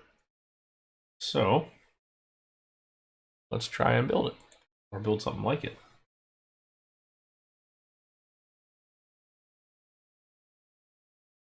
All right. So once again, we'll go to our mini coaster track, which once we switched over from the Corkscrew Track has kind of become our go-to for this whole thing. Okay, we'll keep this on the ground because the real one's got that. The train-wise itself, we're doing the same thing with the streamlined and then putting the mine train on the front of it. So let's grab our streamlined mine train. Or not streamlined mine train, just the streamlined train in general. This is a custom from Space K. I don't know if I said that earlier.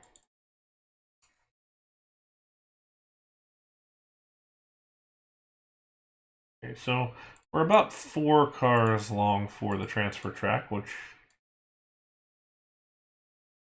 go ahead and just kind of set it up like that.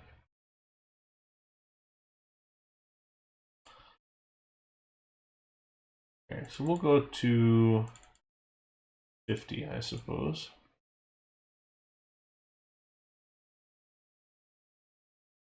What do you recommend for NCSO?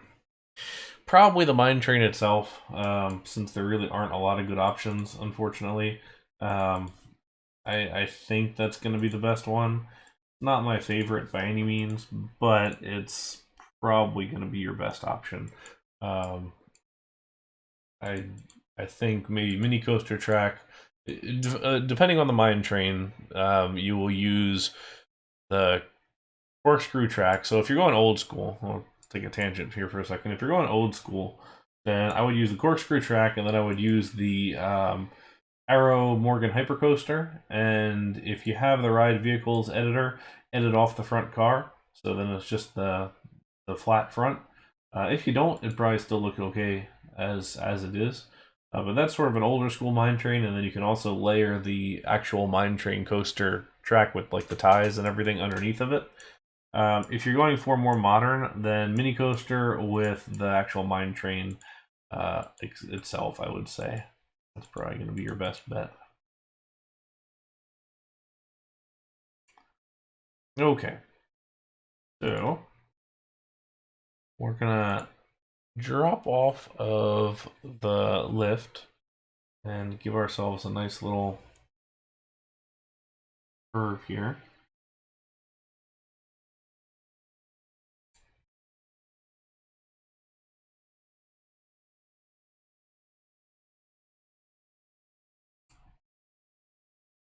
Unpause that.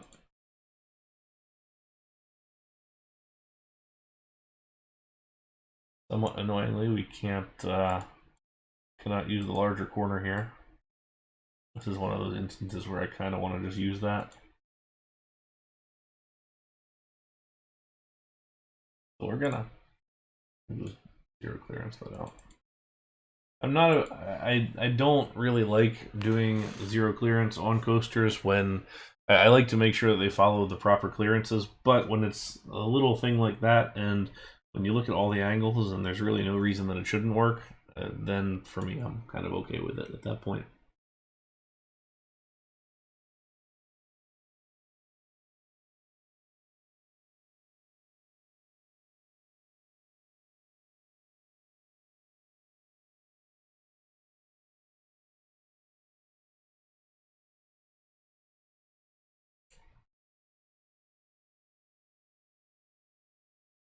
Okay.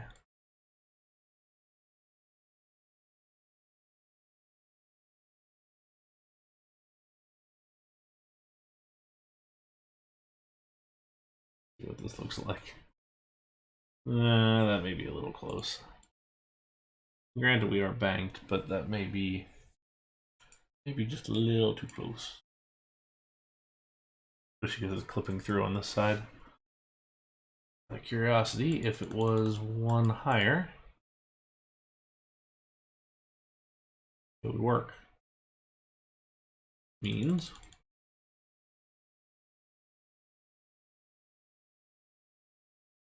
we'll just go ahead and put a flat section on it.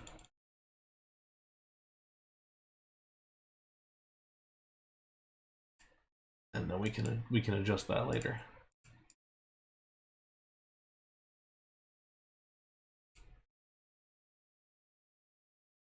Now, as far as flat sections go on the top of your lift hills, now some coasters, like a lot of the Japanese ones, and some various other rides, will have a flat section at the top of their lift hill to essentially get the train up off of the chain and kind of decrease the stress on that chain lift as it disengages. Some are just kind of stretched, so that's why I do the flat on some cases. This one is a pretty easy arc over the top of the thing, so maybe not quite necessary here, but for this clearance to work, I kind of needed it, so I'm just going to go with it.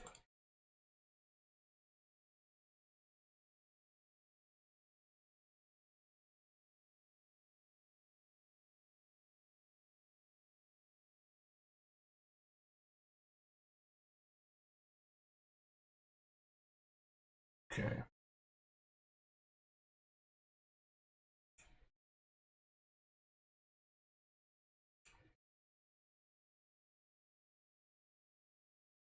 Little too tall. What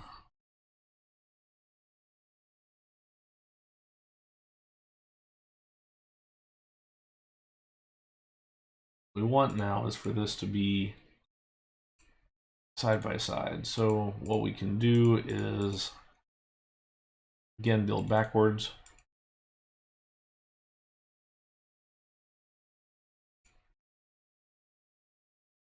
And ensure that we are actually side by side.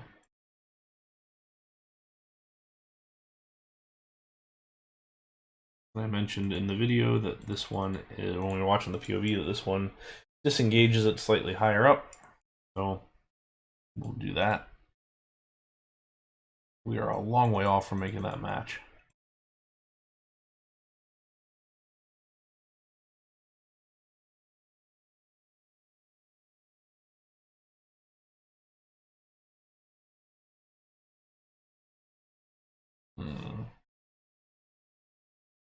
Let's see what we can do.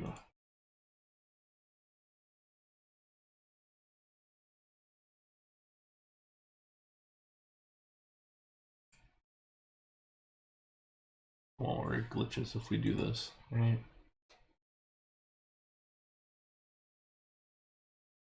Yeah, not the best look.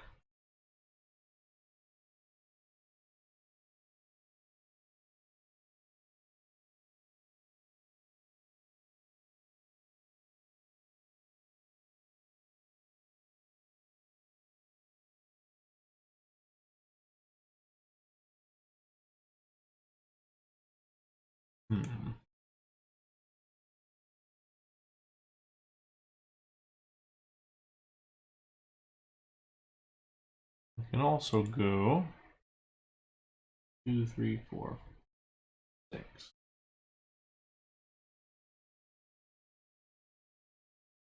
What we can do instead is just something like this, and then just figure out a good way to make this work here. Like we could do kind of dip and climb into a downward helix. A flat section at the bottom of the drop.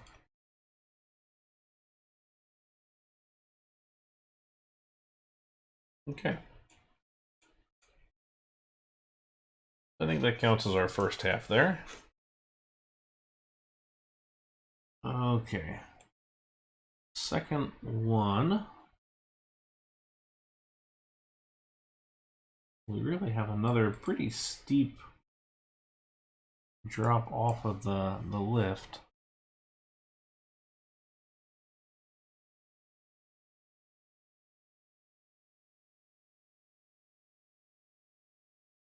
We're going to go one higher so we can actually clear the thing. Or just not. Great.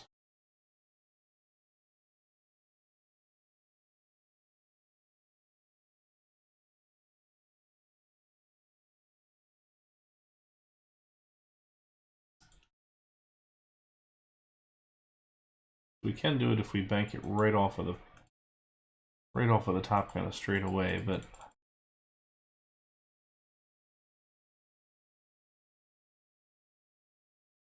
Not if we go here. I think in this instance, we'll just go taller.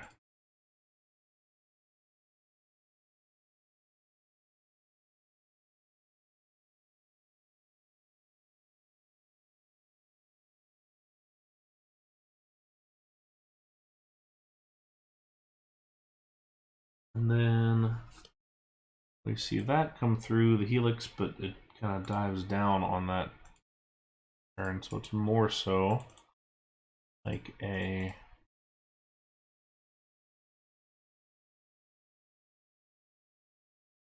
come on now. There it is.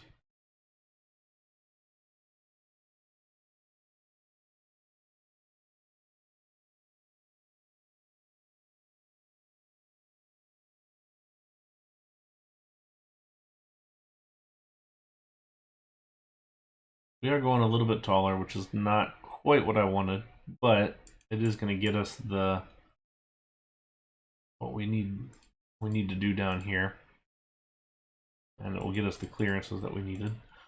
Maybe it won't, actually. That didn't work out. We've been saying that a lot today. And then the 15 is not going to work out there either. Alright. Out of curiosity, I'm just gonna jump back on my side here and check out the POV again. Okay, it almost goes straight into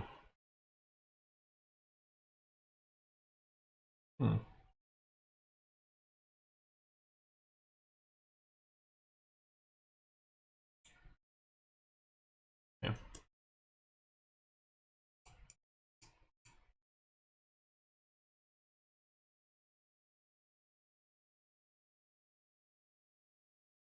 Alright, let's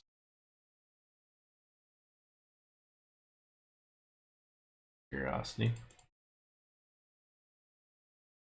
We've already tried this, but yeah, that's not gonna work.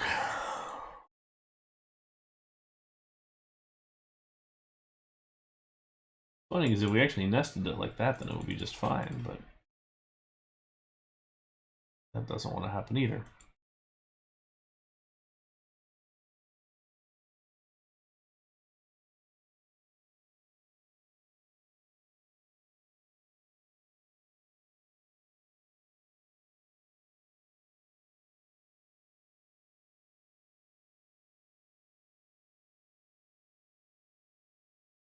Go a larger turn here just because it wants to be maybe a little bit smoother.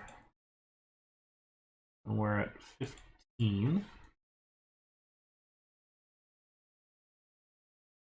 Unless we do a larger drop, which we will. Now we're at 5. It's absolutely not going to fit. Clearance issues are not our friends today.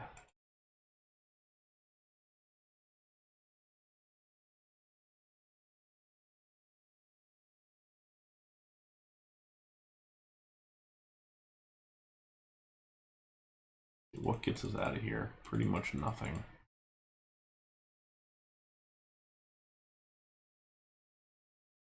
Gets us out of here is actually just a helix up on this side.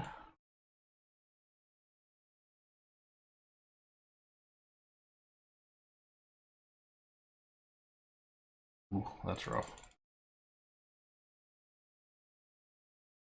Flat section.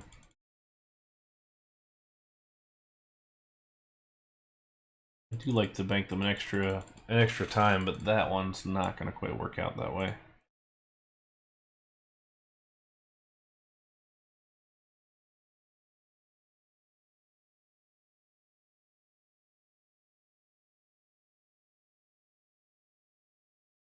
We did this earlier, so I'm okay doing this again.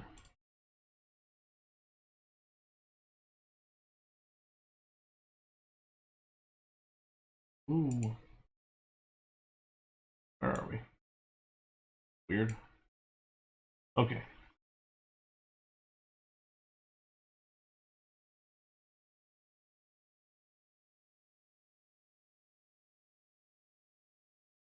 Oh, drove it straight through that one.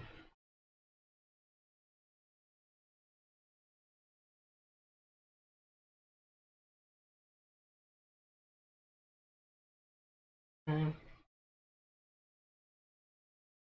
Hitting. Oh, I'm in the 10. Oop.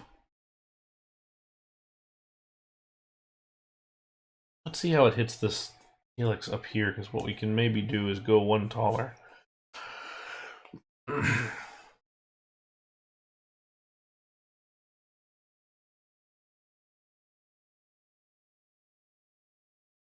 Already got some good speed. I'm not quite sure I want to go taller, but again, that may be what we have to do.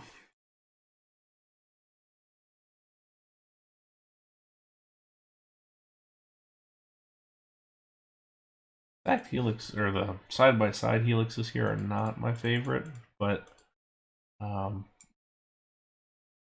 that might be kind of what we're more or less forced to do with the phase.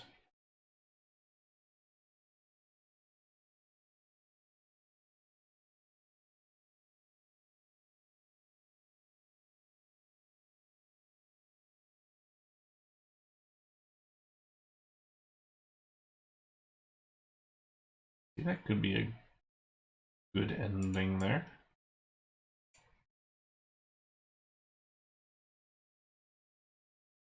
It more or less puts it.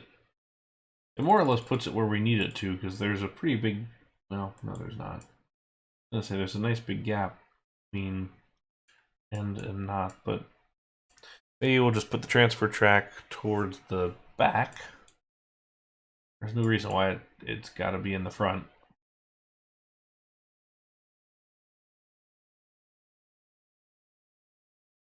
And then this allows us to do brake run on the diagonal and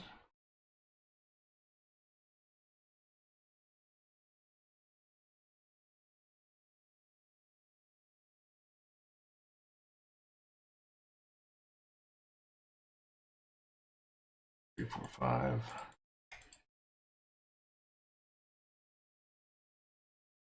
All right, there we go.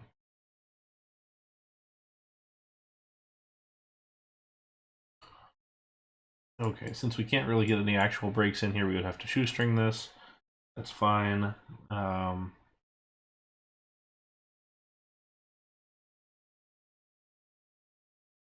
track on the ground.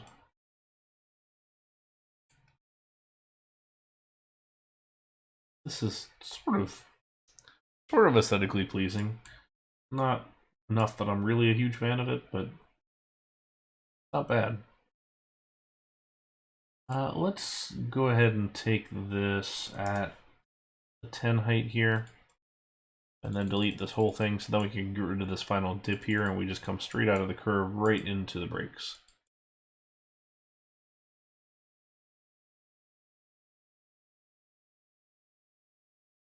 Where'd that S-bend come from? All right, 1, 2, 3, 4, 5.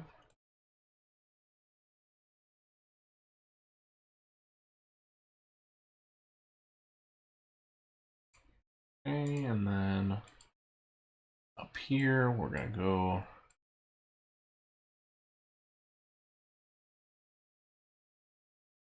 that, exit, 2 trains, 8 cars.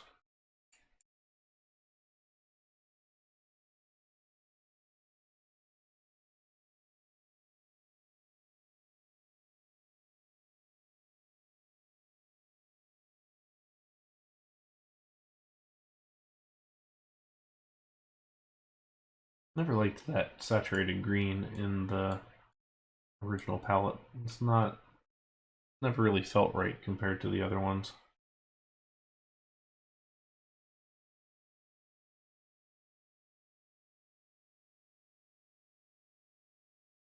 Okay, override vehicles, vehicle 2.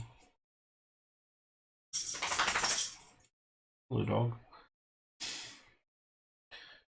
Dog has come to make her presence known.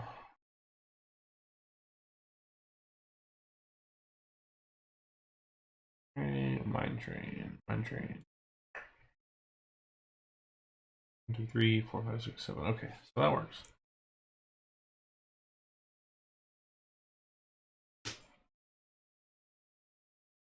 I actually kind of like the second half of this one. Like I do like this aspect. I've always been a fan of banked, unbanked, banked corners like that. That sequence of 3 in a row, I feel like looks okay in a lot of instances. Those brakes you could probably adjust a little bit to make them slightly less abrupt. This could be smoothed, although it may move the choppiness from here to here. But on the whole, I think that one is okay. Means, as we clear that one out, that we are done. So looking at all of them today, I actually kind of like how the first one turned out more than the rest. So I'm pretty happy with how the original Arrow turned out. I'm relatively happy with how the Vocoma turned out. Other Arrow is okay. The Morgan works. I think the Morgan works really well compared to the real one. And the SNS wasn't very good. The Gerstlauer was okay. The Disney one was terrible. That one needs a lot of work before we get to anywhere that I'm happy with. And the Mack is not bad. There's some okay elements there, but you know, I think we made it through. But because this was our first return to the coaster building stream since we had jumped into doing our park for the last 5 or 6 weeks. So what we'll probably end up doing next week is continuing into our park build and try and get that one moving again, because we definitely have been kind of languishing on that one, just having some trouble figuring out what is going to go where. So I think that's for next week something we can hopefully push along a little further. We will have further streams here on Thursday night next week. We'll do Parkitect. This last week I did a Tuesday night stream as well, and just kind of worked on some stuff for the YouTube channel. I worked on one of the Fix My Coaster layout series, and that actually went really well. I think everybody who hung out had a good time, and that may be something that we want to try and do again.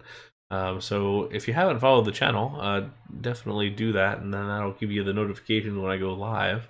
There's also my Discord channel, which is where I'll tag everybody when I do go live, so feel free to join that. So all the links are below in my profile. There's also the YouTube channel where I post all of these stream archives, as well as RCT reviews, hacking tutorials, although it's been a hot minute for that, and the Fix My Coaster Layout series, which is a partnership with Andrew from Mick and Man's RCT Station, where we go and take user-submitted layouts and offer some flow or realism suggestions.